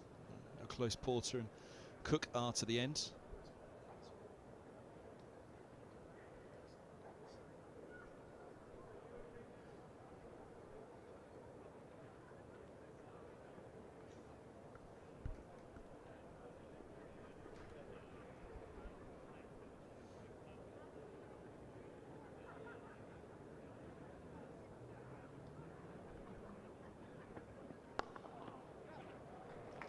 Nice from Higgins. Steering it, really working with the angle.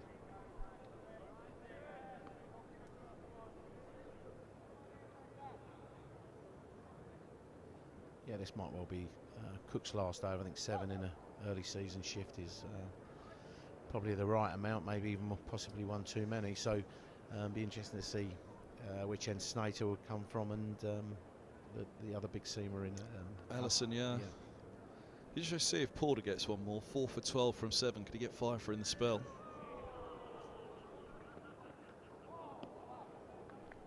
And it was Porter that had Simpson dropped, indeed, by Rossington.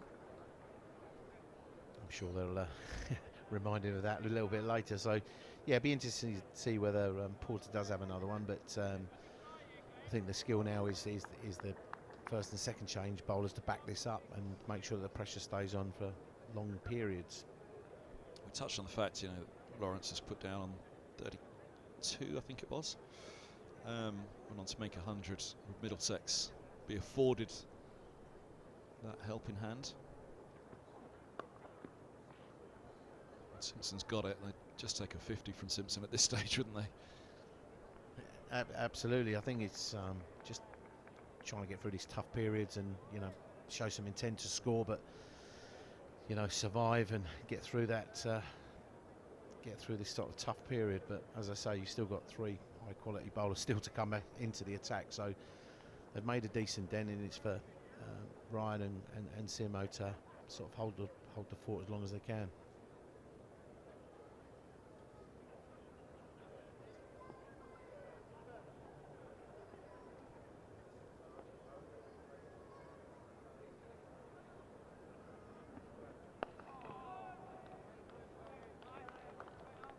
Change bowlers now massive, aren't they? Middlesex will breathe a slight sigh of relief when both Cook and Porter are done, which they may well be. We'll see if Porter's got another one in him, but nonetheless they won't be taking anything for granted at that point, because you can bet that Snater and Allison will be saying, we want a piece of this, we're not just coming on to make up the numbers.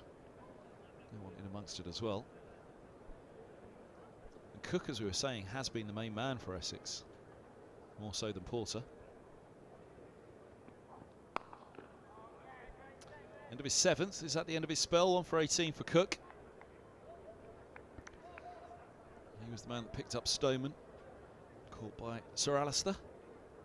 Slip. So 30 for 5. And there's the story. Robson, LBW, first ball of the innings to Porter. And then Milan, his second ball, the second legitimate ball of the innings, because there was a no ball in between Robson and Milan's dismissal. Eskenazi was well 2 for 4 by that point, because Middlesex had the no ball, and then 4 for 4 because there was another no ball. But 0, 0, 0, 0, the top 4. Higgins and Simpson eventually managing to get a run off the bat and end that run of ducks on the board. Here is Snater then, from the pavilion end, replacing Porter, who's done all, well, the majority of the damage.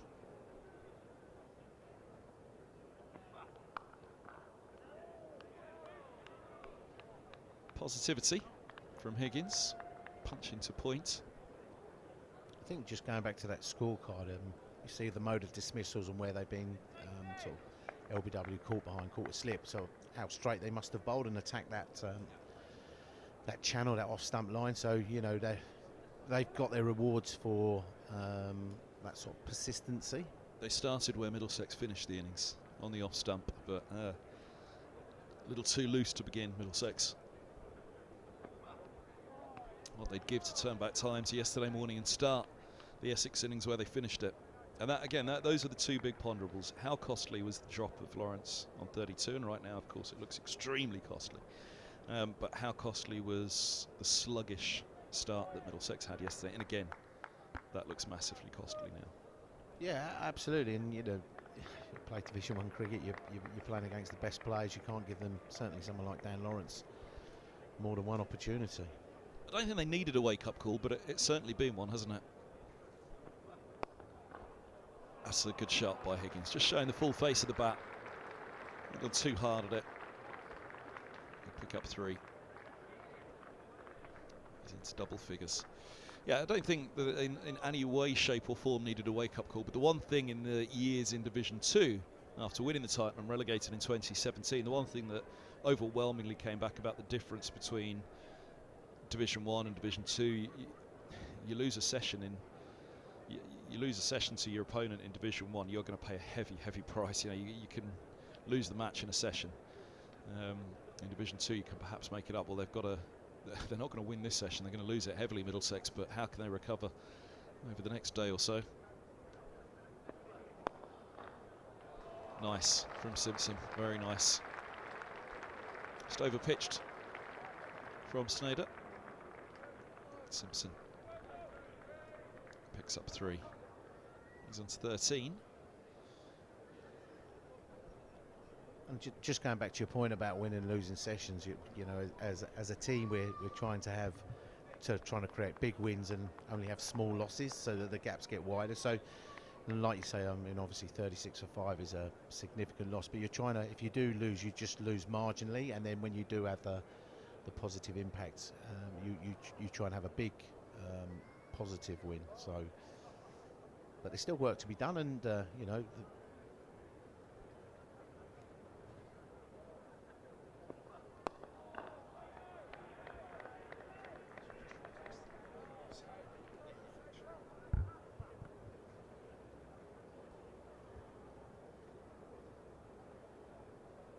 I think they're looking at this over the two lots of 3 that they've scored have been a miss of line or a miss of length, and being able to capitalise on those opportunities, because I'm sure in the first spells from Cook and from Porter, they were very few and far between.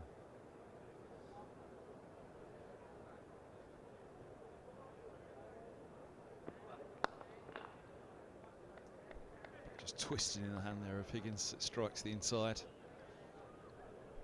There you go. There's the full face of the blade that he was looking for. 36 for 5 after 15.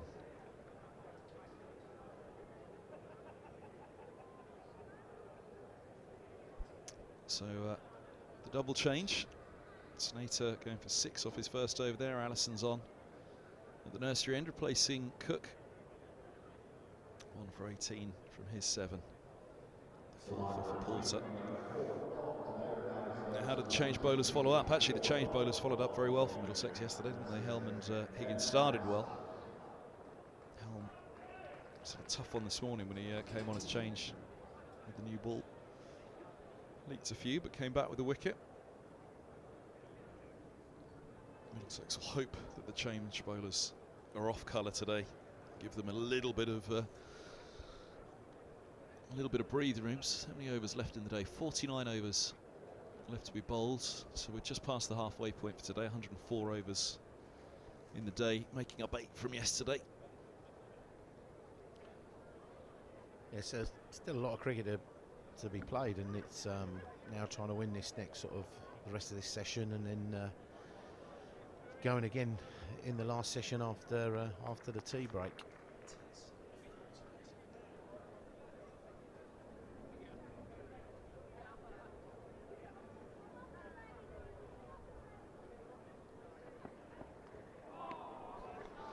Nice from Allison on the spot, seaming it away.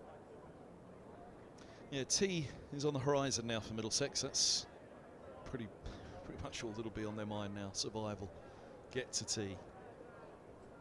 Simpson offering 1 chance so far. I won't want to offer another. 40 deliveries. He's done very, very well to hang in there. did say Middlesex were going to need a little bit of luck, just a helping hand from somewhere. Rossington, the man providing it.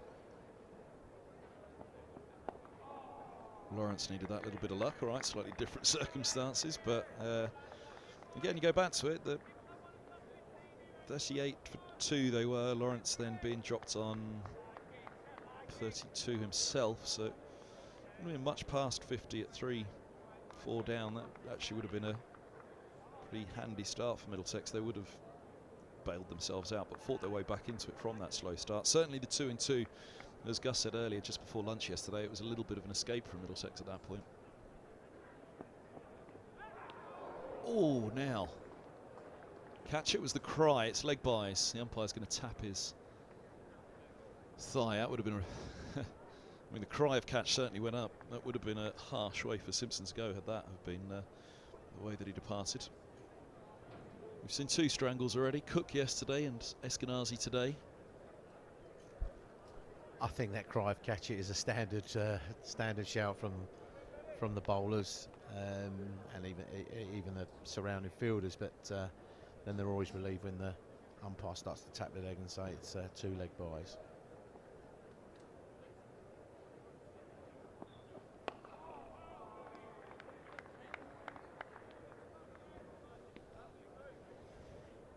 Be interesting to see what the speeds are and the difference between so Allison and Porter and Cook so far. It looks like it's obviously a taller, more hit the pitch bowler, but he seems to have got the ball pretty full. So it'd be interesting to see what the sort of speeds would be in between, the difference between those the 3 guys, and Snater obviously as well.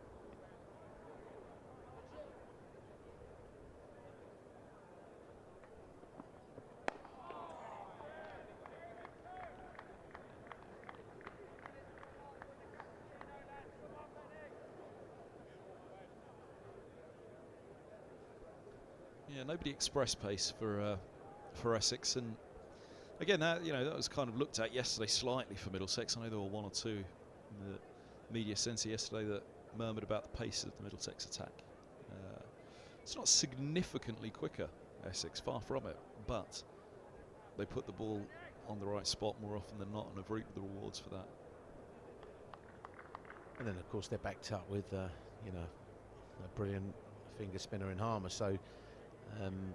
Look like they've got a nice sort of blend of attack. I mean, I suppose what they would be missing is a left armour, so someone like a J.K. Lever or a Mark Eiler.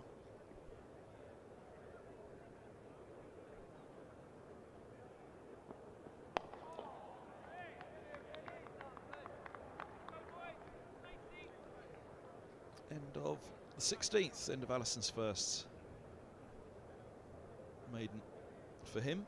So the leg buys in the over, 38 for 5. T approaching. Can't come quick enough for Middlesex to get off, although these 2 have settled in now, haven't they? Break for T. They don't want to let it break their concentration. Simpson in particular, 45 deliveries he's been out there for.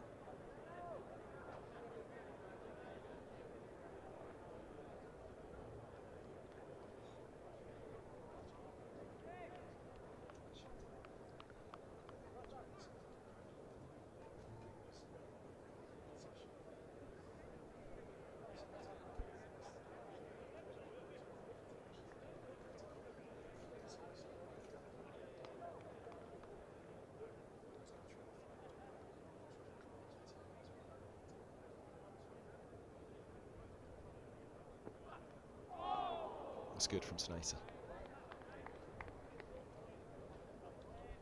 Similar sort of bowlers, aren't they? Snater, Porter, Cook, so that skiddy, hit the pitch and get the ball to skid, and then obviously Allison will look to try and hit the pitch a little bit harder. So, they've a good solid bowling outfit really, and again, like you say, they bowl beautifully today. They bowl beautifully, and I'm sure. Don't know what they have in their backup, but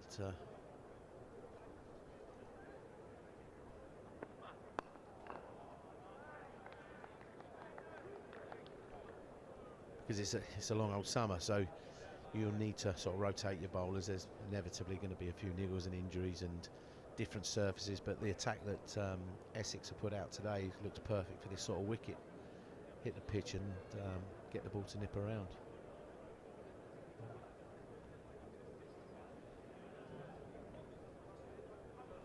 Well, yeah, that's what I was kind of getting at with Middlesex. Yeah, they just got it wrong yesterday morning, and they've had to play catch up from that point.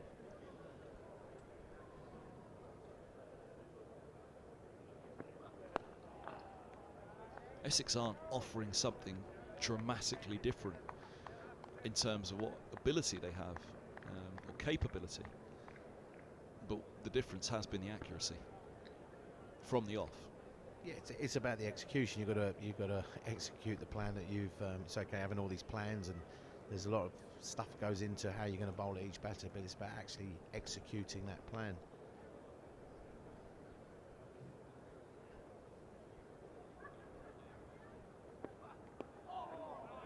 And that's not digging out anybody in the Middlesex attack, because with the opening pair of Mercer and Roland Jones, you've got two of the most consistent bowlers. You know, for Mercer, over the last 20 years, Roland Jones, so you've been doing it for 10 years now. Relentless they've been, and merciless themselves over the years, and Middlesex are having it done to them here by the visitors. But when you miss to a batting lineup such as this, you're going to get punished for it.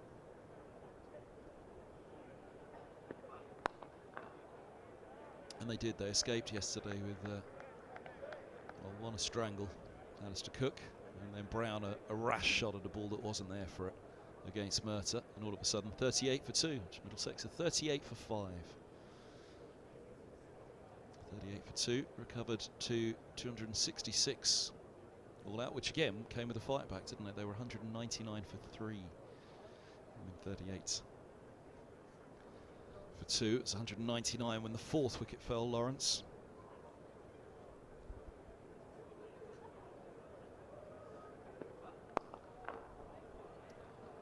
It's a nice shot from Higgins. Might get the full reward. There was a strong hand at mid-off. It's just going to be pulled up by Porter there. I've got 3. 41 for 5 into the 17th.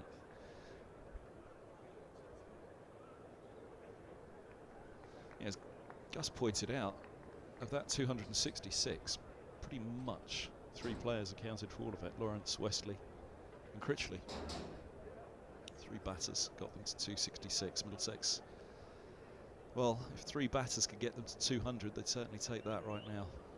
Between Simpson, Higgins, Holman, Roland Jones, Helm and Mercer, can they muster 150, 160 runs just to have Essex in sight? Because 66 will be a fair deficit to concede at the end of the first innings. And well, we did say that we'd reflect on Essex's performance once we've seen them bowl and bat, Middlesex bat. Again, Lawrence is put down on 32. You take that out of the Essex score right now, his century. The runs aren't and shouldn't be easy to come by at any time of year, but certainly this time of year.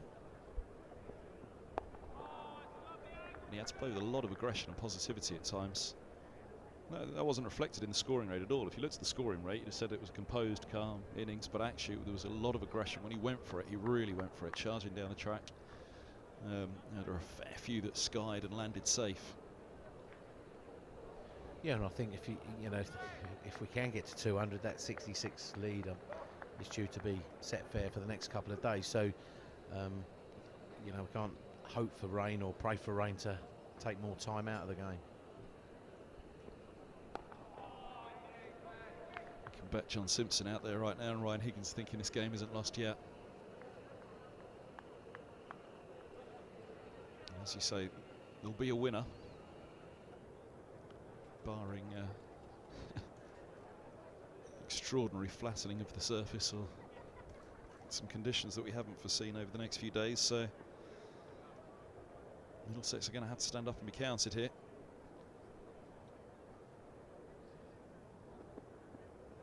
Oh, it's a little loose, a little dabble from Higgins on that one.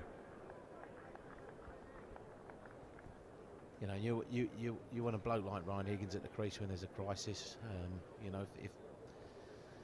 If He's a tough competitor, and you know, if you miss it, he'll take the positive option. So it's about showing good character and competing in that sort of in this battle that he's got against these Essex seamers at the moment.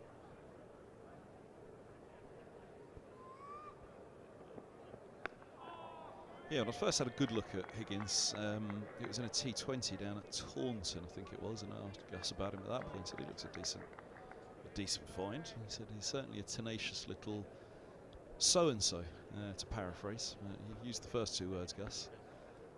Tenacious little so-and-so. That's what they need now.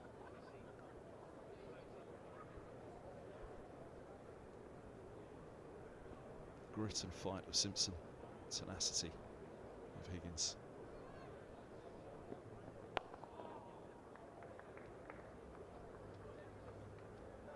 So if that was a fair while ago, he certainly hasn't changed. He's still that same sort of character. You know, and then you've got Holman who'll come in and, you know, who had a good season last year with the bat, but obviously it's a step up into Division 1. But, you know, Luke will try his damnedest as well, as will all the others. I'll tell you what, he got them out of some sticky situations last year as well, Holman. Some really useful scores. He came in at 7. I think he was in at 5 at one point. It's pitched outside. Wasn't far off. Have another look. A little bit of swing on it.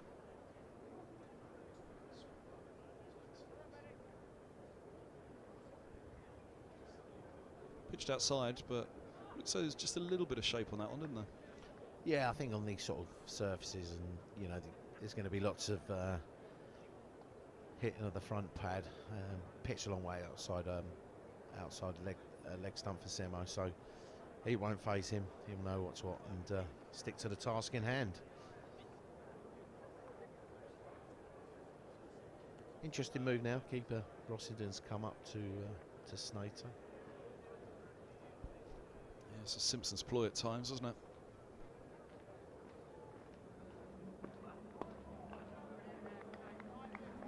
And again, when we spoke about it yesterday, I think it's to stop Higo taking a massive stride out, making, you know, maybe with the ball nipping around, brings in that LBW as well, because there won't be such a positive stride, knowing that if he overbalances, you know, Rossington will be there ready and waiting. It's interesting as well, they've got a short sort of extra cover as well, so they're trying to squeeze on those angles.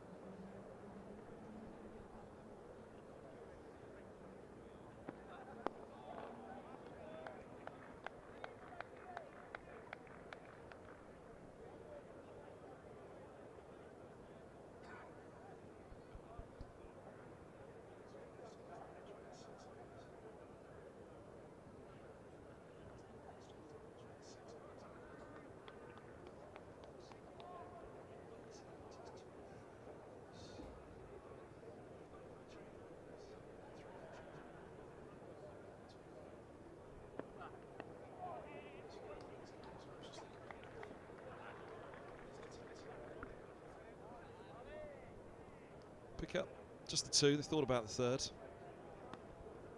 Ground staff in the background there, but just a bit of sunbathing. Ready for tea, of course, as well. They're not sitting on the hover cover because there's anything looming. Far from it. Very different picture today at Lord's to what it was yesterday.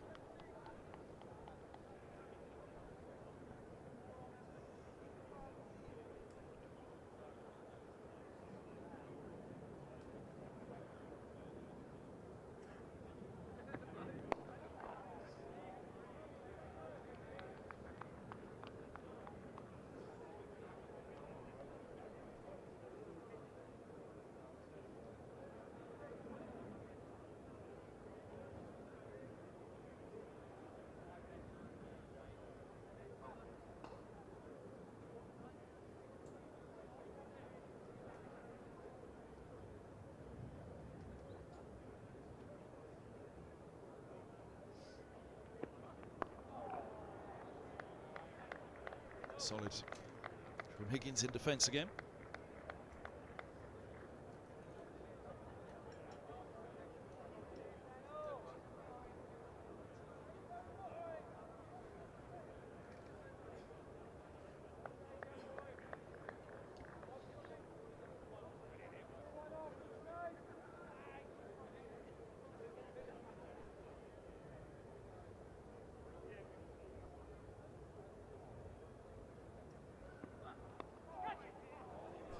Edgy.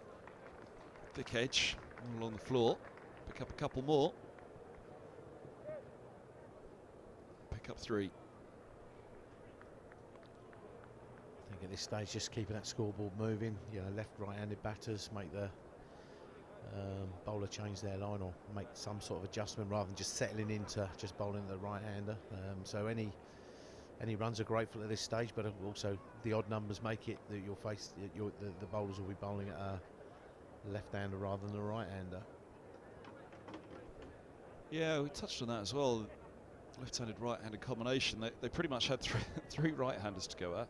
Of course, it was 0 for 3, and then they had 3 left-handers to go at in Stoneman, who had to stand there and watch the carnage at the other end for so long. Then Stoneman eventually got on strike. Stoneman, Higgins, Simpson. So even though the card, it wasn't a 1 to 3 of right-handers, the dismissals were.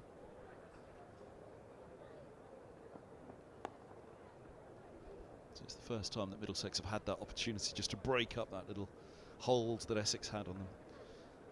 Rotate the strike, disrupt the bowler's line. Yeah, just not the Allison and Snade have not been quite as clinical as the 2 opening bowlers, and it's just almost allowed the Middlesex batters just to kind of ease their way into the game. I wouldn't say, you know, take a massive step forward, but it just kind of allowed them to build some confidence. You know, Simpson's faced 46, Higgins on 28 balls that they faced, so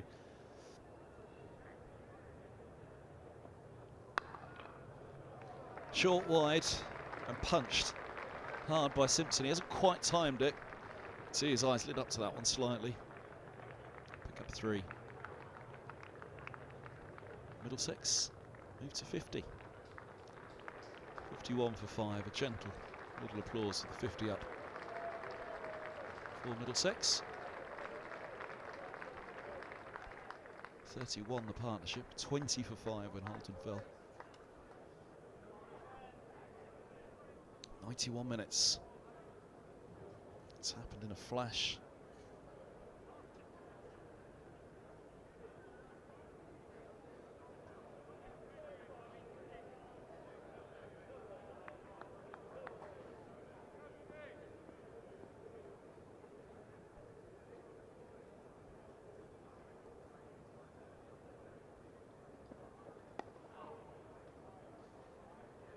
Another thing that Middlesex will have to be wary of is T will bring a refreshed Porter and Cook for a second spell after the interval.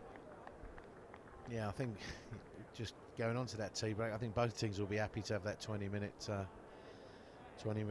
breather, so they can kind of regroup and sort of rally around the troops really, and so it'll be an interesting last session, I think, this evening. I think it'll be exciting to see whether Middlesex can carry on and keep up this good work, or whether Essex can break that partnership. Oh, Simpson trying his best to play that as late as possible, and he did. It's a lovely line, lovely length. Simpson just waiting, waiting and waiting. Playing it late.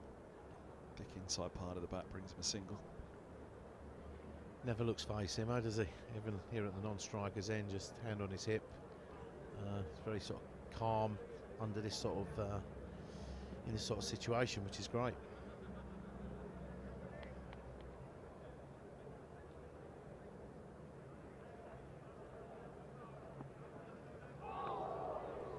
Loose from Higgins just before tea. Allison has a word with him as a result. Yeah, so when you see Simpson look as good as he did last year, and seeing him out there again in the middle now, all that fight and grit and determination, it's almost hard to imagine. And he's had a couple of barren years, didn't he, with the bat? And that's what really ultimately did for his chances of playing Test cricket for England. Jack Russell's always described him as world class as a glovesman, but the best glovesman in England, which with England's array of wicket keepers perhaps even makes him the best glovesman in the world. Certainly Jack Russell has always regarded him, given the highest regard. That is tea. We have reached 4 o'clock on day 2. Middlesex mightily relieved to get off. 53 for 5. It was a grisly tale. 0 for, well, 4 for 4 indeed, but 4 ducks to begin with. 2 no balls, getting Middlesex off the mark. 20 for 5 when Holden fell. 53 for 5 at tea. Still trailing by more than 200 runs. They've got an awful lot to do after the interval. Mark Lane there will be pretty happy with the second hour of that session, though. Well, interesting. I've done 2 shifts up here. I haven't seen a wicket, so does that mean you have to stay now? I'm sure John will want me to stay up here for the next couple of days, really. But no, it's should be interesting. Should be interesting this next shift, and hopefully, long may this continue. That Higo and Semo grind it out. Mark, thanks very much. Good to see you. We'll be back in 20 minutes after the interval here at Lord's with the live stream for myself, Kevin Hand. We'll say goodbye to you for tea. Join us back in just under 20 minutes. Middlesex to resume 53 for 5.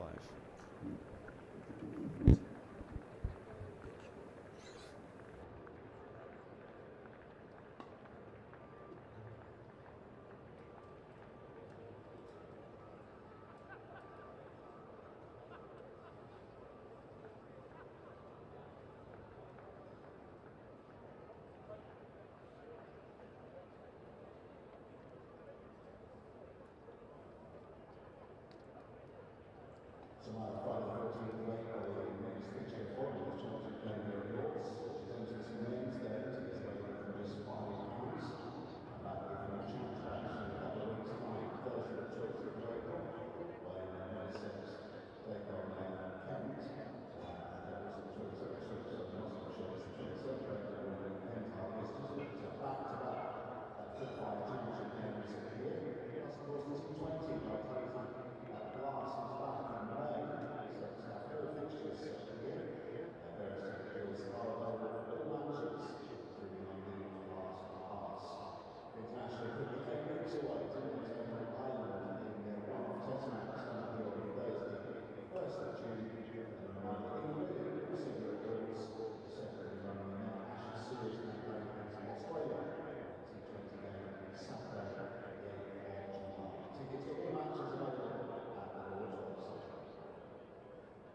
Nice Wales FA Open in the Eddie Insurance Company Championship. And it's Old Trafford where Surrey playing Lancashire. Surrey flying by 42, actually making slow progress in response. 157 for 3. They should be making 71 from Keith James. Tight game down at Southampton. Those stories once against Hampshire. Not 105. Hampshire in the 5 all outside number 2 for 31.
Receiving for Middlesex by Higgins on 22, John Simpson on 17.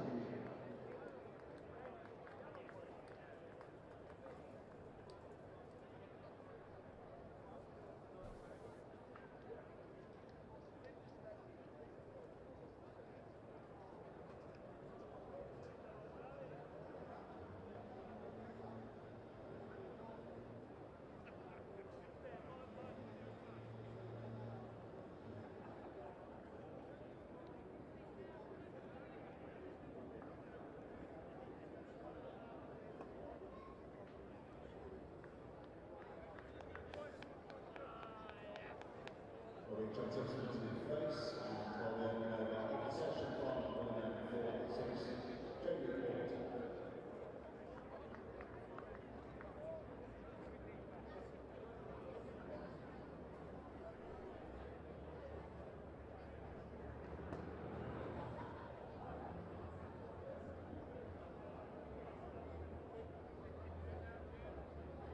Good afternoon, everybody. Welcome back to Lords. 53 for 5. Tea time score for the hosts. There goes Porter again. Oh, goodness me, that was close. He's got 4 of them. He very nearly had a 5th there.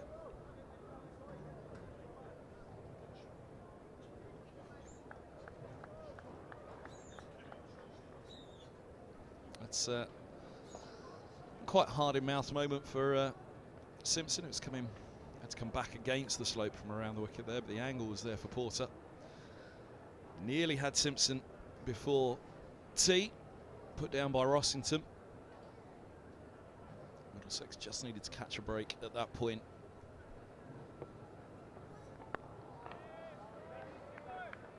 And 53 for 5, a recovery from 20 for 5. And Holden departed for 6, 4 for 4. When Stoneman was caught Cook off the bowling of Cook. Master and Sam combining.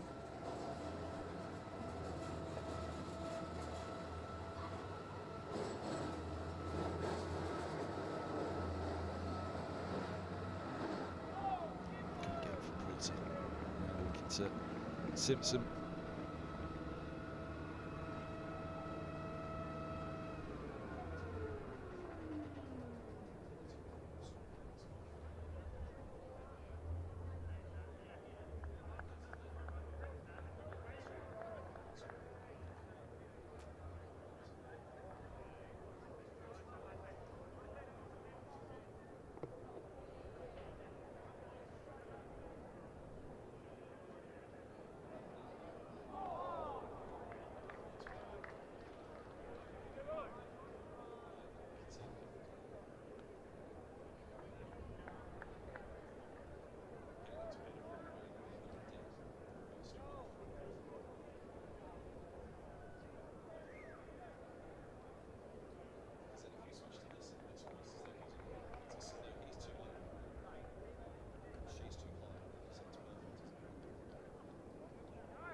Four for 12 from 7.5 for Porter. An extraordinary return from him.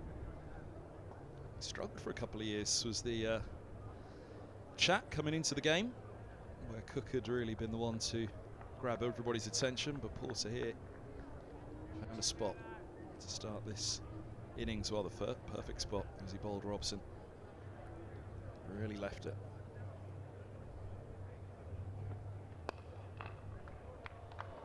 First runs after tea, and it'll be a boundary as well, way down the slope at races. Simpson's into the 20s alongside Higgins. He's on to 21, 57 for 5 into the 21st. There's another look at the boundary before we say good afternoon, good evening to the President, Mr. President, Mark Ramprakash. Lovely to see you. And a very good afternoon to you and to everyone here at Lord's and around the country. Must be the youngest president in the history of the club, surely. Well, I don't feel that young at the moment. The body, when I get out of bed in the mornings, there is a few creaks there, I must say. I aggravated my knee about 3 weeks ago, so I've got a little tear in the meniscus at the moment. But it hasn't stopped me making sure that I throw plenty of balls at our batsmen. And I thought, coming into this game, that they were very well prepared. Best laid plans, eh? That's cricket.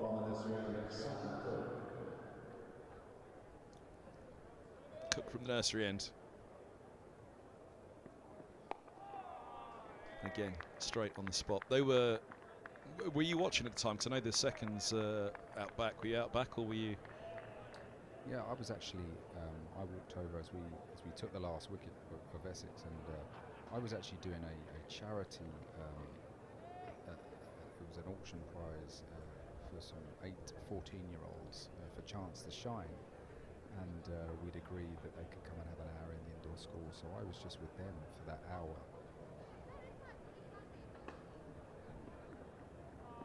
And yeah, so I didn't see too much of the carnage that went on. And then I came out of the indoor school about 3:30. I saw Ethan Bamber, and Ethan said, "Oh, what are you going to do?" And I said, "I'm just going to go and watch the boys pile on the runs." And he sort of looked at me a bit oddly and informed me of the score. I was pretty shocked. It's up there with the. Pringle was up here telling the story of Sylvester Clarke having to be dragged out of the bath because he didn't believe the Surrey score at Essex. Let's go out at number 11 to bat. 14 all out. Surrey were at Chelmsford, 83. Yes, well, I guess it makes me think about low scores, and I remember being in a team that was 42 all out here in the second innings against Lancashire, 1989. And I think Norman King was at number 11 top score with 10. It might have been a 6 and a 4. As he backed away and carved Phil de Freitas. He's probably still dining out on that, isn't he?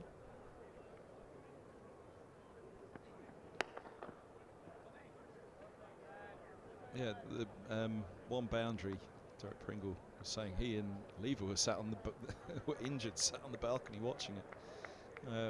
He said the one boundary was from the number 11 that day for Surrey as well.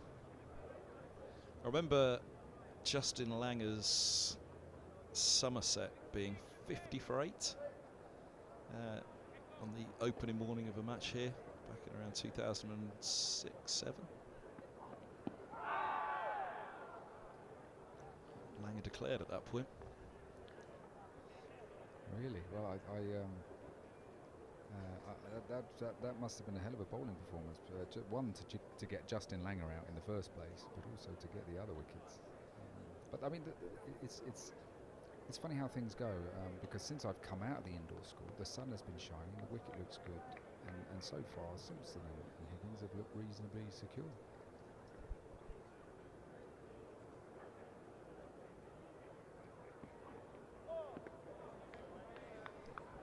Into Cook's first over, just the one off it. 58 for 5, his first over after tea, that is, of course. And for 19 from his 8 now. It was brilliant. It was breathtaking, that performance with the ball. That first ball to Robson, nips back. And again, it set the tone. It hit a spot, and neither he nor Cook left that spot. It just kept on going at Middlesex. It was... yeah, I mean, we've all seen collapses, we've all seen calamitous collapses. That wasn't particularly a calamitous collapse by any stretch of the imagination. It was brilliant bowling. And these two, as you say, have really had to dig in. Simpson getting a lifeline from Rossington. One-handed effort in front of Cook.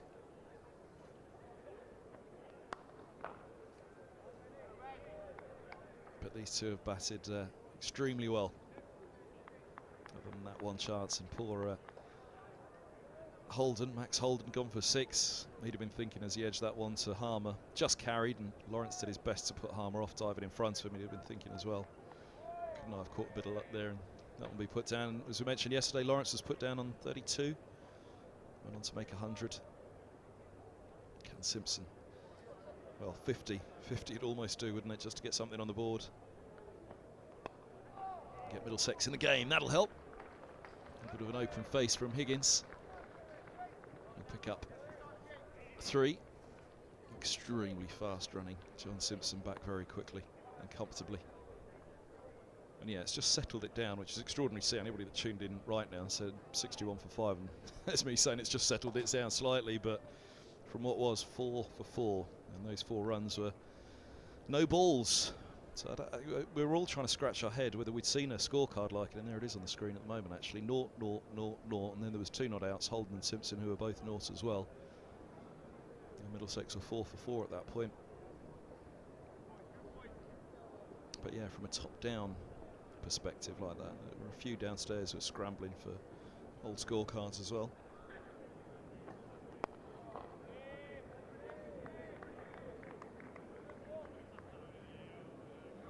But you've seen collapses at times where batters have lost their heads. There was a match at Swansea, I think it was done in 5 sessions. Chris Silverwood and Alan Richardson. Was Richardson playing that game? Was he injured? I remember them having a little bit of fun.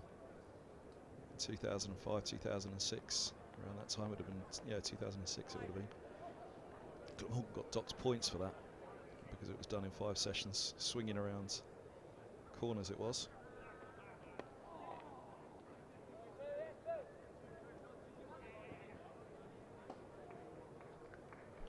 Couple more. But yeah, the tide was in at Swansea, as they say, and the leaden skies. Glamorgan docked points in that match. It came just a couple of weeks after a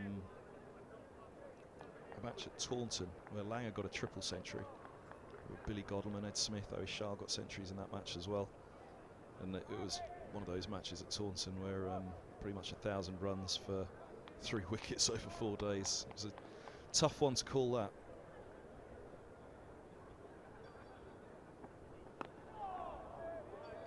I mean, so much is talked about overhead conditions at Lord's, and you know, it's bright sunshine, and looking at the pitch yesterday morning, yes, speaking to the groundsman, it had a little bit more moisture than normal.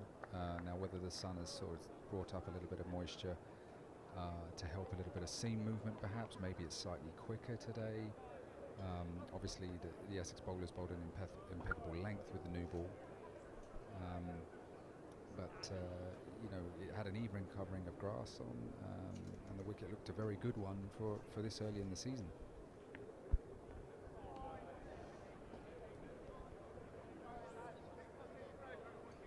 .63 for 5.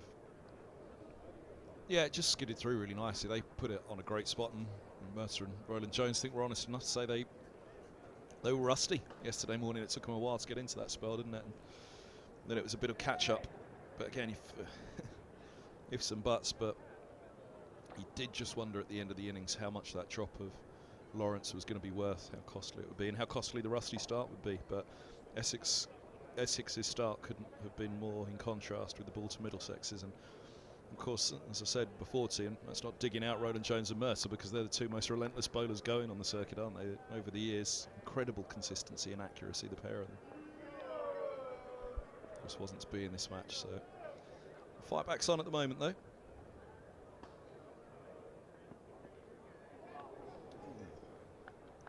It's gone down the slope slightly on him, a bit of extra bounce perhaps. But yeah, as you said, that was noted yesterday afternoon even. I think Derek Pringle was on at the time, and he just wondered with the sun out, had it quickened up a little bit even by yesterday afternoon, but certainly today it skidded through more nicely for Porter and Cook at the beginning of this innings. And Middlesex bowled incredibly well this morning with that older ball, and then made the most of it with the second new ball before lunch.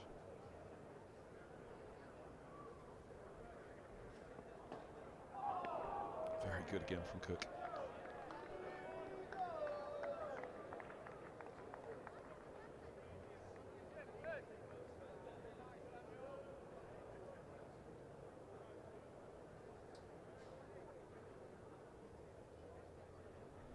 Essex's strength, certainly last season, was with the ball rather than the bat. They were actually down on runs last year with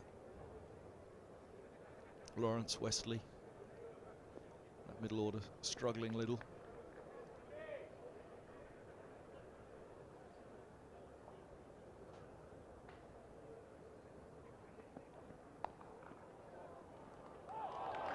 That's a cracking stop, which plays its part as well, doesn't it, in these performances when the field are able to back it up. Well, I'm pleased that Ryan Higgins is still looking to be aggressive. I'm trying to imagine what it's like to be in when the scorecard is 63 for 5, and I mean, happily these two, I think, have trusted their defence, but they've still tried to latch on to the bad ball in a controlled way. And it's almost, I guess the mindset is really trying to not take too much notice of the scoreboard, and still just trying to play one ball at a time, play out on its merits.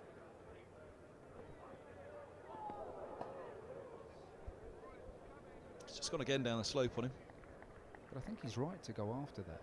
It's got a bit of width, and Porter and Cook normally are so accurate, relentless at the top of off stump. If you do get width, that might be your opportunity to try and to go hard at that and latch onto something. And I think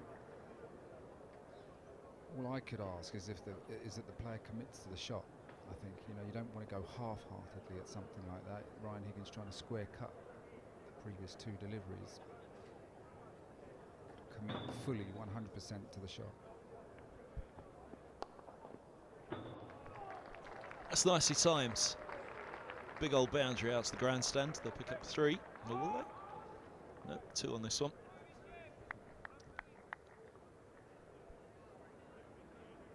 We timed it too well. Cost him a run. Might have got 3 if he didn't middle it so well.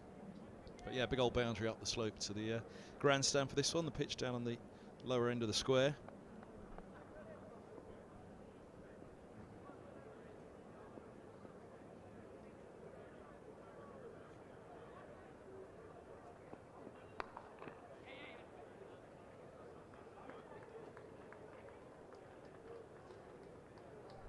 Run to the left hand of Snater. 66 for 5 after 24 overs. Partnership for these two is 46. And again, if you just looked at the scoreboard, took out the middle column up there, Higgins, and or the left-hand column as you look at the screen at home, Simpson and Higgins together, 23 for Simpson, 29 for Higgins. I think, all right, things are pretty settled, but obviously that wickets column will hang over Middlesex. They do go a long way down though. Helm's an extremely good number 10, and Roland Jones obviously an outstanding number 9.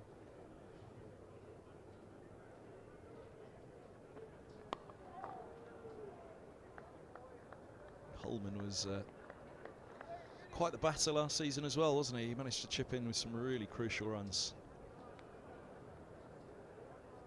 Yes, Luke Holman last year played in a very mature fashion, and I think he'll probably be a bit disappointed to have dropped one in the order. Ryan Higgins, of course, more experienced, has done a good job over the years. He was at Gloucester, and of course, I was at Middlesex's coach when he was a young 19-year-old, very highly thought of as a batsman. Of course, his bowling has come on so much. He's a genuine all-rounder. It's a fraction low.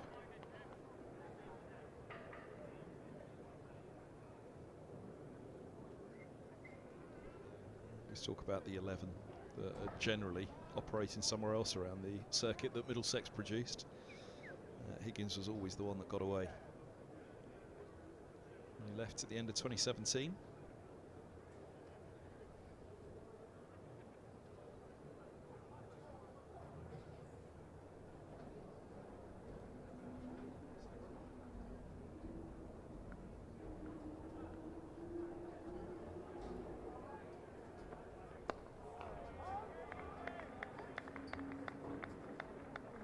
Such a useful cricketer, as you say, genuine all-rounder, but all formats as well.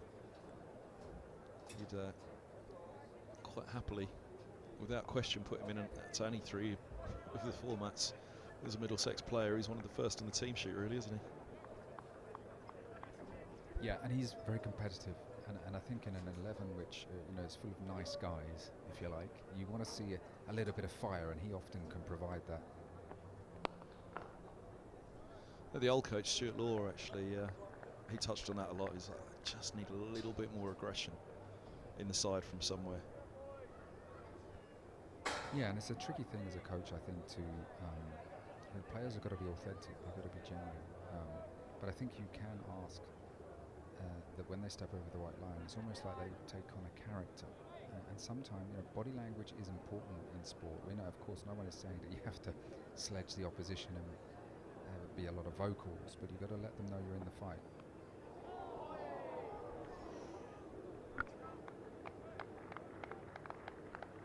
Let's have a look at the replay of that one.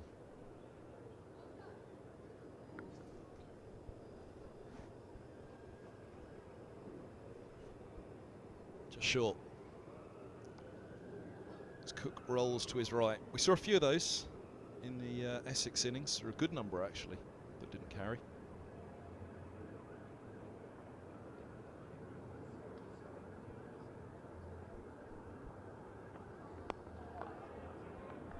Feel like a slower and lower pitch yesterday. 66 for 5, end of the 25th. Something Alan Coleman had predicted. He was on for the first hour yesterday morning, and he did say before the start of play, I think this is going to be a little on the slow side, which is no bad thing for a batter at this time of year, because you kind of need all the help you can get sometimes in April, don't you?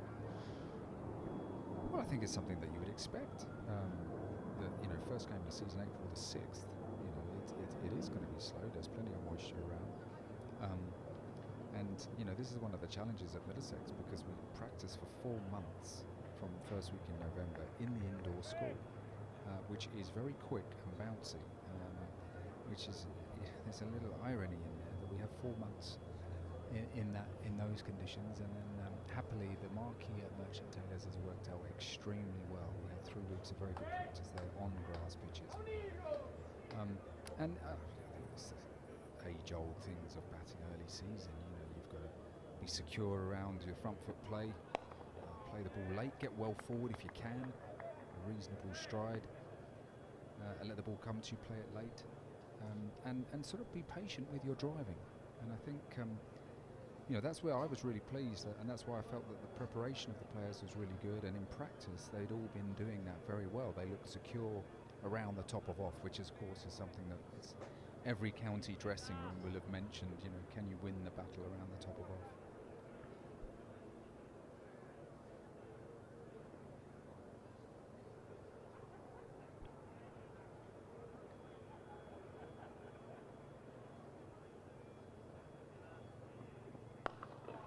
How much do you enjoy the coaching?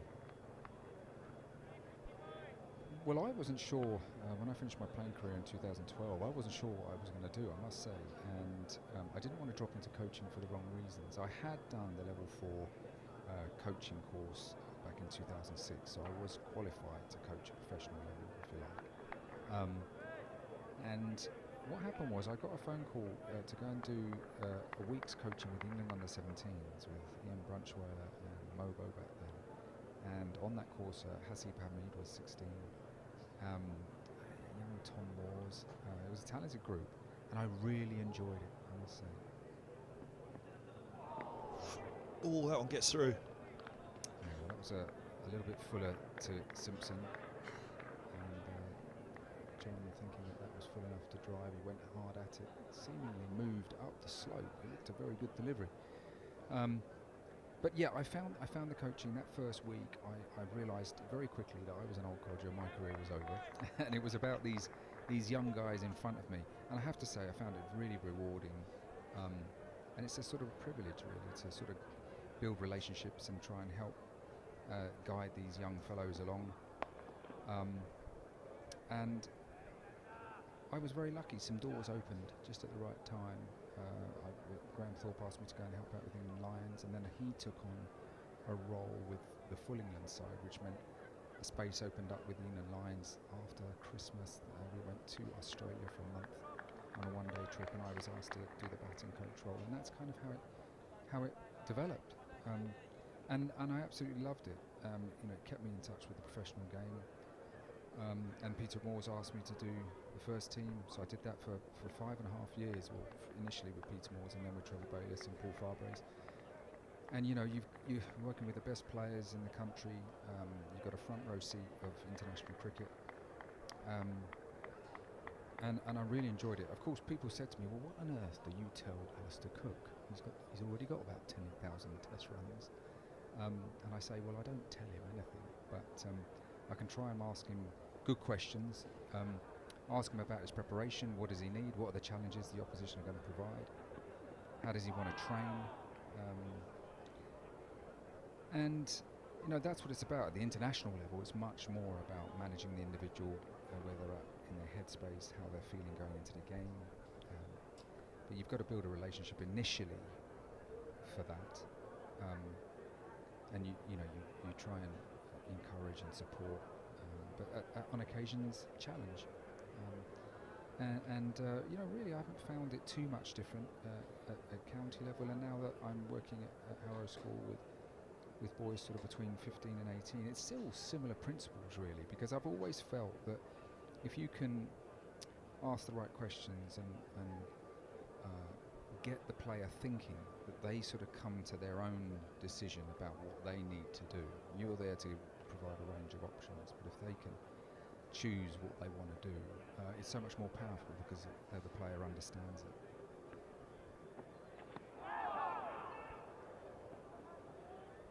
I never considered it that way before, actually, the element of coaching, especially in this modern day now of coaching and man management. Ask the question of the player and they'll be more responsive, because of course the old school way was not the healthiest way. Did yourself, Angus Fraser, there were a good number of players in that era, particularly with England, where man management wasn't particularly well handled. Graham Hick was another, wasn't he, where man management.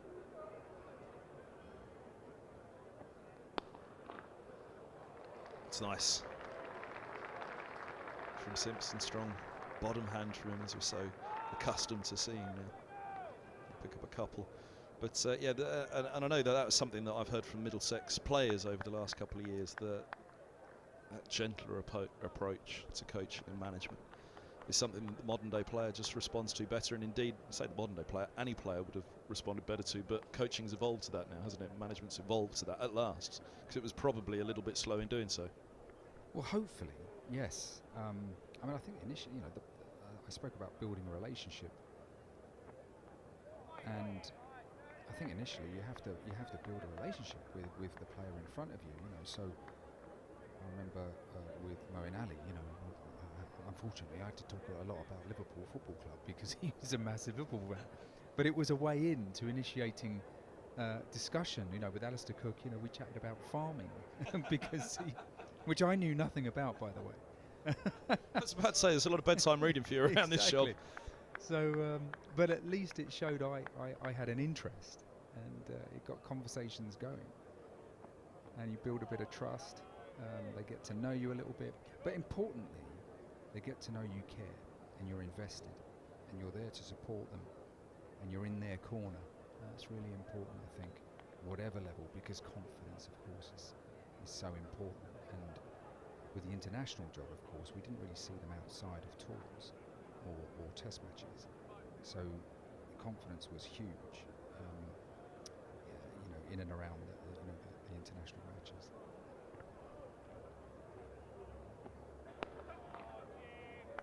You're actually one of the rare breed. Gus and I were talking about this earlier, how difficult it is for an extremely talented, gifted, skilled, genius of a player to translate into coaching. It very rarely happens. Now, obviously, your first-class record's second to none. So you're actually one of the rare few that has made that transition, because you see it in football a lot. The best players don't make the best managers, because almost it came too easily to them as players, and they can't quite understand how others find it difficult. Well, thank you for that. Your stats go without saying. I'd be doing you a disservice to say anything less. Well, I've been described as many things, not that before.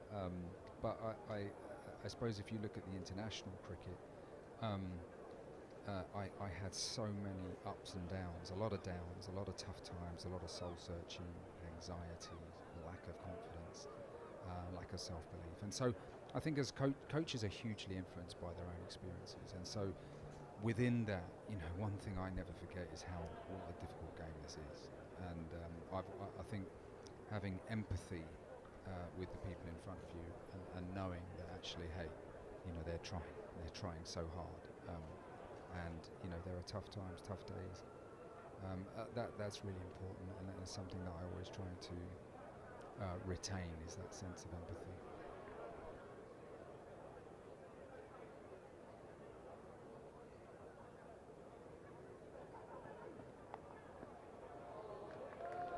Well, that's a good example of what we were just discussing, the previous over from Cook. A bit of width, a bit of a way swing from the nursery end, a bit short, and Ryan Higgins went after that. And at Cook's pace, it pretty much flew off his bat. Yes, bit of width, and he went after it, up and over probably what would have been fourth slip, racing down to third man for four. And I like that, because it says to me that despite the scoreboard, Ryan is just going to play the ball on its merits. And the previous over, he tried to do that. And this one, he managed to get hold of 4 vital runs for Middlesex. And the 50 partnership as well. A couple more to them now. Will they get 3 for this one? They will, out to the big old boundary that we're talking about, the grandstand. 76 for 5. So, yeah, they came together with the score on, 20? So 56 now, the partnership. There rarely have been a more important 50 partnership for Middlesex than this one. Yes, with such high hopes, embarking on this season, being promoted. And in my opinion, I said when we had a player discussion about 3 weeks ago, in my opinion, this squad is back where they belong. They are very much a Division 1 outfit, but of course it's one thing to have it on paper, they need to go out and prove it. No, agreed. And I said earlier to Mark Lane, it wasn't that for one moment it was required, but it'll have been a little bit of a wake-up call.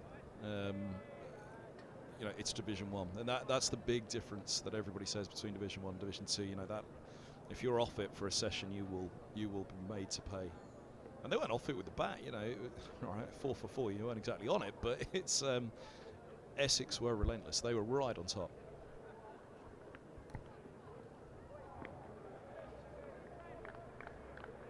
But they were off yesterday morning, is the point. And that's something that in this division it will be. They knew that last year. Saw it against Nottinghamshire here at Lords, and then actually went up to Trent Bridge and played really well. I think having been in Division 2 for a little while, a few seasons, sometimes you can forget. Captain as well, wasn't he? Well, I think very, very highly of Max. He's not the only player, not the only batsman at Middlesex over the last few years to struggle. And it was a case of last year really trying to rebuild that confidence and belief, and he had a really solid year batting at number 5, and we hope to build on that this year. You could see in his innings, brief innings albeit, but you could see it today as well. There was just that little bit more composure about him today, which is going to sound silly to say of a guy who's out for 6, but when he came out there at 4 for 4, or whatever it was when he arrived in the middle, it was it was a really tough situation, but you could just see a little bit more assuredness, confidence, calmness about Max, where when he did struggle in recent years, you could see that he was battling. And also, the changing landscape of cricket has meant that young players are really having some interesting conversations right now about white ball cricket, red ball cricket, how to play, tempo, strike rates, all these things. And so it can be quite tricky for a young batter to find a tempo that they're quite relaxed with. And so Max, you're right, England under-19 captain, used to opening the batting as a kid, would go out and bat long periods of time, and those were very much his strengths. And then of course he gets up into the professional ranks, he has to play one-day cricket, he needs to evolve his game, reverse sweeping and slope sweeping, and all these different things. and it can take some time to find yourself. Yeah, I've been making this point to the wrong man for many years, actually, Angus Fraser, in that batters, and Max is possibly one of the best examples of it. Stephen Eskenazi as well, perhaps.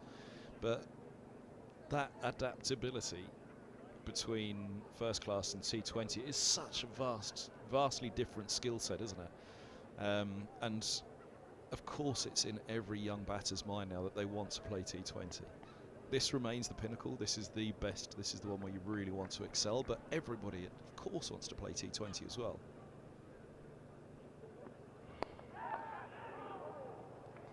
And you have so many T20 specialists now that it's an incredibly challenging team, even at county level, to make sure that you're in that T20 side, because Max wasn't for years in the T20 side, and now is a brilliant T20 opener. List A records for a while for Middlesex. Lost it last year to Stephen Eskenazi, but they're both players that at the early stages of their career thought, well, they're not going to get in the T20 side, and they didn't for a long while. And they had to change their game and learn new skills, and they've reaped the benefit, but their red ball cricket is inevitably going to suffer slightly as a result, their first class cricket.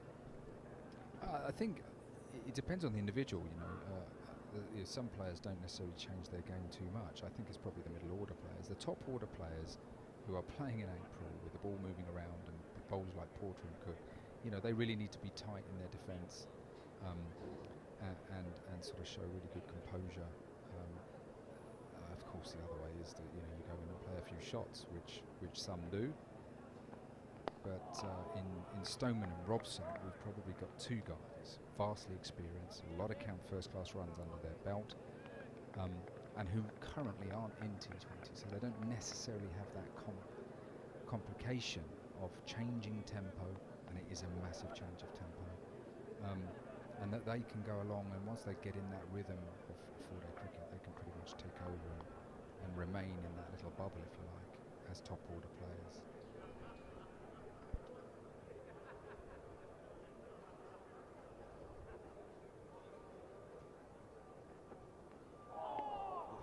Good leave.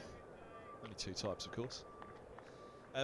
Another example, actually, going back a bit in his career, it's not going back that far, but David Milan, I remember having a conversation with him where he was desperately struggling for first-class runs. There was a real shortage of them for a couple of seasons. But as he pointed out, I asked him on interview, and he retorted and said, yeah, but look at the amount of runs I've scored in T20 and List A. I don't, and his answer was, I don't, look at the season in terms of white ball, red ball. How many runs have I scored across the season? Actually, if you look at the runs I've scored across the season, yeah, all right, they haven't come in the first class, but and it was a challenge, so he would have been one of the early players who had to. It's almost a conflict, isn't it, for batters? Owen Morgan as well. Morgan, again, brilliant 2020 player for Middlesex, but never really was able to replicate that in the first class game. The runs obviously came in the biggest weight for him. He got into the test team, didn't he? But it's perhaps a little unlucky, really, to have lost his place in that test side, actually, now I think about it. But, it was an amazing change in landscape over the last 20 years now, isn't it, of T20 cricket?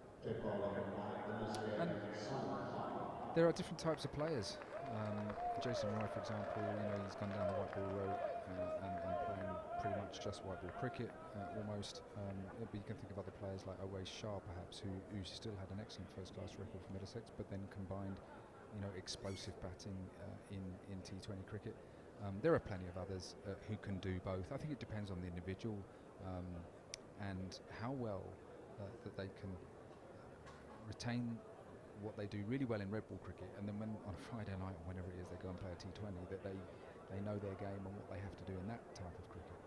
Some people have very specific roles, others they can pretty much go from format to format and are able to change, and it may just depend on the player. John Simpson is another one who was in the 100 last year, wasn't he? And yet he came back and played brilliantly for Middlesex in the 4-day game. Here's Harmer for the first time.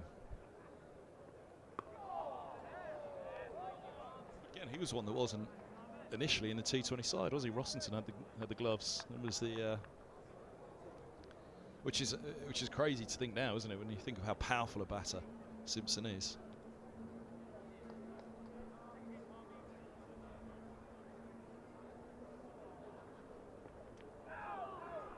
for a little tickle around the corner, getting that pad a long way down and outside off. Short leg in place.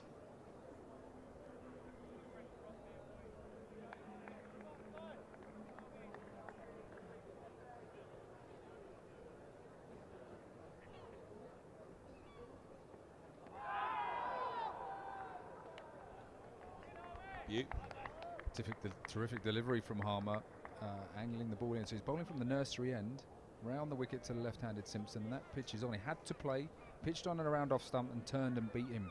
And the turn was sharp, which would mean that the pitch has slightly quickened up a little bit, drawing Simpson forward.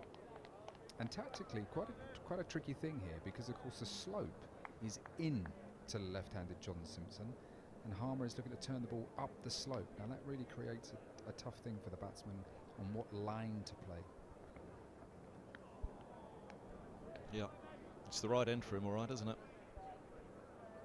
And what it allows Essex to do is rotate their seamers, who probably want to bowl from the pavilion, and it's normally considered the better end to bowl from.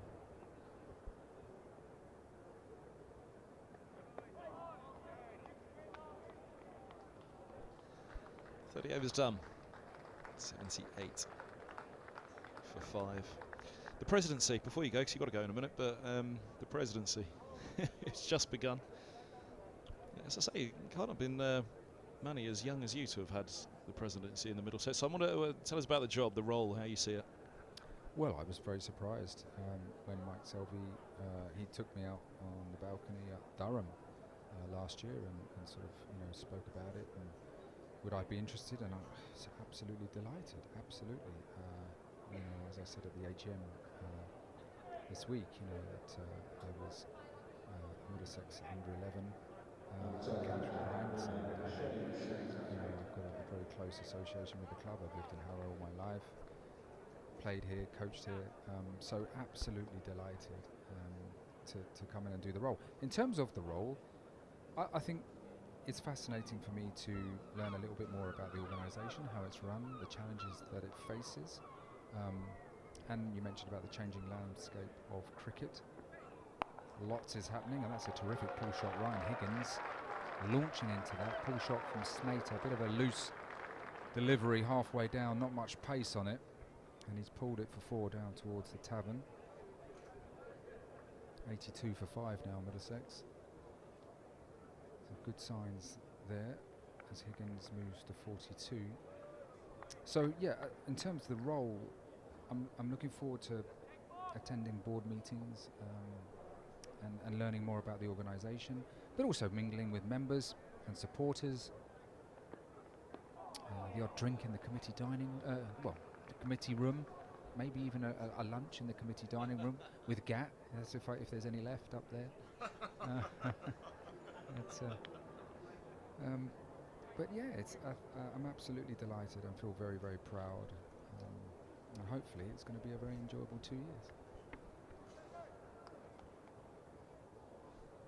I was going to put it to you that way, actually. I was trying to think what your first professional year was at Middlesex. Would you have thought all those years ago? Century of centuries. It's a little high. Going down the slope as well, I'm sure. Well, Rossington up to the stumps here, which means Higgins, who has been batting outside of his crease, is back inside his crease, which allows Snater to bowl a fuller length, and that one coming sharply back down the slope. Higgins sort of neither forward nor back, really. Had a bit of an anxious look at the umpire.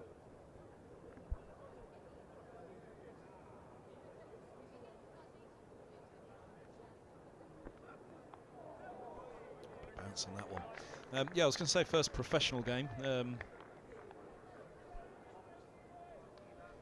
First professional game, but actually even better than that, under-11 game. Who'd have thought? A century of centuries, and then the presidency from an under-11. Yeah, well, happy to. I mean, very, very privileged to have come into a professional side in 1987 with Mike Gatting as captain, and was, part of a team that won trophies, and I really hope that there are good things around the corner for this current crop, because they're very talented and they're motivated, and they're certainly good enough.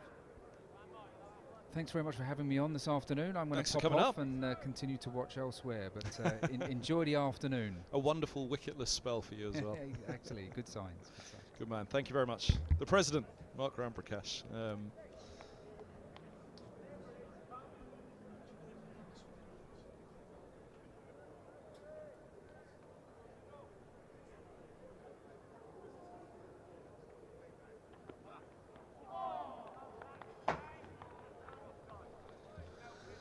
A man who thinks he should be president, DT. The original DT, as he calls himself, not David Townsend, not Donald Trump. Don Topley. Good afternoon, Kevin. How delightful to see you. Our paths cross. At last. Eh? Absolutely. How wonderful. Nice to see you. I'm still nibbling on the wonderful cheese selection, the cheese platter Did that you you put enjoy out there. that? It's still down below me here. We had a variety of cheeses at lunch, just to help out. I always bring Kevin something, so we enjoyed some foreign cheeses. Italian, Devon. It was really quite delightful. It was. Thank you kindly. Anyway. And the cricket hasn't been too bad for your boys either. No, they bowled straight early doors. Funny enough, it's been a wicket for newish balls, hasn't it? That was what I was wondering ahead of this innings. Would it prove to be a new ball surface? And I think at the moment we can say so, but this man might have a fair say about that, Harmer, because that one of those first deliveries he delivered a few moments ago to John Simpson was a ripper up the slope. Yeah, absolutely. Wonderful bowler. I was talking to the Essex coach last night, Andy McGrath, who was on the interview, and he was saying, look, if there's a little bit of dampness and it seams, it normally spins a little bit. Yeah, Holman didn't get too much of a look, did he? 6 overs, but they were 6 good overs, 6 important overs actually, and kept real good control for Middlesex at that point. But Harmer on most surfaces is a... I thought Middlesex was tremendous this morning. Or bowled. Middlesex was, I thought Toby Rowland-Jones was immense, and I was so pleased with him, because you are aware I admire his bowling and him as a person. But I did think Essex bowled particularly straight when they had their opportunity. Oh, good leave by Simpson. Slope is a real issue here, as Mark Ramprakash was pointing out, for the left-hander. With the Harmer right arm around, he'll turn it up that slope, but he'll get one to slide on as well. Absolutely. Not just slide on, but he also mixes his pace up, which is so impressive. Yeah, going back to your point there, end of the over, 84 for 5. If there's one thing Middlesex could do, obviously it was hold that catch of Dan Lawrence on 32. But also back to yesterday morning. That was as unusual a performance from Mercer and Rowland-Jones as you'll see, because again over the last for Mercer 2 decades, but Rowland-Jones the last decade, as consistent an opening pair as you could wish to find, but they just weren't. They were rusty yesterday morning. Yeah, they allowed Essex. They bowled well in patches for me, Middlesex yesterday morning, in patches. First thing they were off. First thing they were poor. They were off. They were poor. For me, they allowed Essex to leave a lot. Cook and Brown were happy. They scored at 5 and over, which is unlike them. But I did feel that they were able to leave many deliveries. And early season, with the new ball, you want to make the batsman play. And sadly, Middlesex didn't, but Essex did this afternoon. And then they were playing catch-up, because as you say, they bowled really well this morning with an old ball without reward, and then got the reward for that very, very tight, economical, disciplined performance when they got the second new ball. And that always then was the fear when Essex came out with this ball, because if they put it on the spot from ball 1, which they did, as Sam Robson costly found out as he was LBW to Porter first ball of the innings, and they just never left that spot, which is what Middlesex didn't get right yesterday when they put Essex in. So it's catch up since, but this ball's 30 overs old now, and it looks nice and gentle now out there, doesn't it? Harmer now is the key, I feel, for this innings. I agree. In terms of whether Middlesex are 150 all out, or whether Middlesex can get to, because I mean they'd obviously take 200 right now, Holman, well, he's quite a positive playing batsman. Roland Jones can get they've got stuck batting in. to come, yeah. Helm's not a mug, and then Murdoch, who is probably your number 12, isn't he? Ooh. Inside edge, is it? I think so. Keeper standing Oh, now. up. Hold on, the umpire's going to signal buys here, I think. Is that just... But it has. It's burst and bounced through, seen through. Yeah, it is. Well bowled, Shane Snater. Interestingly, the Essex seamers. Middlesex haven't seen the Essex seamers for a little while. The four of them are a little bit different. We've got Dougie Bracewell to come back in. He's probably not that different, but how you would judge the difference between the Essex seamers. You've got Porter, we know. Cook is a bit more taller and a little bit quicker. Then you've got Shane Snater, who has grown in confidence in the last couple of seasons. Certainly when he took a hatful of wickets at Trent Bridge a couple of seasons ago, he's just really grown in confidence. And the thing about Shane Snater is that he bowls the odd magic ball, and he'll bowl, when I say magic ball, wicket-taking ball. He might go for the odd few runs, the odd boundary, but he bowls a wicket-taking ball. And then the fourth one is Ben Allison, who bowls over the perpendicular, a little bit like Ben Stokes. And I don't know if Ramps was talking about it, but when you find those kind of bowlers, Allison, Stokes, they bowl over the perpendicular. You just have to worry about leaving them because they almost come over 12 o'clock. You have to play them differently.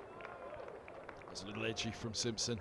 Snaps his head around to look down to deep third where the ball's trickling now. He's taken 3. Yes, I mean, a couple of balls back there. He nearly produced that magic ball. Simpson left alone, just missed the top of off, didn't it? He's a very unglamorous player, is John Simpson. I know over the years you've rated him highly. He's a good keeper. He's unglamorous, and he gets good runs. And I think he won some games for Northern Superchargers in the 100. He took his mate Finney to pieces in one of them, didn't he? Did he? Yeah, I remember listening to it on the radio. He got stuck in.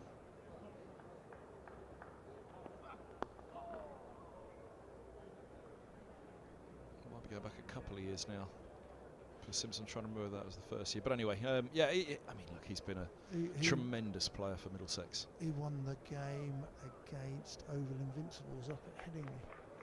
He smacked a 6 towards the end, but he got a very fine 20 or something like that. Yeah, he's a very underrated, very respected opponent, and I think, a lot of the older cricketers, the opposition, do respect him quite highly, which is good to hear. So 88 for 5, Simpson 28 to face, the left-handed, and What do Middlesex 44. What do Middlesex need to get to be in Parity. to be in this game? They need to get to parity. Yeah. If they get to 200, they've got a chance. It's going to be a big deficit, 66. I do. I think they've got to try and get to parity. Having got to 88 for 5, from 20 for 5, we must remember. And the batting to come, as you say, it's, what are they now, 178 behind still. It's a long way, isn't it? Well, what did your batting consultant, Mark Rampakash, who's an experienced cricketer, what did he have to say about your first innings total? About the 4 for 4? Where were you going to go from there?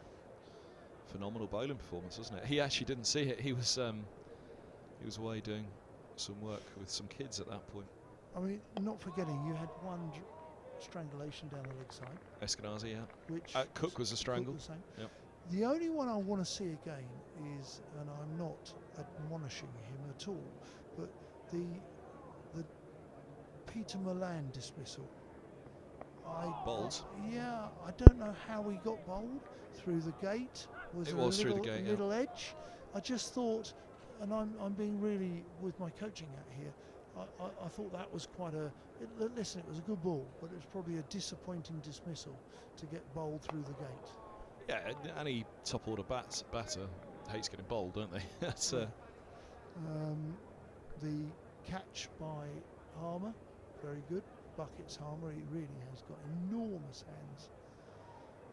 That was off, was it Cook? A good ball from him there. That was off Porter, wasn't it? Down Was the, it? Yeah, yeah. No, it was it Cook? No, yeah, Cook from caught this end. off Cook. Oh, Cook off Cook. Yeah, it was. It was. How dare you doubt me? It was Cook. Cook caught it off Cook, wasn't it? And then Harmer took one off the left-handed. Off Porter. Porter. Yeah, yeah. It was. Yeah, that was a smashing catch. Yeah. So it's going to be interesting how this pans out. As I say, by nook or by crook, you've got to get close to parity and then fight. And Essex are going to have to show a little bit more mettle in their lower middle order. Yeah, so 20 out. If they could get to 240, let's say, so another 140, 150 from here. Okay, okay. 150 more from here. I mean, obviously Middlesex would chew your arm off to get that right now, wouldn't they? But if they could get another 150 from here, which is basically, and then you look at it, look, Higgins, Simpson. Simpson's had that chance like Lawrence had. Yeah, definitely. Can Simpson punish Essex in the same way that Lawrence punished Middlesex? Both times were looking to bowl, both teams, which was pretty obvious. But in a strange way, if Essex bat sensibly, they're going to bowl last. Will there be a little bit of uneven bounce on this Lord's wicket? One would expect a little bit, and would Harmer come into the game more? Maybe. It'll be really interesting. There's still a lot of cricket to be played here. Well, he's had a useful start, Harmer, hasn't he? He's certainly shown enough in the first few overs he's had from the nursery end. 3 maidens. I mean, this for Middlesex is massive because it's their first foray back into Division 1 cricket for a good number of years. As I said, they did. There's and no there way. There is a difference. Yeah, there's no way in the world that they required a shot in the arm or, you know, a wake-up call. But for sure, I think, again, if there's anything in this match that they'll go back to, it's that first hour yesterday. I agree.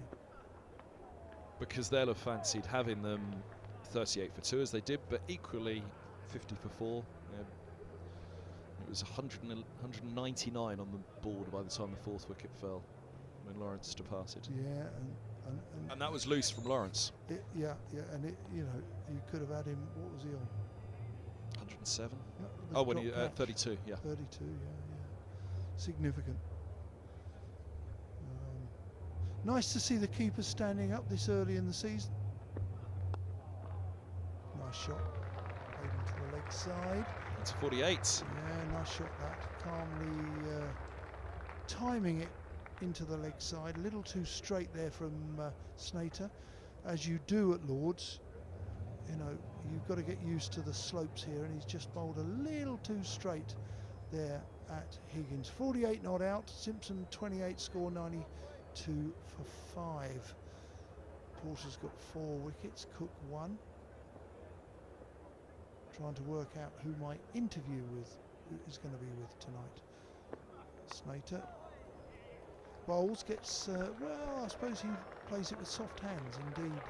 Does Higgins, who collects 2, and there should be some generous applause for a chap who's returned across from Gloucestershire to Middlesex where he started his career, and to be honest and to be fair to him, he's played really nicely for this 50 of 72 balls. Yep, brilliant from Higgins.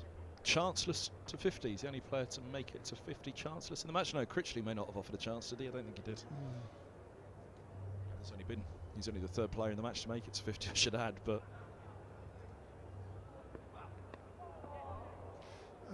interesting thought for me when I turned up to Lord's yesterday. What was the Middlesex side going to be? What was the Essex side going to be? There were a few people disappointed that Water didn't get a game for Rose Cushy as a young batsman. And of course we've got no Dougie Bracewell. So there are various permutations regarding the bowling, who plays and when. And it's going to be interesting for you guys because, you know, in terms of, are you due to announce a second overseas? not for the championship. Not for the championship. Oh no, hold on. Sorry. Yeah. Apologies. Yes. I think they will because it was going to be Maharaj, wasn't it? It was. But yeah, I'd imagine. I mean, they said that they would be looking and would announce as soon as, I think that was the press release from Alan Coleman. Yeah. They'd be looking and would announce as soon as they had news on that. Very good. My short stint is done. Do you know, it's delightful to be with you, Mr. And Hand. you as well. Will I be with you at Chelmsford later in the year? I'm sure we will. You'll come along just to see us anyway. Well, of course I would. You're a very popular young man. Don Topley, good to see you. Thank you for your time. Enjoying himself at Lord's. Enjoys himself wherever he is, Toppers.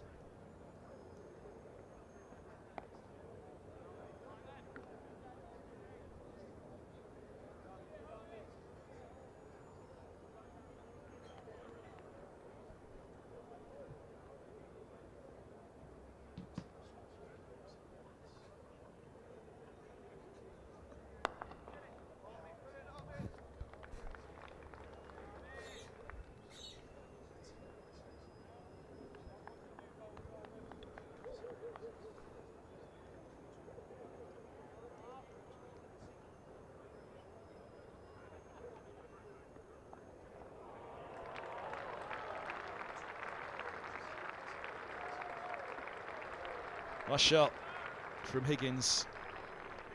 I was telling Mark Ramprakash when I first asked you about Ryan Higgins, you replied, well, I can't broadcast the full reply, but you said he's a tenacious little so-and-so. When I first asked you about him, I first spotted him down at Somerset for Middlesex when he first made an impression. This is a tenacious innings for sure from Higgins. No, he's a competitive little so-and-so. And a good cricketer. I mean, he's had, how many years was he at Gloucestershire? 4? Yes, 2018 was his first, wasn't it? So he's had 4 good years though, hasn't he? 4.5, yeah. Wickets, runs, energy. Scored a very useful 50 against Leicestershire on his return last year, didn't he? In the Championship. I'm just a bit worried about picking this microphone up. I got a 4 for yeah. today, so. Mark Lane has been wicketless so far, so there was some talk of gluing him to the chair earlier. Ramps, so that was who was commentating when Max was out? Oh, good question. I think it was Dan, wasn't it? Dan Reynolds.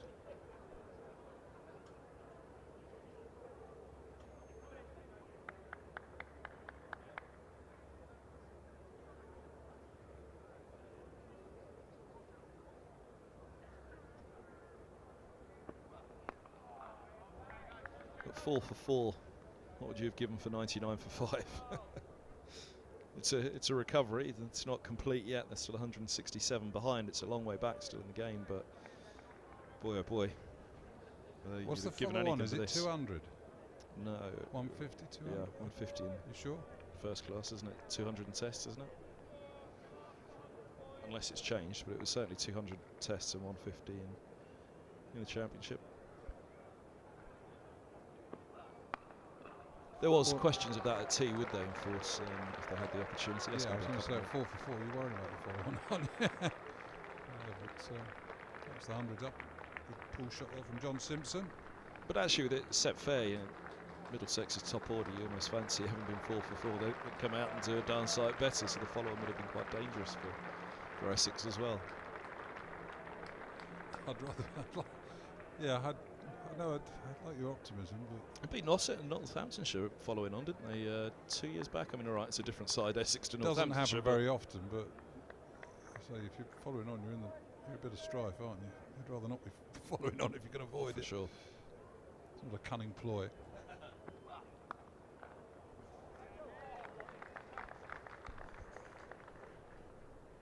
But yeah, 102 for 5. That scoreboard looks a fair bit better now. With a bit of batting to come. Holman, Roland Jones, Helm in the number 11.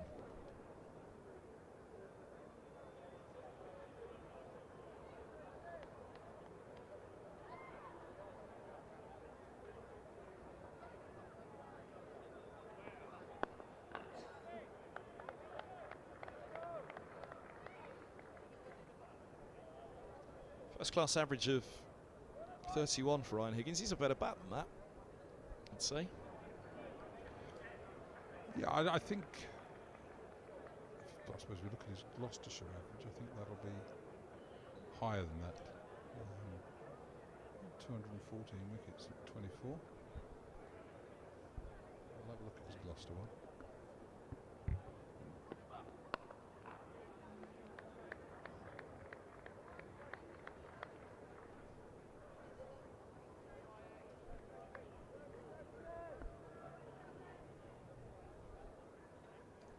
Your old mate Dave Houghton hasn't been on the phone to him at all, trying to tap him up for Zimbabwe. Obviously with Gary Balance, recruited in by Dave Houghton. I had a good chat with him over the winter, actually. Interview I did for the BBC with him. He did say at that point there's a few county players he's trying to convince. Balance was clearly one of them. Well, the problem is you become an overseas player then, don't you? Yeah. In England, so that's the issue that decision causes. So yeah, you can go and play some international cricket, but will it reduce your chances of playing county cricket? Maybe later down the line for him, perhaps. Well, you see so many, obviously, South Africans who came indeed to England and gave up their international career. That you had for a little while here, Kyle Abbott was one of them, wasn't he?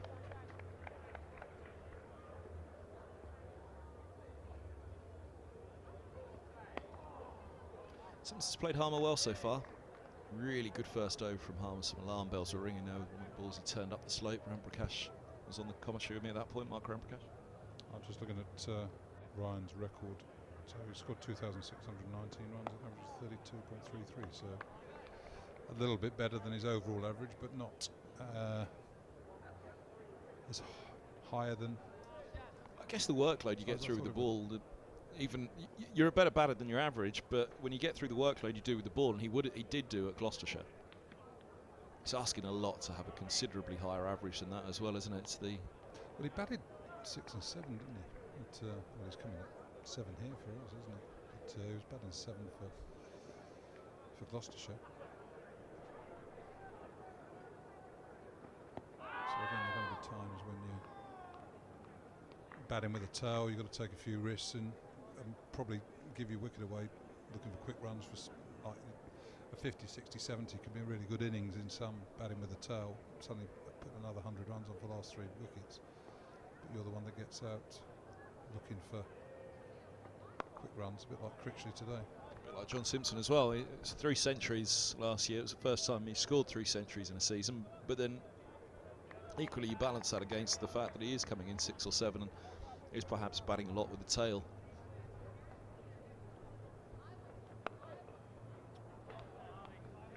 Has Harmer turned any? No, he did that first over when Mark Ramprakash was on. He really turned one up the slope, which both Mark and I got set up in our seats at that point. Thought, yeah, this could be tricky for Simpson. He started well here, but he's got 1 or 2 to grip. It's been a quality signing, hasn't he? Yeah. Huge hands. Yeah, that's what John Tupley was saying. Good bucket catcher hands as well. That was a good catch. It looked like to get holding that, wasn't it? It was. Yeah, I think Simpson had just been dropped an over or so previous to that, and then poor old Max had to look around and see that catch taken.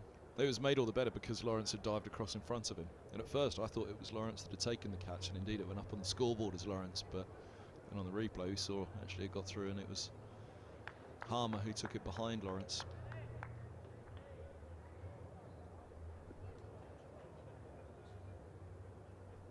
It is.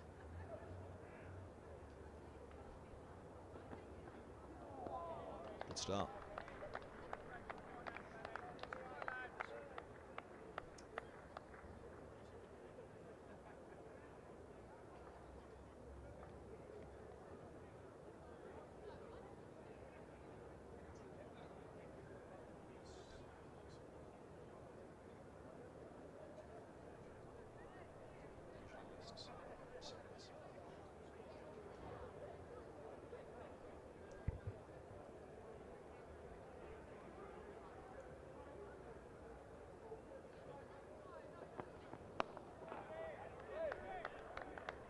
Solid. Once more from Higgins in behind that one.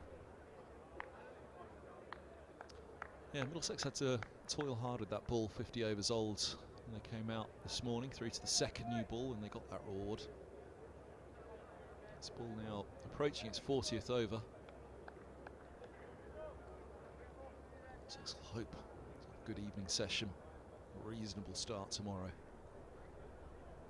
against an older ball. It's kept a fraction low. Higgins on the back foot.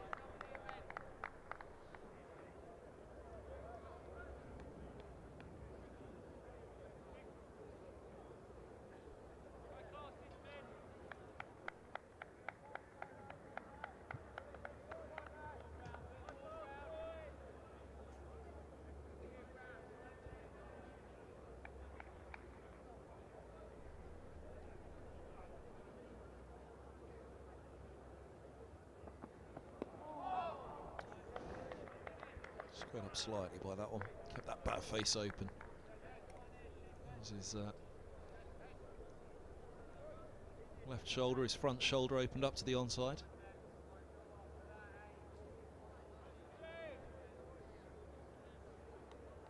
It's interesting, sort of.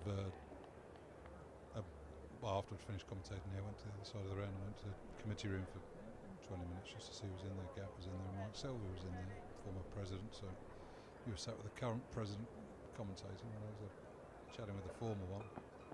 Oh. And then down it's nipped down the slope. And actually, Selby was sort of saying how Porter and Cook just sort of hitting the pitch a bit harder than the Middlesex bowlers, and I agree with that actually. It was sort of, there was a bit more aggression, a bit more spite to their bowling, wasn't there? And just getting that little bit of nip that beats the inside edge of Robson, that beats the inside edge of Peter Milan. And traps them LBW or bowled, so it was just, yeah, that little bit more aggression that their bowlers maybe showed than the Middlesex bowlers. I'm trying to think, somebody else said that at tea actually. It might have been Don Topley over a slice of cake was making that point as well. Somebody certainly noted exactly that at tea.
Bit of turn and bounce on that one for Harmer. Again, we were talking earlier about Luke Coleman and the fact that he only bowled half a dozen overs, but he bowled half a dozen good overs for Middlesex during the Essex innings, and I know he's the next man in, so he'll be watching the cricket, but it's almost watching the role that Harmer plays here in the first innings of a match, and the control he's giving, the fact that he's given the seamers a rest, 5.5 overs, 4 mains, 4 runs he's only conceded in this approaching the end of his 6th over. And it's not a glamorous role, but it's a really important one in the way that it allows Porter and Cook to have a decent rest. And I suppose that as a batting side, you sort of sit there thinking, and you see it on some occasions, well, if we can get after this fella, it means that the seamers have got to come back quicker, you tire them out and they become less productive as such. And the rest are important. So I suppose you look at the Middlesex sort of situation, and these two have been batting well, 155, but Toby Rowan-Jones bowled 27 overs. He's suddenly out there 3 hours later, you're pretty weary, and it's difficult to suddenly sort of carry on from where you left off, and that starts to take its toll. And it's a big part of cricket, really. It's sort of wearing the opposition down. It's sort of certainly when you're abroad. When I was abroad playing for England, it's like fry you under a hot sun. That's what they sort of almost how they term it.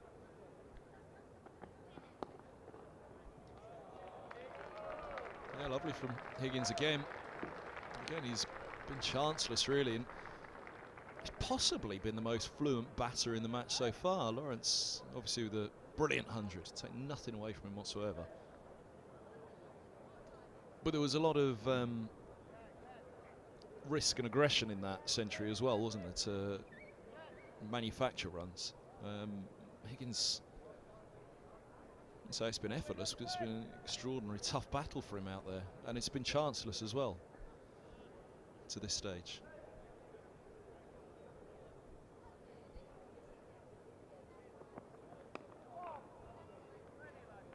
The other one, you mentioned time out in the middle, sorry, you were going to jump in there. John Simpson, 111 deliveries, having been out there with the gloves on, taking that spectacular final catch as well to finish the Essex innings. I mean, it might not look it, because Samo sort of always looks immaculate, doesn't it? But they're pretty tough breed keepers. It's got to be brave to stand behind the stumps as they do to medium paces.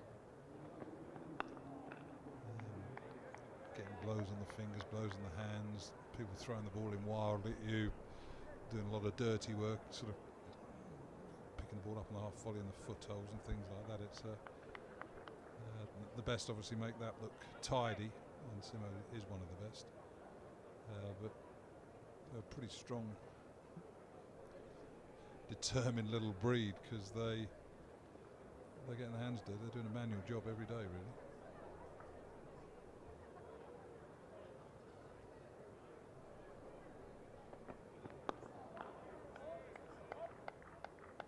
So physically he's as fit as a fiddle. One of the fitter members of the Middlesex staff, and really looked after himself over the years. So whilst yes, he'll be weary tonight, having basically had 2 days, full days in the field, because he's only had probably half an hour off, didn't he? Before Middlesex were 4 down, not even that probably. So he'll sleep well tonight, but it's something that he's the workload is something that he's accustomed to, isn't it?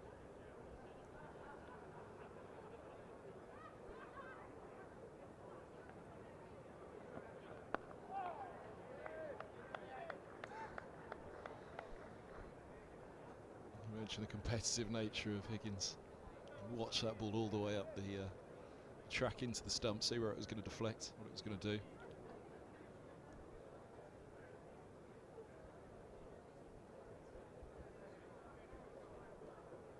Critchley's innings took some acceleration at the end, didn't it? He went from 28 to 50 in no time when the wicket started to tumble. That's what I say about Higgins' innings perhaps being the most fluent. I nearly talk him out of the innings so far, of the match so far. I suppose looking at it from a Middlesex perspective, there's 5 that have spent precious little time doing anything physically worthwhile in this match, and that's Robson, Stoneman, Eskenazi, Milan and Holden. So you've got Higgins, who was bowling over, Simo's behind the stumps, and the bowlers coming in. So I'm sure when they're looking at the workloads of the players, which are monitored on a weekly basis, there'll be a big spike in some of them, and I'm sure Murtagh and not a lot in others. Murtagh and Roland Jones, that point won't be lost on them, nor will it be lost on the rest of the dressing room. I'm sure they'll be reminding them.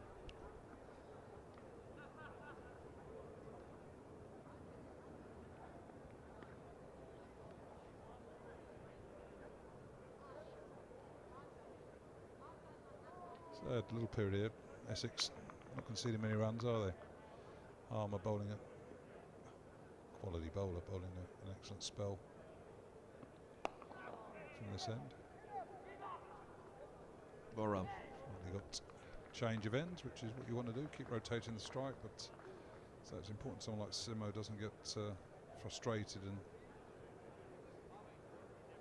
looked to sort of break the shackles that are on him from Harmer and get himself out. But Higgins, I think, is naturally going to be more adventurous to the off-spinner. Yeah, played a reverse sweep a few overs ago.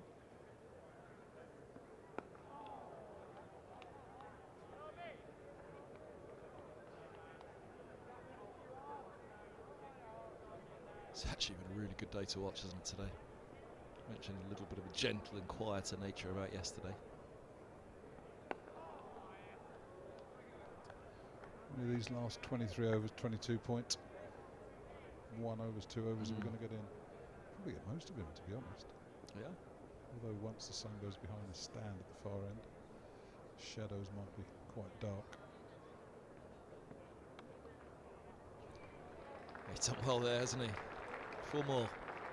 Middlesex on to 111. These two closing on a century stand for the 6th wicket. Much needed century stand. 20 for 5. When you're 4 for 4, you start looking at the record books. Yeah, you do. Yeah, everybody was looking at that.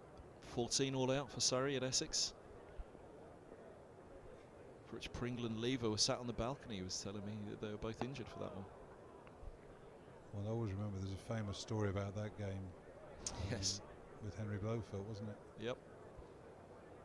So Henry sort of left early. So the game's going on. Henry's left early and sort of done his match report.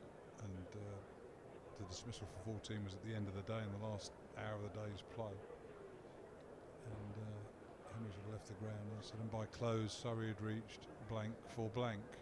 And he got a phone call from the desk. And sort of said, what's the problem? He said, well, the blank for blank is 14 for 10. Perhaps you need to change your story here. So that would have been a frantic rewrite for Blowers. I thought he'd gone to the theatre, but he could well have done. Yes. Derek said he'd gone for dinner in Norfolk. Was the story? I always thought it was he'd departed early because he was going to the theatre that night. Obviously, had the pleasure of working with Henry for 7 years when I was journalist and with Test Match Special, and great fun and great value, very amusing. But it was quite funny some days because sort of there. So I'm cricket correspondent for the Independent, and Henry's adding a bit of colour. And there was one great day's cricket. I think at the Oval, England played South Africa. Who got like 360 for. It was a game that England won actually, even though South Africa got a huge first innings score. And Herschel Gibbs got 189. And Henry had obviously got his colour piece out the way early in the day by writing about how well that Herschel Gibbs had left the ball. Scored 189. And I can't remember who was the sports editor. He said, Gus, he said, could you have a word with Henry and sort of say that I think he's the piece that he sent us is sort of a bit out of date. So I had to go and ask Henry to rewrite. It didn't go down very well.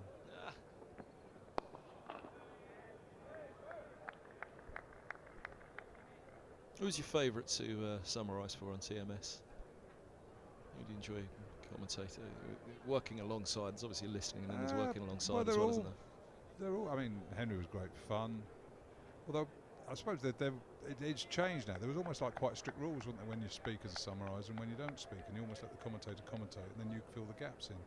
It's become a lot more fluid now, isn't it? That sort of people just sort of converse and describe the cricket, but there were sort of quite strict rules there. So, again, Henry being of that, you had to give him not interrupt him. If you interrupted him or sort of stopped his description of a delivery, then he wouldn't be too happy. And CMJ was the same. I mean, Chris Martin-Jenkins was great to work with too, a great man of cricket. Simon Mann I always enjoyed. Simon's very good. Obviously he's still doing it. And no, I mean, I suppose one of the successes of TMS has been the quality of the commentators, isn't it? The fact that they've consistently got some really good people to describe the action. CMJ was a great champion of the counties as well, wasn't he? Always gave the updates on what was happening with the counties when he was commentating. Yeah, it seems hard to believe that he's no longer with us. I mean, sadly, his sort of illness took him very quickly. And I always remember Mike Selby wrote a lovely obituary sort of about cricket's lost one of its greatest friends, and it was really sort of hit the nail on the head, really. How he, yes, as a journalist, you've got to be critical, you've got to sort of question things at times. But CMJ just loved cricket and wanted to write positively about cricket. And he was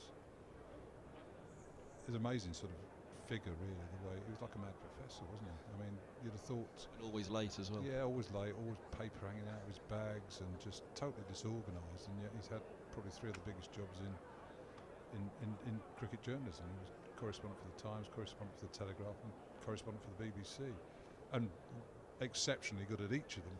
But yeah, watching him work and sort of the chaos that sort of surrounds, like Basil Fawlty sort of going around, wasn't he? And he was just like very. I mean, I'm sort of a dinosaur with computers, but I was sort of like Bill Gates compared to him. And he go, "Why do I keep picking up these viruses? It's ridiculous." Well, you've left your computer on all night. That's why. Every sort of other week, there was sort of major conversations taking back at the press box, where he's phoning the IT department at the Times and asking them what the hell was going on here.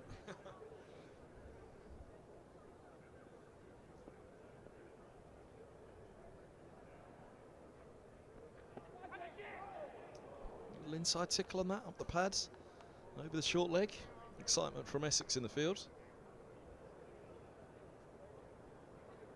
No, just pass. So, yeah.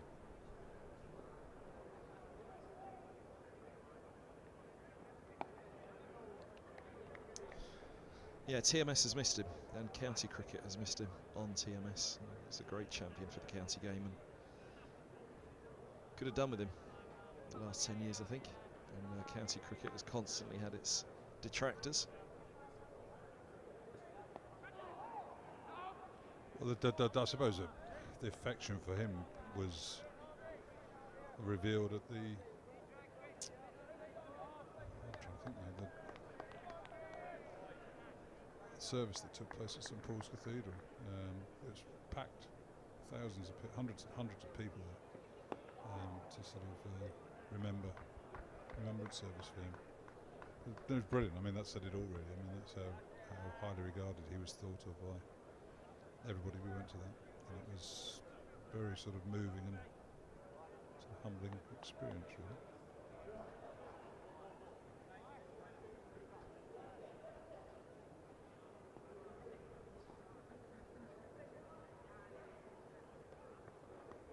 Oh, first time Harmer's found Simpson's edge, as I can recall. Simpson will get a couple. He's at 34.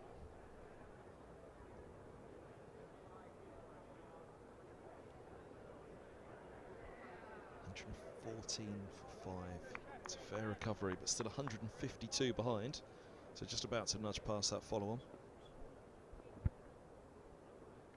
I was just checking myself there. Shot John. Could well run away for 4. Fielder chasing it.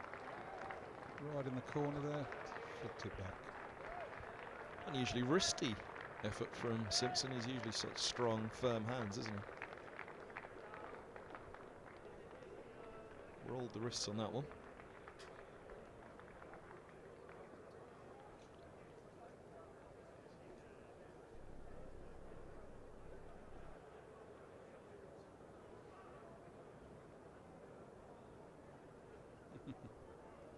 Little flick, little swat, yeah, almost like with a fly.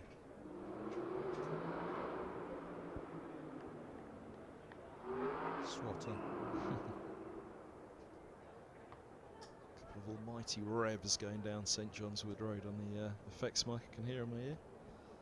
Not the buses that Blowers would have described. Boy racer. Well. Just looking at Essex, trying to get the ball changed. Who's 21? That Brown just walked up to Richard Illingworth at square leg, had a quick look at the ball and tossed it back to him and said, "Get on with it." Good to see.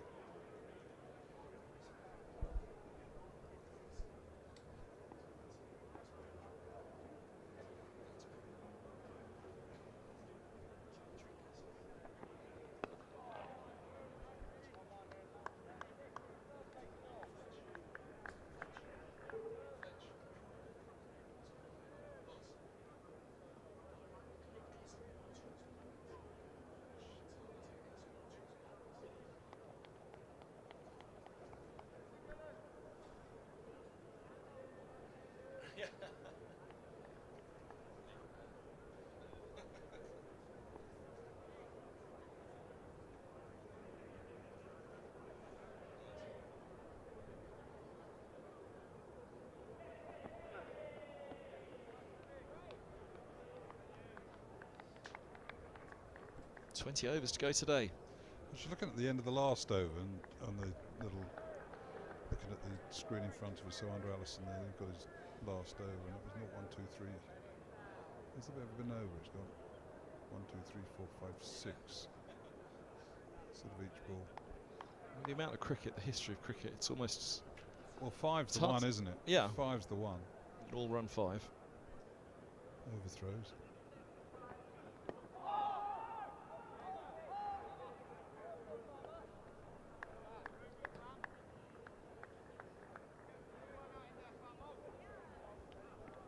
If it was 150, that last shot by Simpson meant that Middlesex avoided the follow-on. Yep. At what time? I'm trying to remember what time it would have been. Middlesex were 4 for 4. It was. He'd be happy with avoiding the follow-on.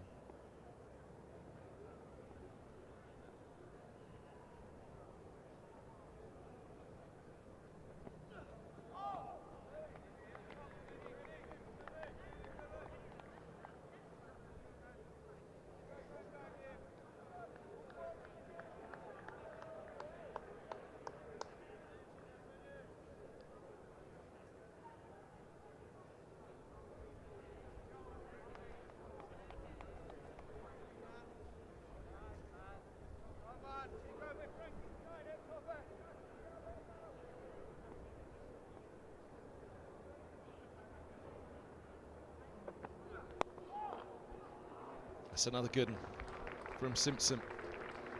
Let's pick up a couple. Takes the partnership to 99.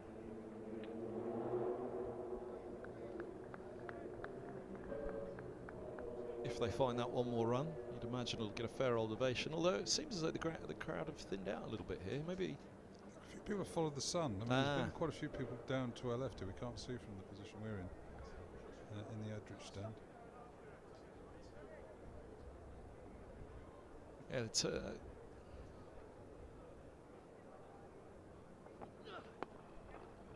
there's the single, and there's the century stands for the 6th wicket.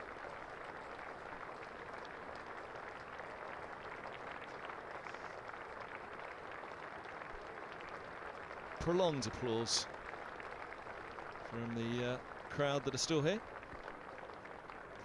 Been a nice crowd here today, isn't it? Probably 3,000 or 4,000. Seducer? Yeah. That's what I thought. 2,100 apparently. Really? I thought there was far more than that, but I just don't know if that 2,100 includes the count of the members, which would top it up. I mean, there was one point when I looked across at the Middlesex room. The pavilion was looking pretty busy as well. Behind the glass, the long room. But as I say, down here, there's been quite a few people enjoying the sun in the. I thought there was a lot more than that. Edrich stand. I went for 3,000 originally, and informed by Lorraine Poole, who I'd never doubt on anything, it's 2,183. But it looked a lot busier than that Lords today, which is usually a good ground hiding fans, hiding spectators.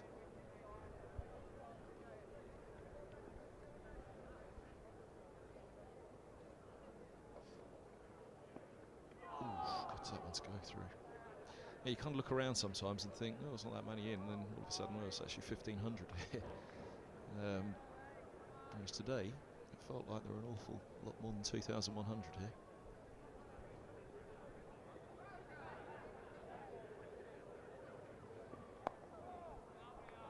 It's funny on a bank holiday week, I mean, a long weekend like this as well, people may well have gone away for the weekend, so headed off somewhere else from the city. Yeah. Sit in your car and queue. Yeah.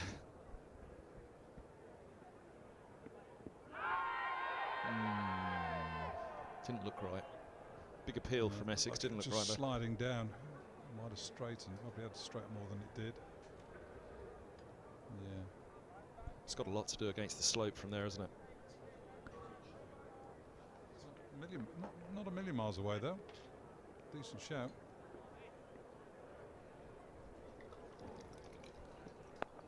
That is water. 120 for 5. I haven't cracked open the beers just yet. Was it 11:30, 20 to 12 this morning? We saw a couple of spectators out there with a few tinnies.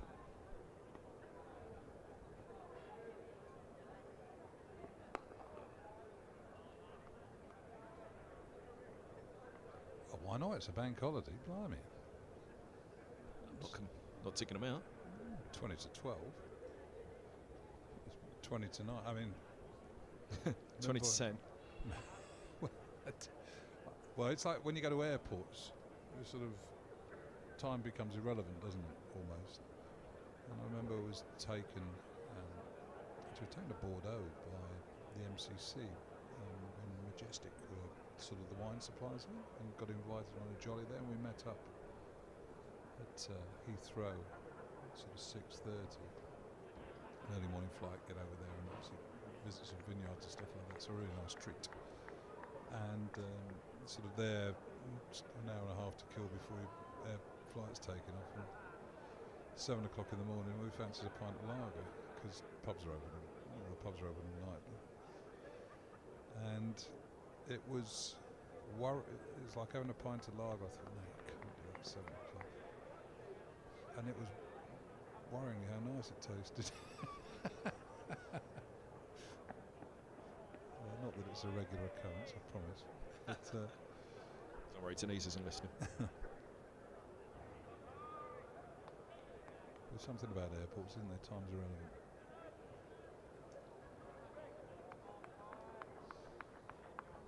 Did you get away this winter? No. So we went away to Bologna for 3 or 4 days, which was nice in Italy. So that's yes, then. Well, yeah, but it was a sort of holiday. It was a little break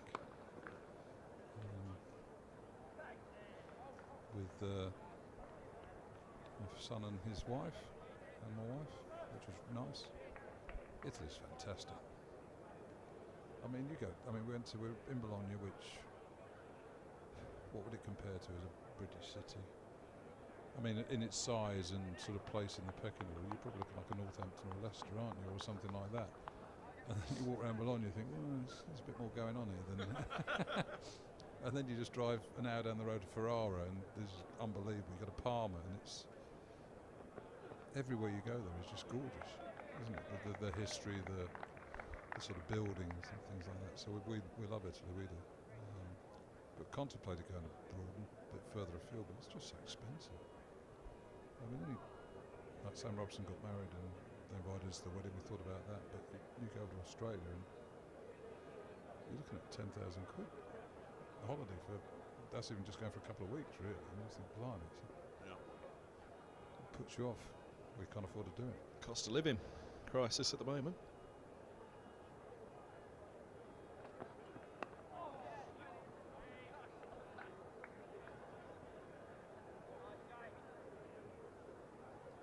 Padstow for a couple of days, that was good. Been down there? No. Padstow's gorgeous. Padstein, as they call it. Rick Stein. But that's a really nice spot. Northampton next week, isn't it? Mentioned Northampton. Yeah, I'd not call that, if you go there, it's not really a holiday, is it? There are some gorgeous villages around Northampton, aren't there? I'm lamenting that we're not going to have a trip this year to Brighton. It's always one of my favourite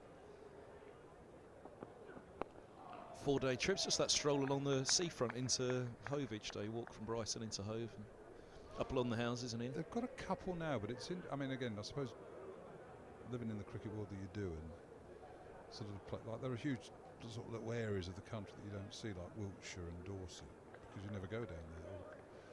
You go along the M4, don't you? Just get off at Bristol, you go to Taunton, you might go to Cardiff, or you go up to Worcester. And then you go up north on the M1, you go to Leicester, Northampton, but you never go to Lincolnshire and Norfolk. And so there are areas that you sort of don't really visit on your cricket travels very often. And it's like hotels, sort of hotels in places like Northampton, Leicester are good. And hotels in Canterbury, Worcester, Taunton, pretty ordinary. Brighton's getting a bit better, but Brighton is a great spot. It's a really nice place, Brighton. You understand why people enjoy living there, because it's just on the coast, sort of down the lanes and all that sort of stuff. Yeah, as I say, really disappointed this year. Always look forward to it every season. The fixtures come out right. kind of hope that you don't get April in Brighton, you get June or July in 4 Well, days. Hove's a good ground. Yeah. When I was young, or when I was sort of, it's quite tatty, but they've really done it up nicely, haven't they? Yeah, it was even when I started commentating the olds. Oh, nearly chops on. Really offered a chance, Higgins. Oh my goodness, he didn't chop on at all. That was turn. Whew.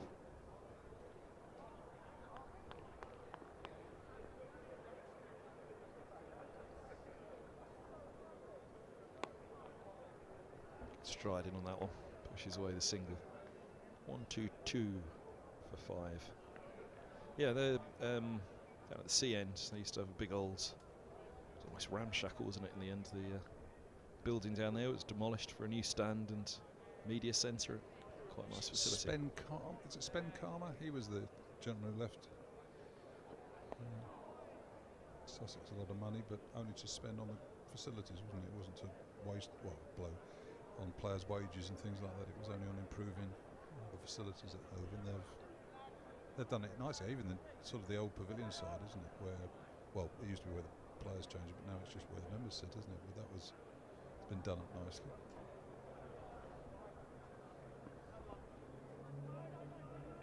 Canterbury's the other one. You can walk into Canterbury generally from the hotel you're staying at, and it's a lovely walk through the town. Yeah, Canterbury's changed a lot, hasn't it? There's not much left of it. A lot of it's turned into houses and Sainsbury's, and used to be little net areas everywhere there.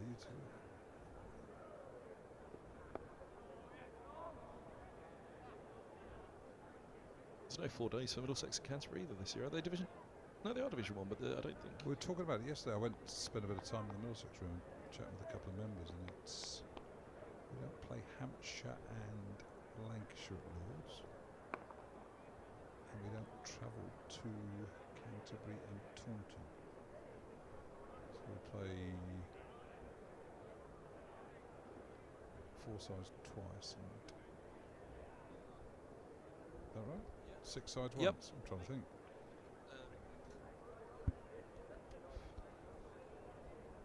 Give me maths wrong here, someone's going to pick me up. We're one of the sides, so 10 teams. I'm going to down Mike if you're starting maths.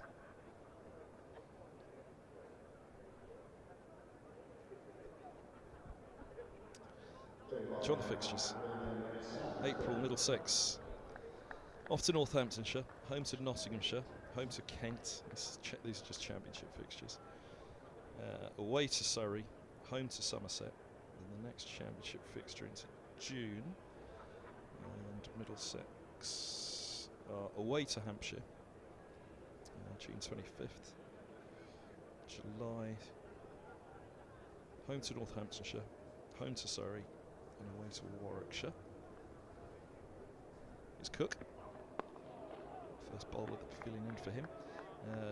So it's 5 sides twice, 4 sides once.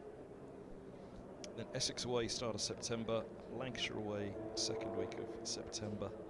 Home to Warwickshire and away to Nottinghamshire to finish. It's a tough old finish, isn't it? 3 away games out of 4. Essex, Lancashire and Nottinghamshire.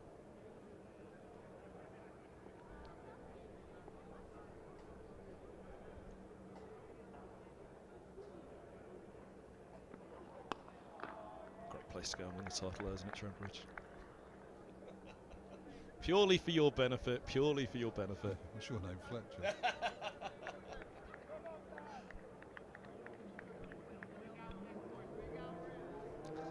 I mean, they were 4 for 4. It's 123 for 5 now. Fantastic stuff. 1, 2, 3 for 5. Again, Middlesex would have loved that total at 4 for 4. If listeners sort of hear a sort of slap in the background, it's 'cause I've just punched him.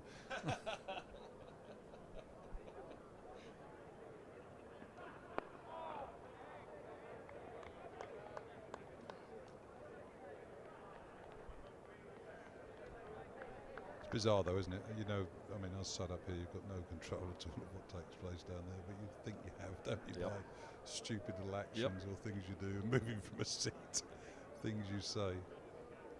Was it? There was one great one for you, wasn't there? There was one game here. I remember you telling me, and you were sat somewhere and you absolutely were not moving from that spot. Was it the would it have been the title year? There was one game in particular, I think. There's been dozens.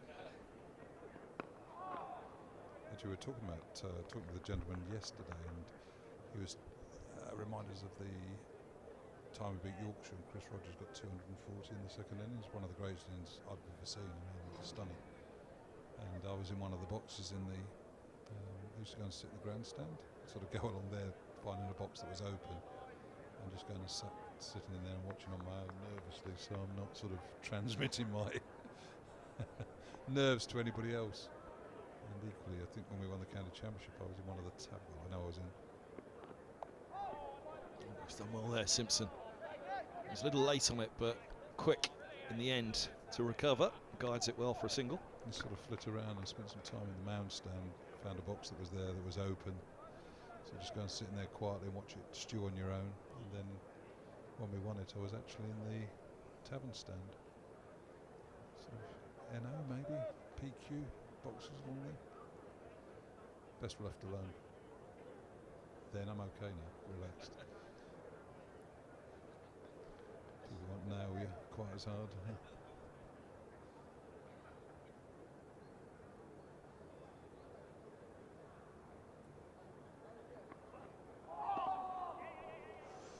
Good leave. Oh, it gets through Rossington. Pops over the rope. 4 byes, that looked close to me. They seemed to nip back and keep a little low. Didn't keep low, but it swung after it pitched, didn't it? Which Rossington went with his left hand, and it's gone inside his left hand. So 4 welcome runs for Middlesex. Take them all. 128. Nearly time for the band. We're halfway there. The Barmy Army always used to sing that, didn't they? I think we're chasing totals. Halfway, living on a prayer. Bon Jovi. Ah, Bon Jovi, yeah. That's right. Not that we're going to break out in song. Oh, go on.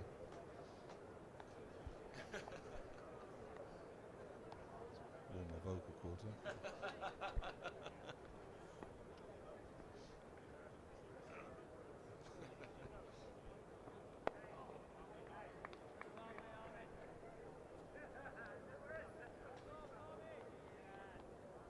Yeah, I reckon it was the Chris Rogers innings at 241, chasing 472. I think it was that one. It was the one I recall of you just saying that you sat in a place and you just wouldn't move.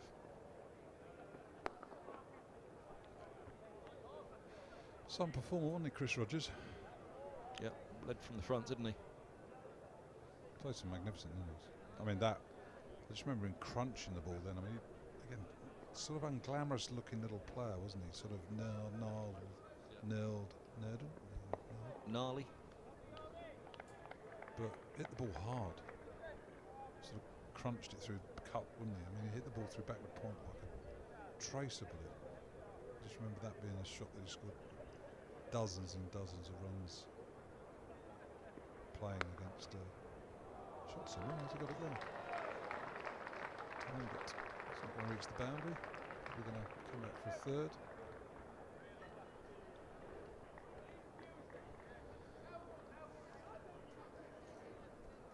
Middlesex nearly halfway there to the Essex total now, 131 for 5, trailing by 135.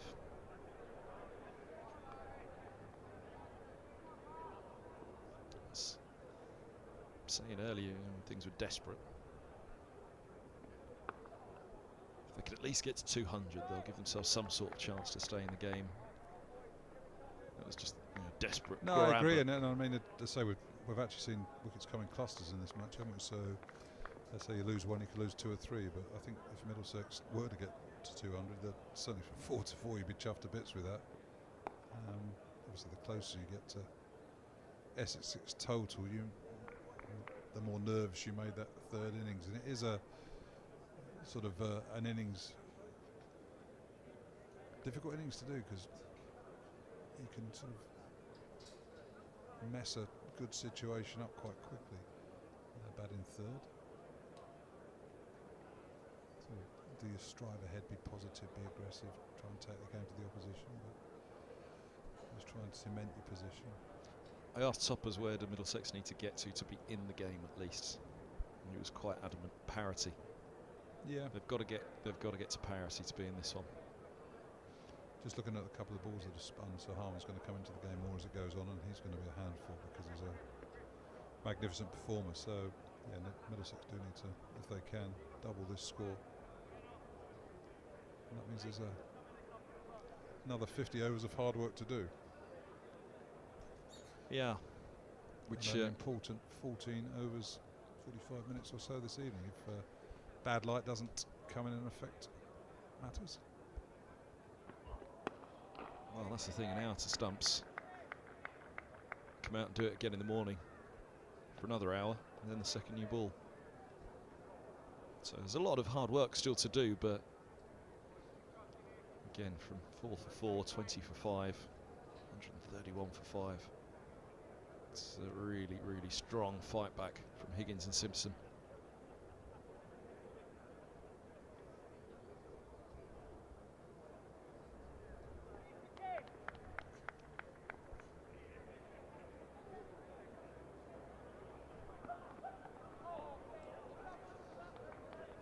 Simpson, of course, had a very brief stint as opener for Middlesex, who had an abundance of openers for a while, but right back when Simpson joined, there was a real shortage, wasn't there? I remember him opening up at Leicestershire, Wantage Road. I remember him top of the order back then. Really?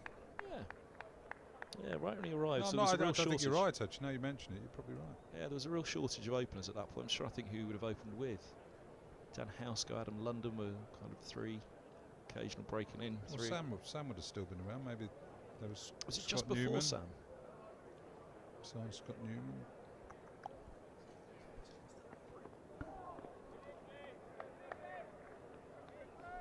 Yeah, I think before Scott Newman as well. Newman was 2010, wasn't he? 2011. Simpson 2008. I'm going to go as his first class debut. I'll have a look and see now. 2009 maybe. Yeah, I think 2009 was the year that Simo started to play some games, second half of 2009, I reckon. That's when we got rid of Nashi. You've never got rid of Nashi. You're right there. He's a cockroach, isn't he? Oh, I hope he's tuned in. I love him a bit, but he's a beauty.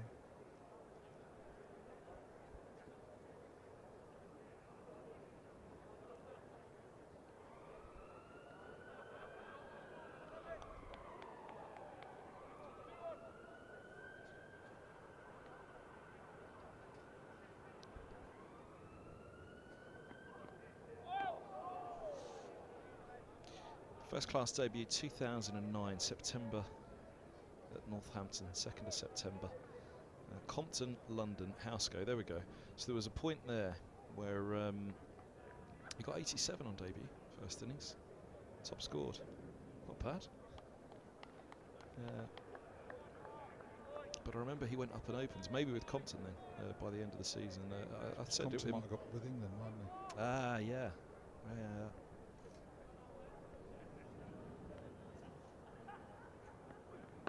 Actually, no, that was before Nick went to Somerset. So that would have been in his last year with Middlesex before he went to Somerset. So Sam Robson not broken through there. So maybe it was the next season, maybe there was an injury for Scott Newman. But then there was a stint, wasn't there, where there was an abundance of openers. Rogers came in, Robson, Sterling. There's a whole load of openers at the county at one point. Could have put in a top 4 or 5 of openers. But that was after there being a dearth. I'm not sure London was a natural opener, was he? He got 31 in that match. Simpson's debut, Adam London. Richmond, he's at now? Richmond Cricket Club? Managing role? Yeah. Dan House goes with our youth teams. Looks after one of our halfway sides, yeah. Doing very well. The estate agent. What do you mean estate agent? That was his nickname, wasn't it? Was it? Housego. I never gave it to him. It was Nashi, I think.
Looking back at that match, Sean Udall's captain, and Van der Vaart.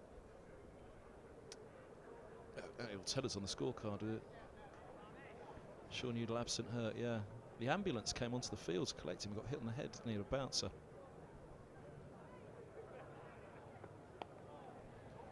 Yeah, best wishes go to Sean. He's not in great shape at the moment. No.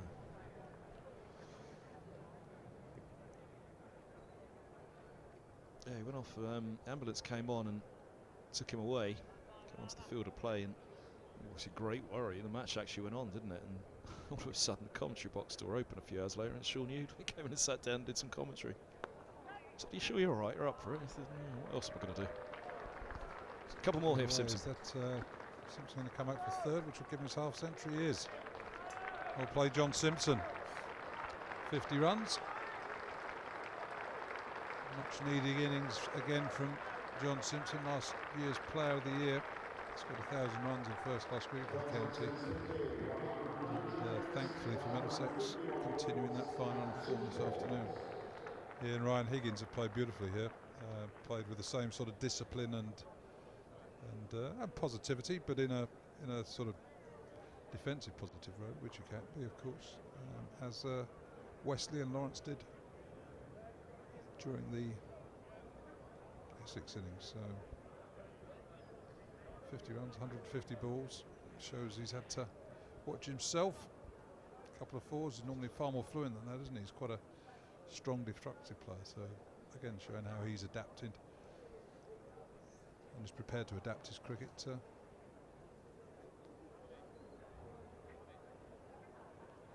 suit the match situations.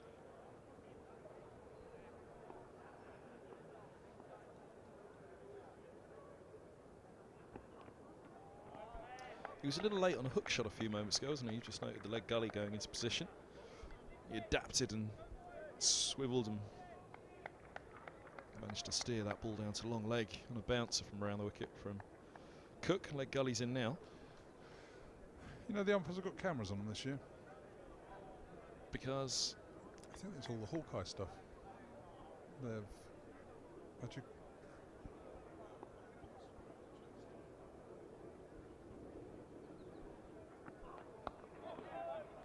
I mean, quite sadly, in football they've started trialling cameras and umpires, but for referees, but for very differing reasons, sadly. And for the protection, particularly of non-league, lower league referees. So there we go. Umpires have got cameras on them. Hawkeye, eh? Yeah. I believe so. That's what. So the analyst is responsible for making sure the batteries are charged each evening and distributing them both. There it is again. They've gone after Simpson with that one, and again he kind of not shirked at it, but He's let that one go through. I mean, Simo does play the pull shot quite well, but 3 men out really. Leg gully, deep square leg, deep fine leg. If he can get out of the way, there's no point. I suppose on a pitch like this, a bit slow. Because you're trying to hit the ball. You can mistime it and hit it in the air, but it's obviously a ploy by Essex here. Gives him a couple of short balls. Played the last two quite well, just left him alone down the leg side.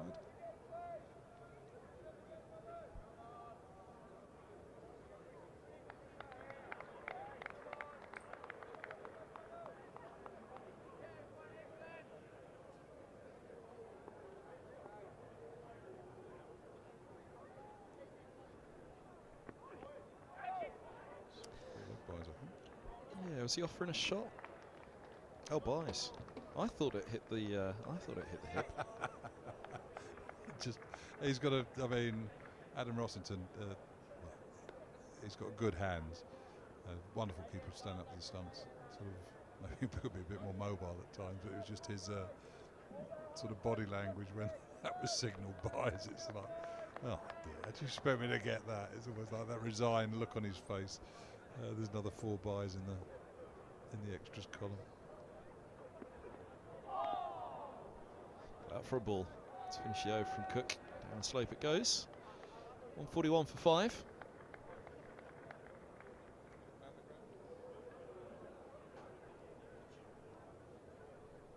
Shadows are getting longer quickly at the moment as the sun sets to the east. West even. We could be in trouble. Yeah, I know.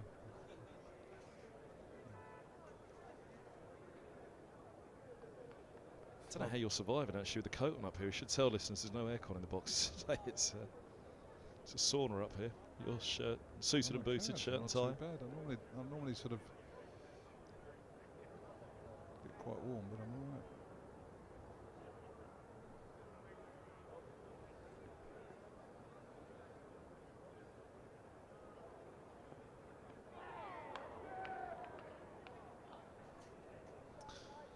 Deep mid wicket back. No deep square. Higgins looking for the sweep.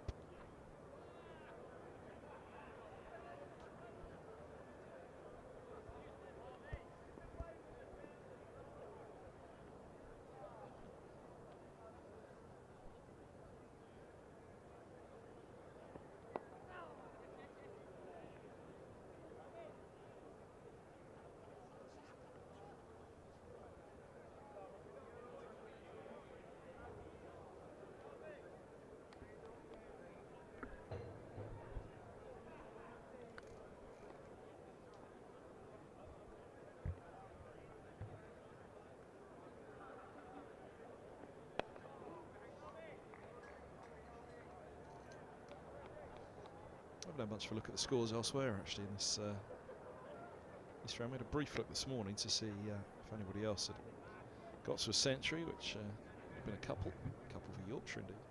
And Steele for Surrey. So looking at Division 1, Nottinghamshire leading Hampshire by 90 runs, 136 for 5. Low scoring game down at the Aegeus. 231 for Hampshire in reply to Nottinghamshire's 185.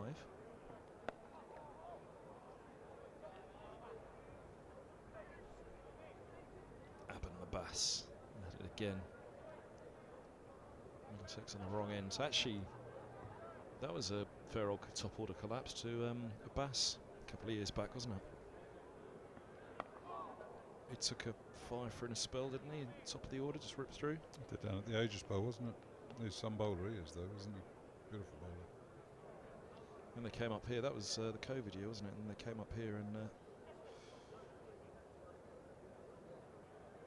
That was the game where Barker slogged 80. Yeah. We're in the game, and then he just sort of teed off, didn't he? Smashed it everywhere for half an hour, and suddenly. Game turned, yeah. Hampshire went from being possibly 20-30 behind to 60-17 front, and on a pitch that was zipping everywhere. Bass and Abbott were an absolute handful. Bass got 6 for 49 in the first innings. Not his first innings. In the second innings, it's Abbott. He's got 3. 2 for Barker.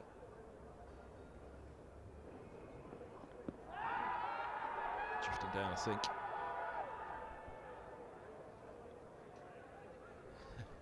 Ryan Higgins thinks so as well, clearly. Sometimes you look at the appeal and it looked convincing. That I was a bit worried, even though he tends to give them quite quickly. leg side, so good decision there. Higgins just looking at the bowler as if to say, how dare you. But if he was bowling, he'd have gone up.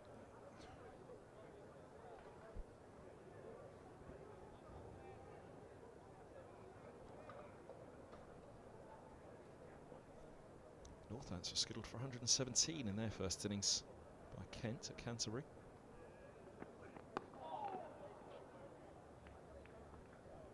.39 for Vasconcelos at the top. Berg, Gareth Berg, 21, not out.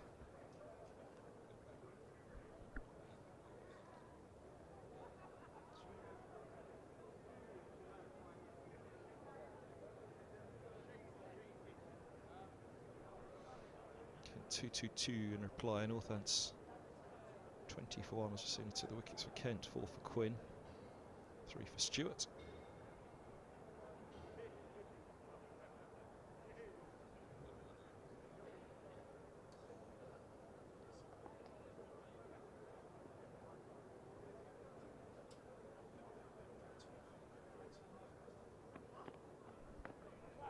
Good take from Rossington. He's up against it with this very straight approach to Simpson at the moment from around the wicket from Cook.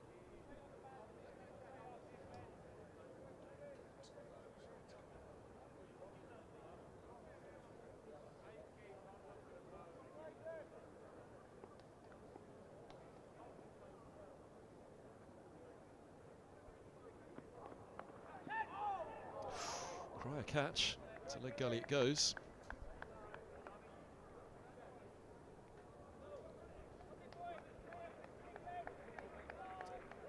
Not sure whether I like Simo playing that shot. It doesn't look like a shot he's going to consistently hit down. Just a question of getting the line right as a bowler, isn't it? You get it down the leg side, you can get inside it, but all of a sudden you get it sort of by your right shoulder. He certainly persisted with this tactic and puts one back on the spot nicely on the off stump like that.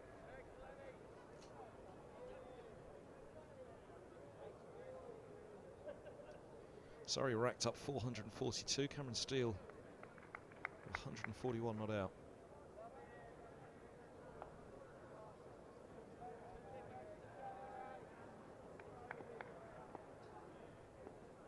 Lancashire 230 for 8 in reply. Oh no, he's chipped it up, and he's got he's got lucky. Afterthought from Simpson, looking to uppercut it, went halfway through with the shot. Looked as they got caught in two minds. So we didn't like. I mean, it's been a good tactic by Essex because it's absolutely started to sort of frazzle Simpson's mind a little bit. But that was a dreadful shot, wasn't it? It was nothing really. Almost went for the pull, realised it wasn't there. Was he trying to guide it over third, towards third for 4? But belated decision, I think, wasn't it? Well, it was about 3 shots he wanted to play and ended up playing none of them well. So, or played all 3. Yeah, you can stand there and chuckle, but get your head down. He just went and explained it to Higgins, didn't he? Yeah, there we go, still playing it again. Yeah, it was. Thought of a pull, thought of a cut, thought of a. Cook's bowled well here. It's been a good spell again, just showing his capabilities. He's not just a new ball bowler. The control, hustle, bustle, skids through.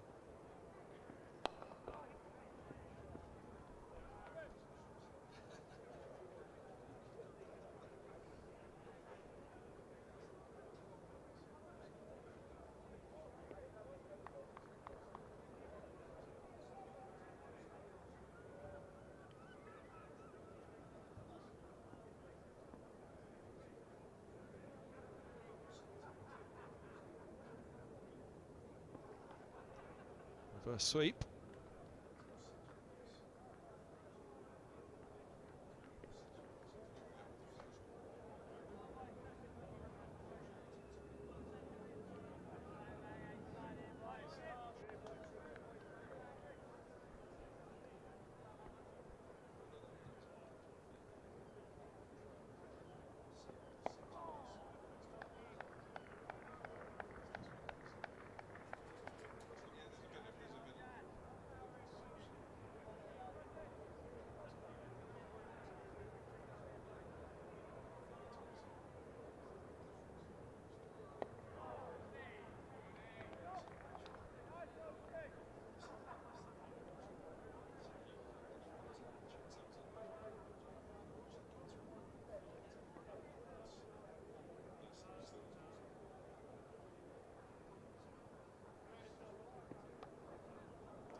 Is he bowled him? He has. Thought that it had gone all the way through again, but this one takes the top of off. And Higgins' 70 has been brilliant, but the partnership comes to an end.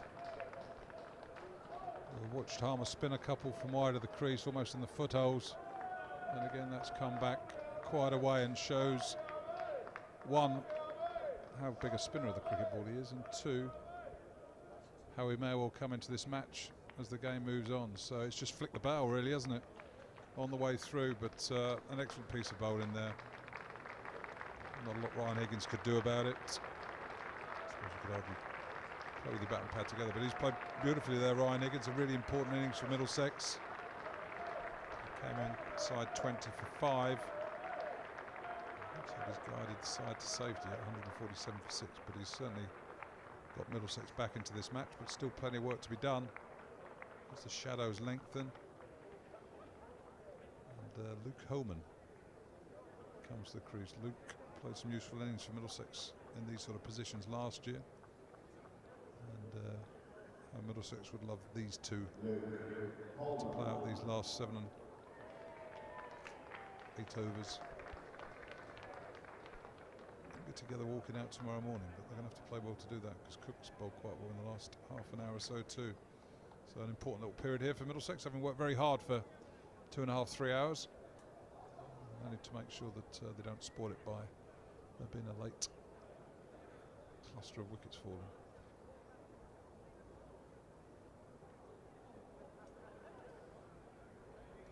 Yep, they've done so well. 127 runs added for the 6th wicket. That having been 4 for 4, 20 for 5, 147 for 6. Just look at it, so, but for a bit of luck, could have lost both batsmen, couldn't you? Simo's shot there, very fortunate to land in the middle of no one's hands. And then lovely piece of bowling there by Harmer to rip one through Higgins' forward defensive. And Higgins, who hadn't offered a single chance, and bowled by a beaut like that by Harmer. He'll consider himself, he can consider himself unfortunate there, really, can't he? He's, again, been the most fluent innings probably of anybody that we've seen so far.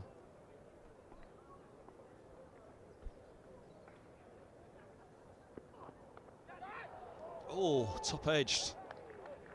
They're continuing with the short stuff to Simpson. It's the 150 up for Middlesex, 151 for 6. Well, you can understand why as well. Got Simo in all sorts of trouble in the last over there, top edge over the keeper. He's not looking in control, so again, is this... I've never seen anybody do this to Simo before. Maybe analysts looking at things, watching the way he plays the ball. Someone picks something up. Or whether it's just, well, let's try it and see what happens.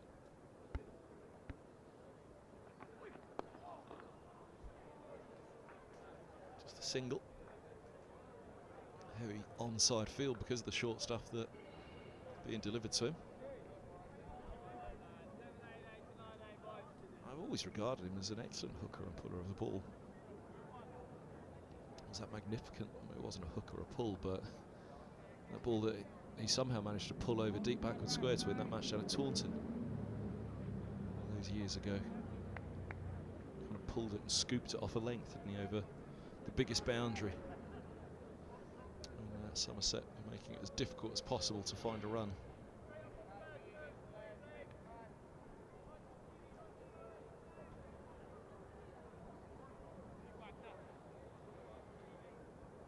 Holmes' first ball. Needs to be sharp, on your toes. It's going to be threatening your stumps.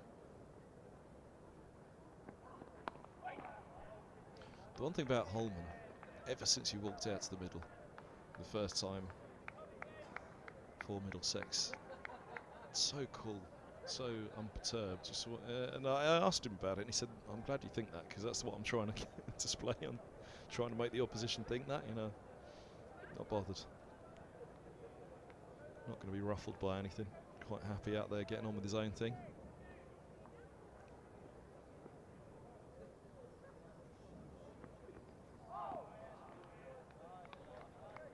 He's a lovely character, actually. He's one of those fellas in the dressing room where sort of people. He's interesting.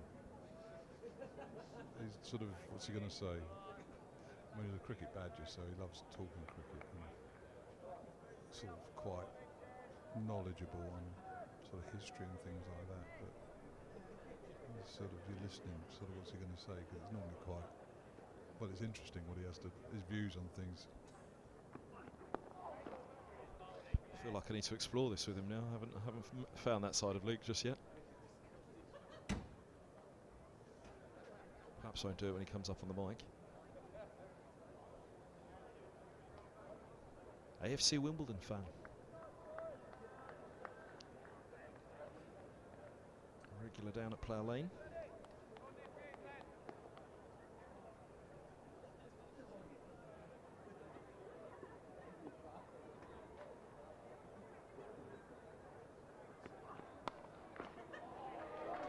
Dismissed. And that's his strength, that is, isn't it? Cuts the ball hard, got fast hands, isn't he? And off for the season. Nice way to open your account. He's there to be hit, but he doesn't hold back, does he? I love watching him back. Right, Harmer's got a wicket. He's bowled pretty well. Challenge for Middlesex is not for the one to become a 2 or 3 for.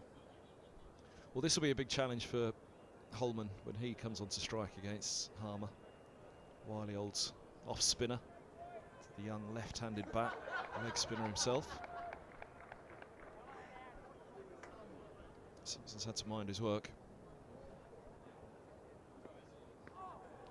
One thing there, just looking at the pitch now, is you sort of see the shadows, and you can almost see that roughish area, can't you? Just sort of a couple of yards down to Simo's left as we're looking down the pitch there. It's quite wide of the stumps. But for someone who spins the ball as much as Harmer, it brings the stumps into play. A lot of other spinners who don't turn the ball as considerably as Harmer, it's too wide, it's not really in the game. But when you give the ball a rip like he does, those areas, even though they are sort of a yard outside of stump, aren't they? Certainly, maybe not a yard, but 18 inches outside of stump. They're in the game, because as Ryan Higgins found out, he can rip one back sharply.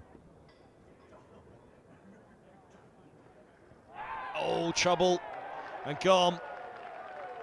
Backed up to that one, Holman, and got himself into an awkward position, and Harmer strikes straight away against the Middlesex youngster. 157 for 7. Yep, again, the fear is that Harmer is one of those bowlers, when he's hot, he's hot. Had to wait a long time for his first wicket, but Holman there needed to go forward, tried to play the ball on the back foot. The ball's almost skidded through, hasn't it? Done him for length slightly. Plumb in front, so 2 big wickets. This game's changing once again.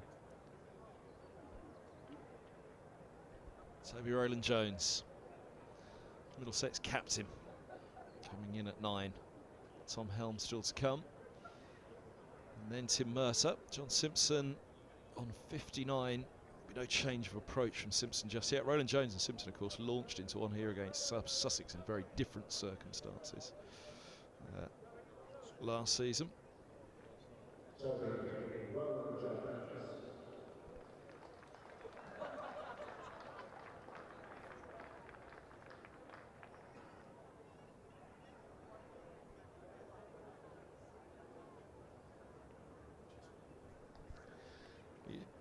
Like I said, now isn't the moment I'm thinking it, but at some point, if one of these two is there with Helm or Mercer at the other end, you can well see the one that's left launching into it at some point. Not just yet, though. Through to stumps tonight, if they can. And through as much of tomorrow morning as they can as well. All that little bit further away now after a couple of quick wickets.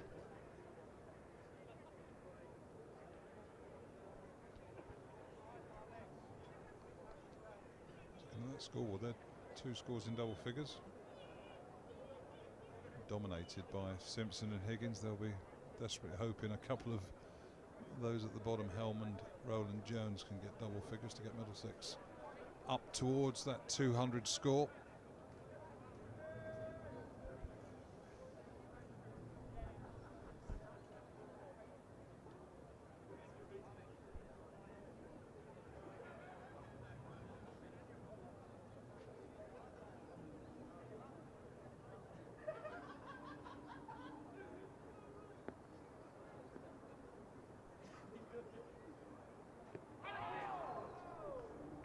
Stride in from Roland Jones, big tall man, very capable batsman, an opener in his youth.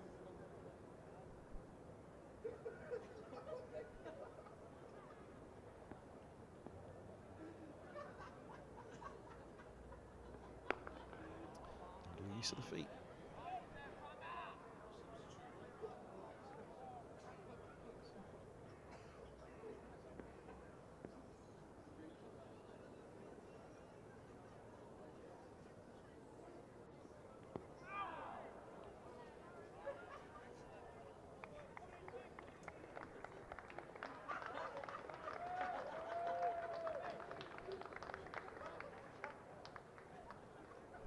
Holman gone for 4 LBW, Middlesex 157 for 7, so 6 overs remain. Shadows permitting, because the you can clearly see those shadows pronounced around the umpires at the moment, and around the players out on the fields, which will be a decision to make at some point for the umpires about the artificial versus the natural light. Thought having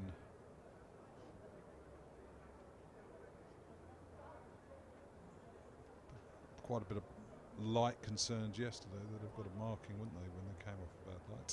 They'll have to reach that before they judge, but it sounds silly, what you're doing coming off in sunlight, but again you look at Richard Illingworth, the umpire at square leg, and you can see the 4 shadows caused by the floodlights quite clearly, so even though it looks bright from where we are up here, it can be a bit darker there, especially with this old Victorian red brick pavilion at the back, which is quite dark.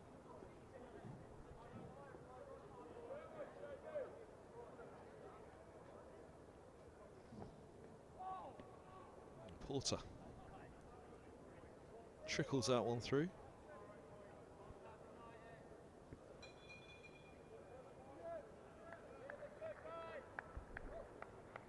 For 25. Feels quite a while ago now. He picked up that 4 for at the start. Nice to start the season with a few wickets then. Sort of first 2 games, you've got 10 wickets, 17, 18 apiece. It's a nice little platform. Shots him up. 4 runs. That's John Simpson at his best, isn't it? Just almost lazy but sort of crunching drive, isn't it? Bottom hand comes through. It's controlled though, isn't it? And hits the ball hard. Yeah, I was going to describe Toby Roland Jones. There's almost an elegance about his destruction when he does get going. It's not just slogging, is it? He almost has a flow about it, doesn't he? Full swell, the big follow through, hasn't he?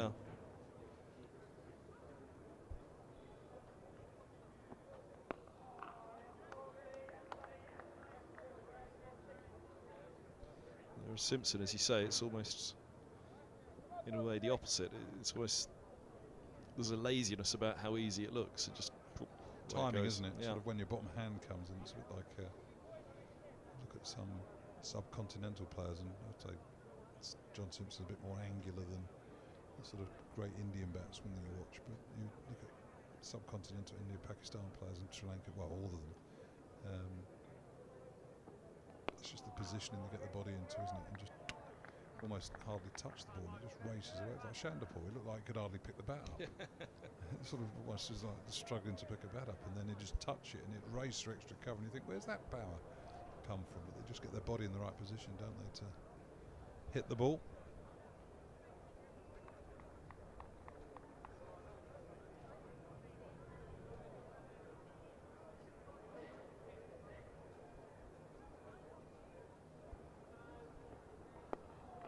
Other than Lara, who was the worst to bowl to for you? Who did you think of? I didn't like bowling at Michael Slater. I mean, he wasn't sort of a crispy clipper of the ball. He was a bit of a brute, wasn't he? He's been in trouble recently. Got problems, but he was. I didn't like bowling. He was very aggressive. Take the game to you, and if you didn't quite get it right early on, he'd be all over you. And sort of, what's my length? Over pitch, he hits you back over your head, drag it short, he swivels on it. Oh, that's a good ball. I always remember watching as a kid Slater in that Australian side. It was almost like a Hollywood blockbuster feel to them, wasn't there? Slater exactly that. I mean, I got to know Michael quite well actually when we played against him. I just remember what was the Ashes that I was called up for? 94, 95. I wasn't selected originally, then got drafted in. But I was drafted in to cover. So I was actually, Denise and I, with Alex, son when he was very young, we just moved in that night. Moved into an apartment, a flat in Burwood, in the outskirts in western suburbs of Sydney, and the phone went. It was Mike Smith. Could you get up to Brisbane? We've got injury and illness problems, so flew up to Brisbane. First night in the flat, leaving Denise and the baby in a place they'd never been to before, half furnished. Goes a little dance to meet Harmer. And travelling up there, preparing for the test, sat there, watched the first ball, which De Freitas bowled, cut for 4, and we all looked at each other, those of us not playing, and said, we're knackered here, aren't we? One ball of the Ashes, and that was it. And it's almost, it has been the first ball of an Ashes series. There's so many times. Harmison bowling at the second slip, Mitchell Johnson bowling, Rory Burns. I think there's another test match where I think where someone bowled a loose ball and it was cut for 4. Didn't dance to that one, tried to get everything behind it.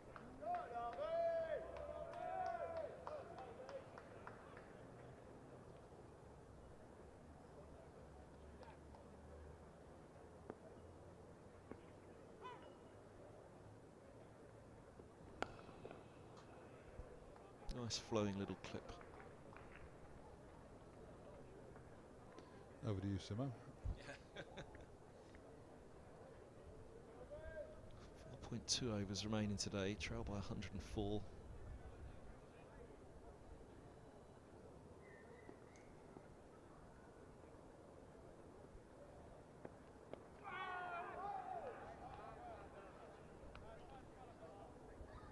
Sharp work from Rossington.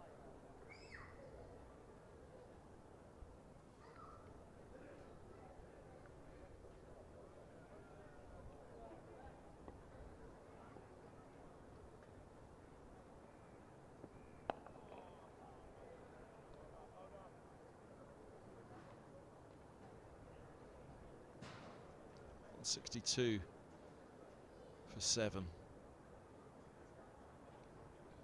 The destructive capability that we just touched on with both of these, trailing by 104. Just wonder one of them still there at the end are able to take a little chunk out of whatever deficit may or may not, of course, still remain when the innings nears a close. Well, the challenge here is Harmer, isn't it? The way that he's coming into this match. So his first, I think, 6 overs, conceded 4, very few runs. All right, so he's going for 2 and over, but he's taken 2 wickets, and seems to be growing in sort of confidence. So he's going to be the real threat, almost, you think, at the back end of this innings, and maybe for Essex moving forward. So. Edged and gone. Comfortable catch for Cook. Straight into the midriff. And just a dabble from Roland Jones. Yep, and a 5 for Porter.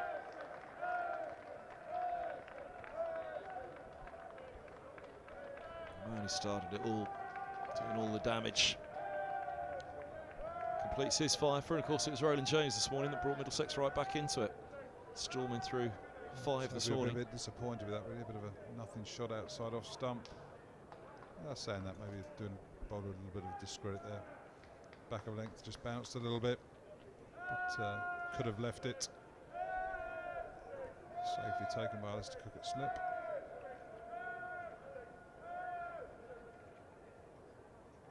And the last 20 minutes or so,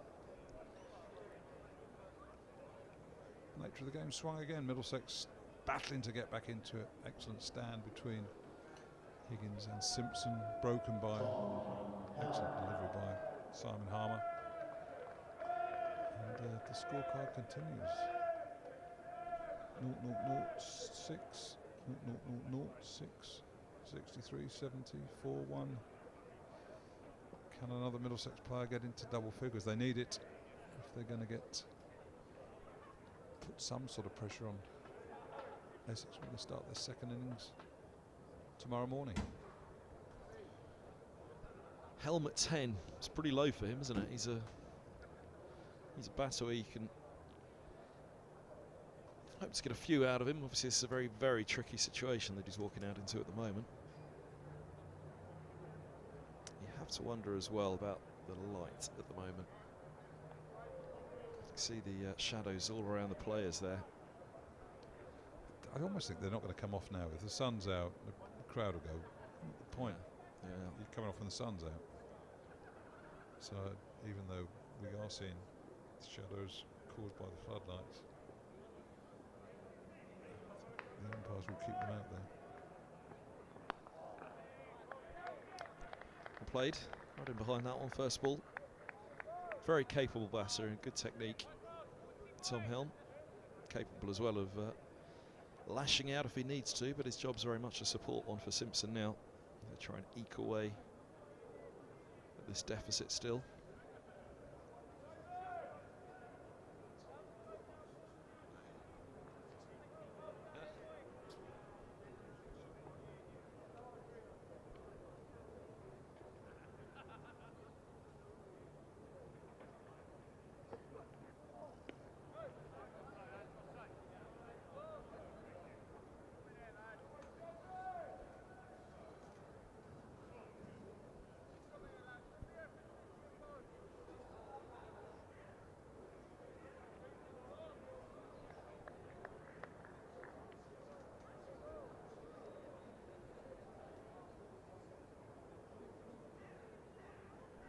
But again, you can argue that in the same way that Middlesex's perseverance was rewarded finally, Essex's perseverance has been rewarded too. Run rate here just 2.67, so Middlesex never got away from Essex in the same way that Essex never really got away from Middlesex after the first hour or so of cricket. There's 4 wickets. 4 for 4 for your top order players. It's probably settled for 160 runs from your last 6 wickets at this time of the year.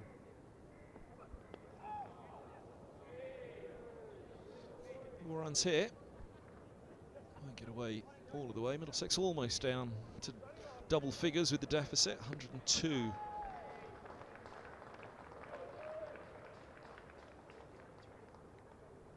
One behind.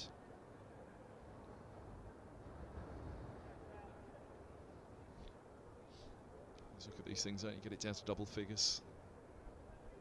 Get it down somewhere close to 50. Again, they take that now. Talking earlier about can they get close to, can they get to 200, be 60 behind. Just have something to be in the game. Do that, Simo's probably got to need to get 100.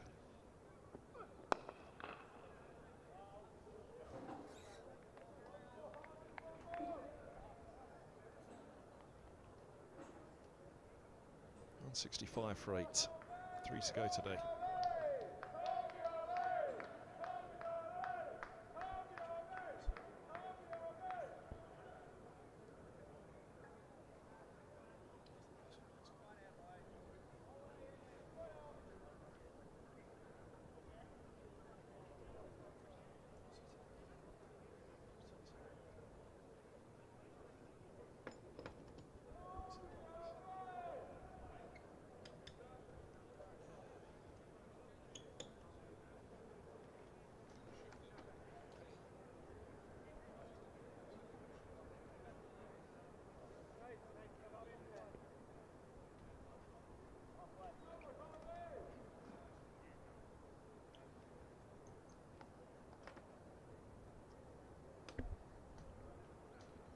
So Helm is going to have his hands full here. Inside the line.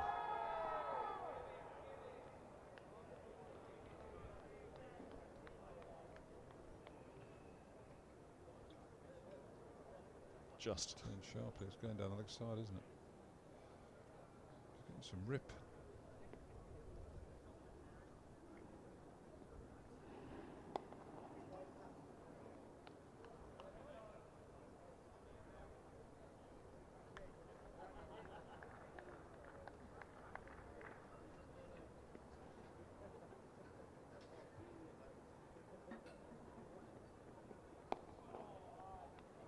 Almost a case for Harmer coming round the wicket, because it's going to be difficult to get an LBW unless, I mean, I suppose if the player goes on the back foot as Holman did, get trapped in front but you get forward and get outside the line, difficult to get an LBW. But again, you try and get funky and guide it down to third man with a slightly angled bat, you're asking for trouble there.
Could do with a few of those. Essex innings, they had a few edges to third man, didn't they? Off Mercer in particular. Nice to sort of collect a dozen or so runs down there. What do you think about that conversation we had earlier about the 2 or 3 overs that accounted for 30, 40 runs? It'd be pretty useful right now. So at some point, the end is a little closer. It might not be far away at the moment, but whether Simpson tees off. Moments like that might give him a thought or two.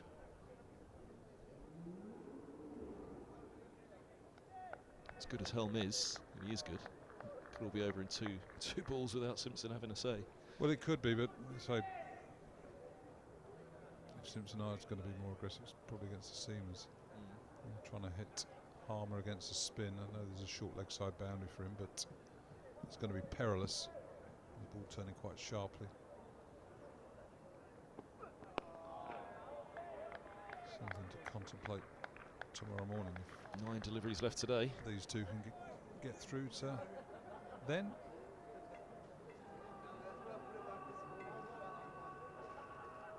Fascinating second day. Fascinating first day in hindsight, but it was one that you needed that second day to give you a few answers to what happened or what didn't happen on the first day.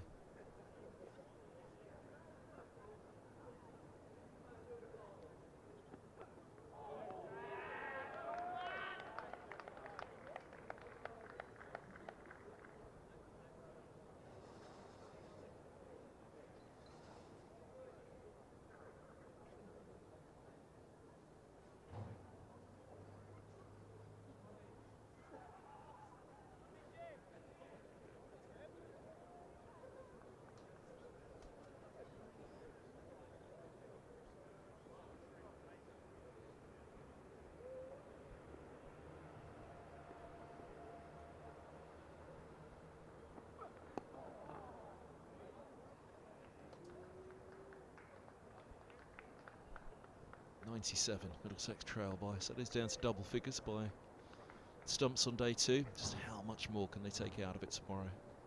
Again, talked about, do they need to get to parity? Could they be 20 behind? Right now, obviously they'll take 50 or 60 behind, won't they?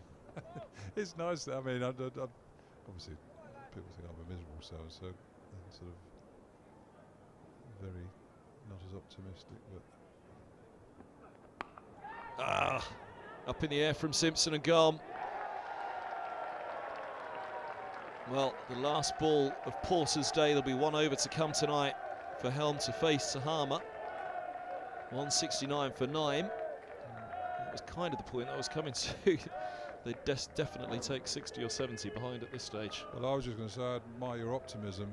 60 or 70? Well, yeah. They take 80. Talking about 20 or 30, I think, well, blimey, that's going to say something. But that's gone. Oh no, I meant that was longer. Window now. So it's not there to hit for Simo. Looking on the leg side and just towed a simple catch to mid-on. Excellent innings by John Simpson.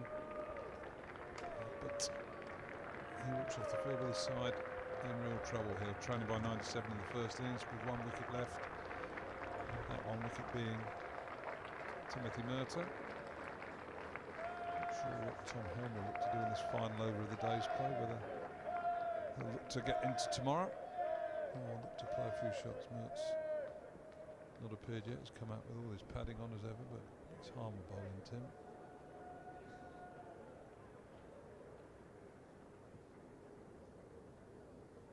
So yes, Middlesex.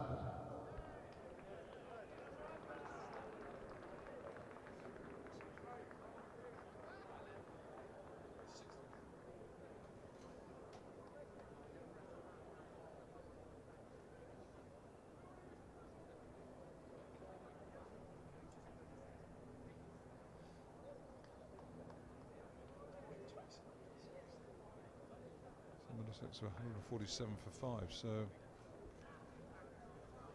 that's 4 for 22 here. Collapse, which is spoilt. Excellent rear guard. Determined partnership between Higgins and Simpson. It's just an odd looking scoreboard, isn't it? With the 2 big double figure scores and nobody else into double figures. Well, we're looking at, we're talking about the Essex score, and again, Lawrence 100, Critchley 50, Wesley 48. Over 200 of Essex's runs were scored by 3 batsmen. So the scores in the Middlesex innings: 6, 4, 1, 7. Other than that, Ducks and 63 and 70.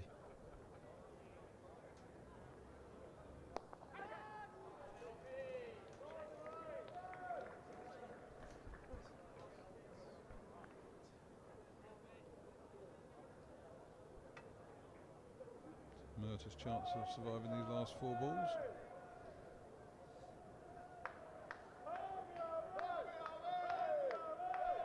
Slim.